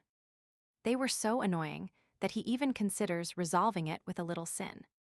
On the other hand, the Sims finally seem disappointed when the girl rejects him, making Lokan notice that his tick is actually a queen bee, who squeezes the players due to a lack of female effect to obtain benefits. This is usual in the game, since one can change appearance, and more so using the cleric class, which has few users and a sweet appearance that makes her very adorable. Despite having all this information, Lokan still doesn't know what to do with the sticky being he has on his arm. And PK is not an option due to the penalty, changing plans. Immediately, he completely changes his temperament, becoming a concerned suitor for the young damsel, introducing himself and inviting her to join his group. Jerry does not hesitate to accept and leaves Lokan's arm, leaving the Sims crying without a soul and lacking female affection, while the girl's manipulative personality comes to the fore. Happy to get rid of the useless ones and having found someone better, not knowing that Lokan plans to have fun with her. Later, Yaren just watches while Lokan fights several insects, finishing them off at full speed, and leaving her astonished. The girl realizes that she will have to make an effort to keep her new transport happy. So she tries to act sweet and cute, offering help to the protagonist, who feigns it with a smile while thinking about how annoying she is. Now she is fully committed to her role of helping, so Lokan decides to execute his plan, requesting her help to defeat the next boss, lying to convince her to do a job that only a cute one can do. And a small cleric like her. This scares her a bit, but she cannot let go of such a strong servant. So she pretends to accept exactly what Lokan expected, the protagonist decides to disguise Yeren to lure the final boss of the greenhouse. A giant bird, using the girl dressed as a flower as bait and holding a giant apple. Having to wait to attract the bird and allow Loka to destroy it. The girl is annoyed by so much humiliation, thinking that her feminine charms do not work on the protagonist, which only motivates her more to try to seduce him and make him her faithful servant. Meanwhile, the bird visualizes the food and heads straight for her. Tired, Yeren wonders when the damned bird will arrive, until it finally lands behind her. Yeren turns to see the imposing giant bird, from which she runs away crying, remembering that the protagonist told her that the bird would not follow her. But the fruit. The girl continues with the mission of luring it, waiting for Logan to come, but she is still being chased by the bird without any sign of the protagonist. Her desperation makes her scream for Logan, who from the top of a tree with some good popcorn enjoys the spectacle. Mocking how the girl who thought she was the queen bee runs, while Yeren runs desperately, ending up on the ground, with the bird stopping behind her, about to exterminate her. But this was not true, since the bird was actually only after the fruit the whole time, which it can finally eat comfortably. Logan from the top of the tree laughs out loud, mocking the expression of the queen bee, considering her a novice who has never hunted. While the giant bird devours the fruit, Logan thinks it's enough mistreatment, and that he will go to help, hoping that the girl has learned her lesson and is no longer so interested. Meanwhile, Yeren, frustrated and angry, thinks about how she was used as bait by a supposed savior, who never appeared. So Irakanda throws a stone at the bird. Logan sees him, knowing that if he attacks him, the bird will respond. The bird barely feels the blow, but it still gets annoyed, turning savage. The protagonist from above sees how the girl is brutally attacked. Incredulous, since he never thought she would do something so reckless. Logan is still undecided, knowing that if he does nothing, Yuri probably won't survive. The girl is now agonizing on the ground, calling Logan with her last breath, who finally decides to intervene. Wondering when he started softening up so much. The bird with a murderous look heads straight to attack the unconscious little flower, not noticing that from the sky. Logan approaches, giving it a hard blow on the back, but the bird doesn't fall, nor does Logan, who clings to its back to avoid falling, while the bird tries to shake him off, moving from side to side. This leaves Logan very annoyed and dirty, determined not to let go, until he realizes that it is heading straight for a tree. The protagonist quickly releases his aura, entering a blood-marked transformation. And he decides to avoid reaching there, jumping and using a bomber, which generates a large explosion that wakes up Yeren. The bird falls in a dive, injured, while its eyes almost pop out of their sockets upon seeing that from above. An enraged Logan holds his gigantic axe to deliver a lethal blow. The bird reacts by launching an attack, which Logan sees happily ready to test his strength. And this one overcomes any defense of the bird, which is split in two under the gaze of admiration of the little flower, who feels her heart beating strongly, awakening the desire to be as strong as the protagonist. Logan remains a little energetic after the fight, determined to go for his reward, a large bird egg that he must keep so that it hatches. And in this way tame it and get the first aerial transport, along with his entry to heaven. But for the moment, he must look for the flower girl, whom he searches everywhere hoping she hasn't died. However, she is not there, he only finds a letter. This indicates to him that from now on she will fight her own battles. Logan thinks she is crazy, or that she wasn't as idiotic as he thought, considering that the rehabilitation of the queen bee is over. And now he could proceed with his hunting mission, and so Logan returns to Crossroad to perform maintenance before his new mission. First, he goes to the dwarf forge, where the blacksmith delivers him a new breastplate, which although it is not the best for Logan, it is more than excellent, with good stats and effects, and he also receives gloves with the best possible defense, and improvements in agility and resistance, in addition to the effect of gaining more attacks and defense for each consecutive kill. His equipment becomes functional against large groups. Thus he prepares for his next objective, the old man who assigns him the mission Reflection on Bones, where he must investigate not only the herbs that revive flesh, but also the bones, for which he needs to obtain special material. His next destination is the imposing and gloomy city of the undead, where he must search for Leech, an eccentric mage who defeated death and who can resurrect no matter how many times he is killed. He is famous for having his lair in the Cradle of Death, inside the city, a place feared even by level 190 players due to the difficulty of entering. For this, Locke decides to lurk around the surroundings, knowing that it will not be easy, since he will have to face a minimum of 50 undead guards ranging between levels 150 and 190, and they can resurrect. Although his equipment is good, it would be a problem to face them, so he has another plan. The protagonist starts his live stream from the camp, which awakens much interest among the players, including the very orcs he once defeated. Lokan seems imposing at the entrance of the city and issues a new challenge. He will give his improved sword to whoever manages to draw it from the rock where he has placed it. Many do not believe him, but most fall into the trap and begin to arrive in hordes to try to obtain the prize. In turn, a large army of orcs decides not only to go for the sword, but also for Lokan, who smiles upon seeing how they took the bait. Subsequently, when he sees many people gathered, he launches a bomber. With this, he wants to test the new power increase effect of his armor. Enjoying the spectacle, while the orcs do not stand still and plan to continue attacking him, which makes Lokan happy. Beginning his attack, first he lets out a loud roar, then moves at full speed through the group of enemies, cutting and slicing everything in his path. On the other hand, a small goblin sneaks out of the combat to try to take his back. Just when he was confident of having fooled everyone, Logan returns from above like a lightning bolt. Finishing off the little green man after the massacre, the attack and armor stats are at 200%, so he decides to move to phase 2. And an orc curses while barely managing to get up. Lokan launches a bomber, although it is not aimed at the orc, but at the city, activating a magic seal that releases the protective guards of the city, the Legion of the Undead. The orc is confident upon seeing them and thinks Lokan has no chance.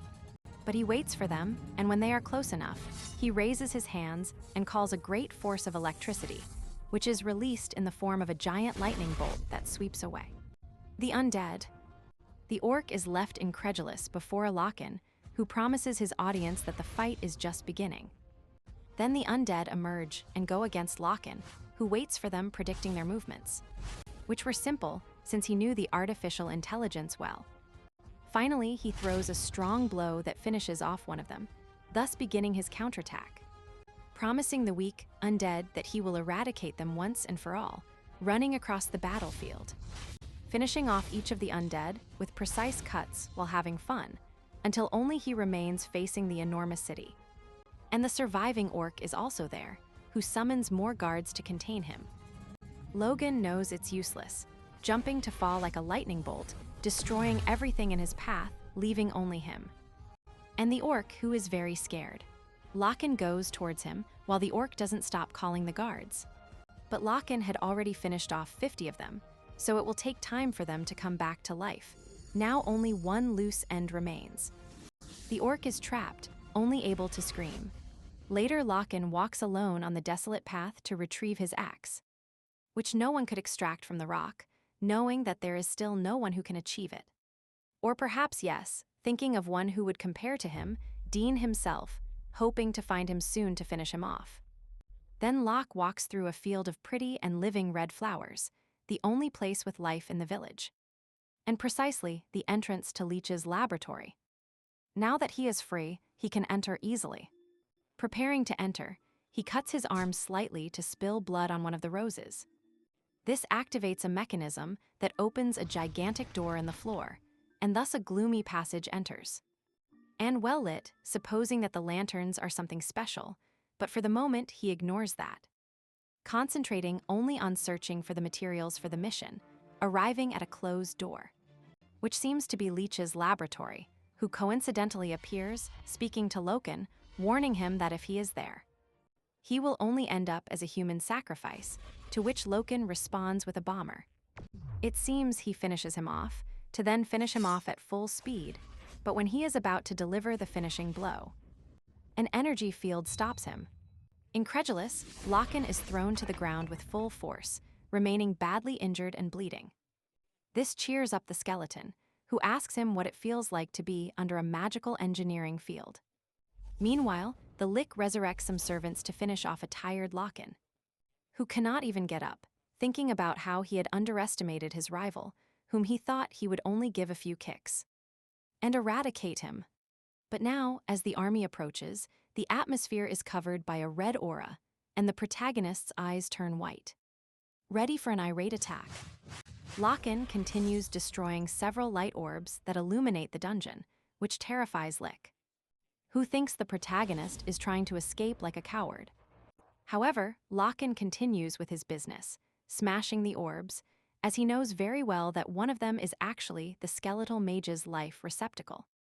If he destroys it, he will finish off the Lick without possibilities of resurrecting, so he continues destroying more orbs, although he doesn't find the correct one. With no other alternative, he moves forward, determined to finish them all until he finds the right one. The mage, increasingly shaky, tries to get Lokan's attention by picking up a large stone shield, from which powerful purple flashes begin to emerge. As Lokan runs, he notices from the corner of his eye that Lick is preparing to attack, generating large rock spears that form all over the cavern and move like tentacles.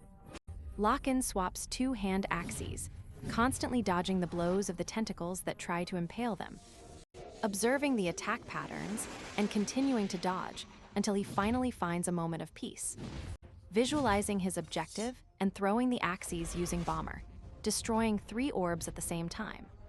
The mage's tentacles cannot stop the attack, and they try to surround Lokan, who jumps between them to reach another orb. Upon attacking it with all his might, the blow bounces off, surprising him with its hardness.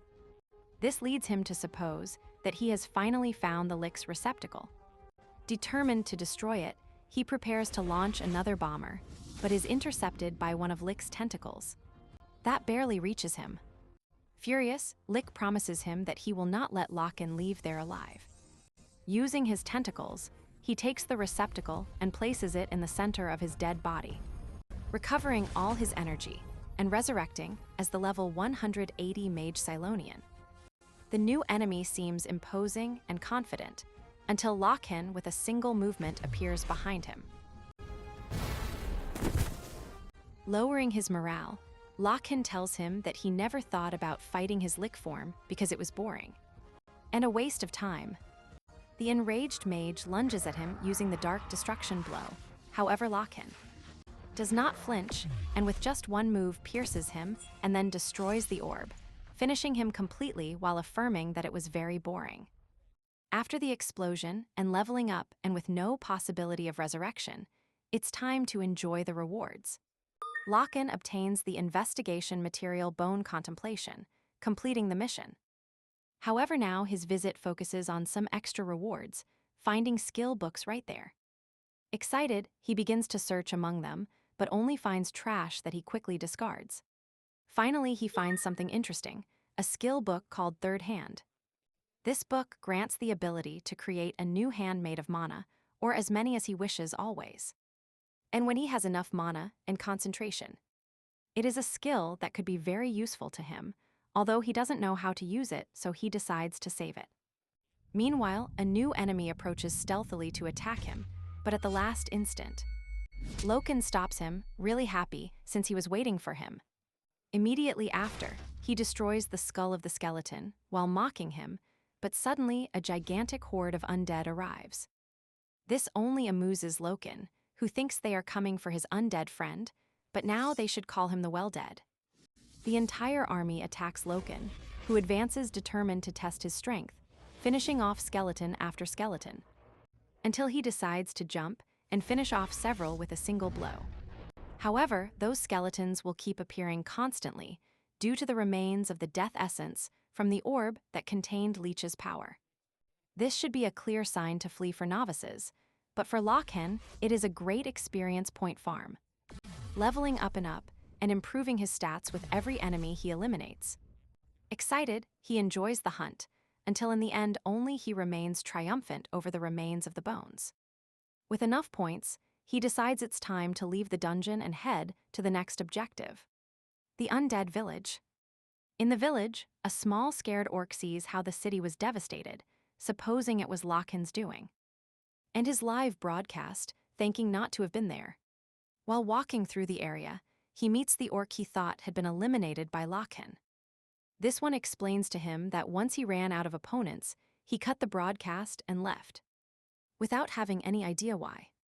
The smallest orc searches the internet, finding a notification indicating that Lokan is streaming again, with a new name for the broadcast: the invasion of the land of the undead. The whole city goes on alert, determined to eliminate him. The skeleton guards that arrive are received by Lokan's swift cuts, while the orcs arrive only to see how Lokan easily finishes off the skeletons. One of them accuses him of being a hacker. This annoys him and lowers his morale, reminding him of the problems in the previous city. But in turn, it also motivates him to tell everyone to trust him, or he can finish off the entire city alone. And Logan explains the capture game mode. According to the protagonist, it is when you expel hostiles or finish off all the enemies in a camp, taking control of it. This indicates a large-scale battle where users can keep regenerating, bringing 50 guards for every player you invade. This only works if done in groups, nor see the clan, something the orcs know. However, Logan is not interested in forming a clan since he wants the rewards all for himself, disarming and slicing an orc, and then he finds himself surrounded by more enemies and they launch the attack. While Logan reflects that the overwhelming difference in strength against a camp is just a thought, destroying all his rivals with a large spinning attack. This is observed by a small troll hidden in an alley, terrified to see how their strongest warriors have been defeated. Only half of the users remain, and there are hours left before the guards return, which means they are being conquered by a single player. Lokan appears in front of the troll, cheerful and offering him a gift for guessing the situation. Thus the streets, wells, and corners of the city witness the protagonist's bloody massacre, leaving a scene of desolation that begins to be illuminated by the light of day. The capture of the city is confirmed, preventing users belonging to the camp from respawning there for at least 3 hours. And an imposing Lokan receives the notification that by being alone in the camp and conquering it by himself, he is awarded the title of Tyrant, which will increase his stats up to 15% in hostile fields or against hostile NPCs. In addition, his strength increases by 50% against large groups of enemies. With this and the great reaction from the audience to his feat, Lokan knows he can earn a lot of money from his YouTube channel with these battles. But for the moment, his objective is to rest before going for the main quest. Just when a user warns him to be careful ahead, Lokan doesn't understand until a powerful figure arrives at full speed and hits him directly in the stomach with a large stone maul, sending him flying across the city. And crashing against a wall, Lokan spits blood and appears confused, since there shouldn't be any rivals left. Just then, he sees a figure approaching, mentioning that he has been waiting for this day to finish him off. For Tiller, who must be crying in heaven. This is how the level 200, captain of the guard, Jaros, introduces himself.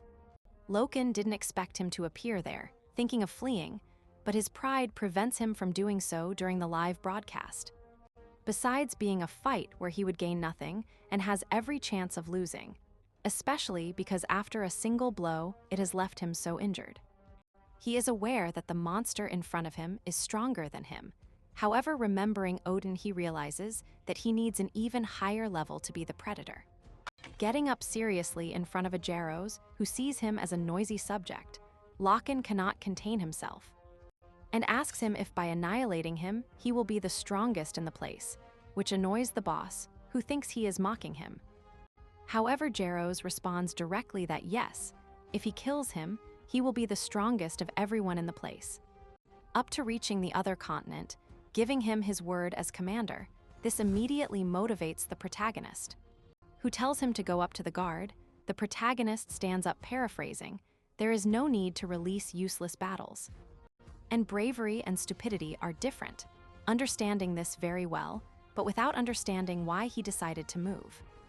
Determined to fight, he changes his equipment to critical damage, since his rival uses a very heavy hammer. And that in his hand seems light, so he cannot afford a medium defense. Activating his helmet, he prepares for the battle. The rivals step firmly, crossing glances on the battlefield. Their mere presence raises clouds of dust.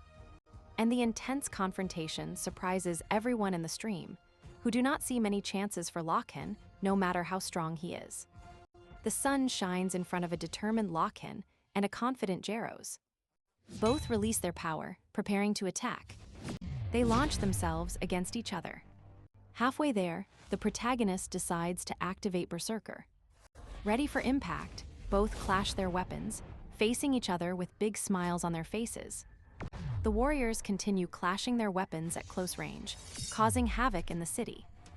Jaros makes Lokan notice that he is stained with blood, while the protagonist, confident with a rough appearance, offers to bathe him in red too. The battle of power continues, with so many powerful impacts that in one of them both lose their weapons. So they decide to fight barehanded. The protagonist tries to dodge the commander's strong blows, but ends up being sent flying by a punch that damages his helmet. Barely remaining standing after that blow, and he sees Yarrow launching himself with a tremendous kick. That Lokan barely manages to block, wreaking havoc around him. Lokan throws some bands from his hands, and Yarrow takes the opportunity to give him a direct blow to the jaw. Just then Lokan uses the bands to return, taking advantage of the momentum of the blow. And with a strong headbutt followed by a kick, sending the commander flying directly against a building.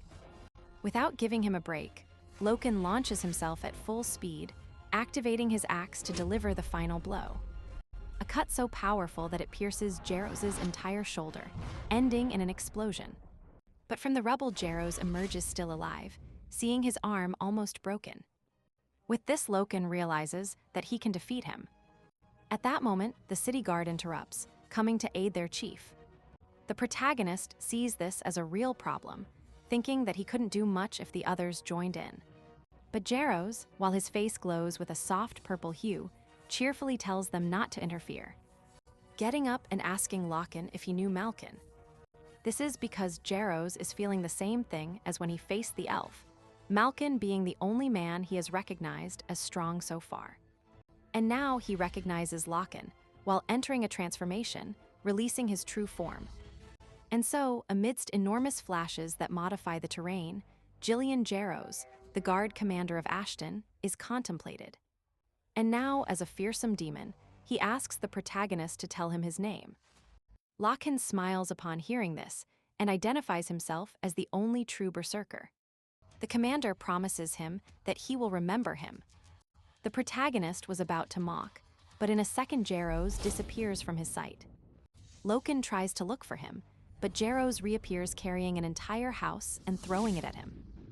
Lokan finds no way to dodge the attack, so he makes an enormous effort receiving it and carrying it, while Jaros shatters it with a kick from above, until it explodes directly on the protagonist. Among the debris, he moves at full speed, straight towards Lokan, who can barely dodge. Since his vision becomes blurry, remaining standing with difficulty and bewildered. Lokan begins to remember how Dean looked down on him for being so weak that he wasn't even capable of finishing him off personally. Suffering humiliation in front of all of Ragnarok, this infuriates him so much that he activates his cry of madness. Immediately, he launches himself against the commander, who blocks his attack. He plants his feet firmly on the ground and smiling, recognizes Lokan as a true berserker. But Lokan, moved by fury, continues attacking with everything he has. Jaros quickly takes control, destroying his weapon with just one move.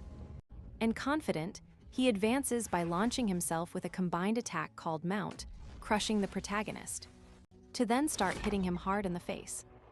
Lokan begins to unlock memories of his past life with the beating they were giving him. Completely powerless, he lies breathless on the ground while receiving a hard blow to the face. He increasingly saw his memories of the humiliations suffered in Ragnarok blurred, distorted by the falling rain. while Jaros increases the strength of his massacre. They are gloating about the power difference, and we see Lokan completely battered on the ground. With a face of sadness and despair, raising his arm, longing to reach Odin. And Jaros, wanting to reduce the power difference, but never asking for mercy. Without surrendering, he pulls out a hand axe in front of Jaros' face, activating the bomber, causing a strong flash. And an explosion. Jaros is sent flying, hurting his arms with which he blocked the explosion, thinking that the protagonist is crazy seeking self-destruction. Then he sees Lokan, with everything he has, pursuing him with eyes full of fury, with a single objective: to finish him off. This pleases the commander, who recognizes him as the best, planting his feet on the ground.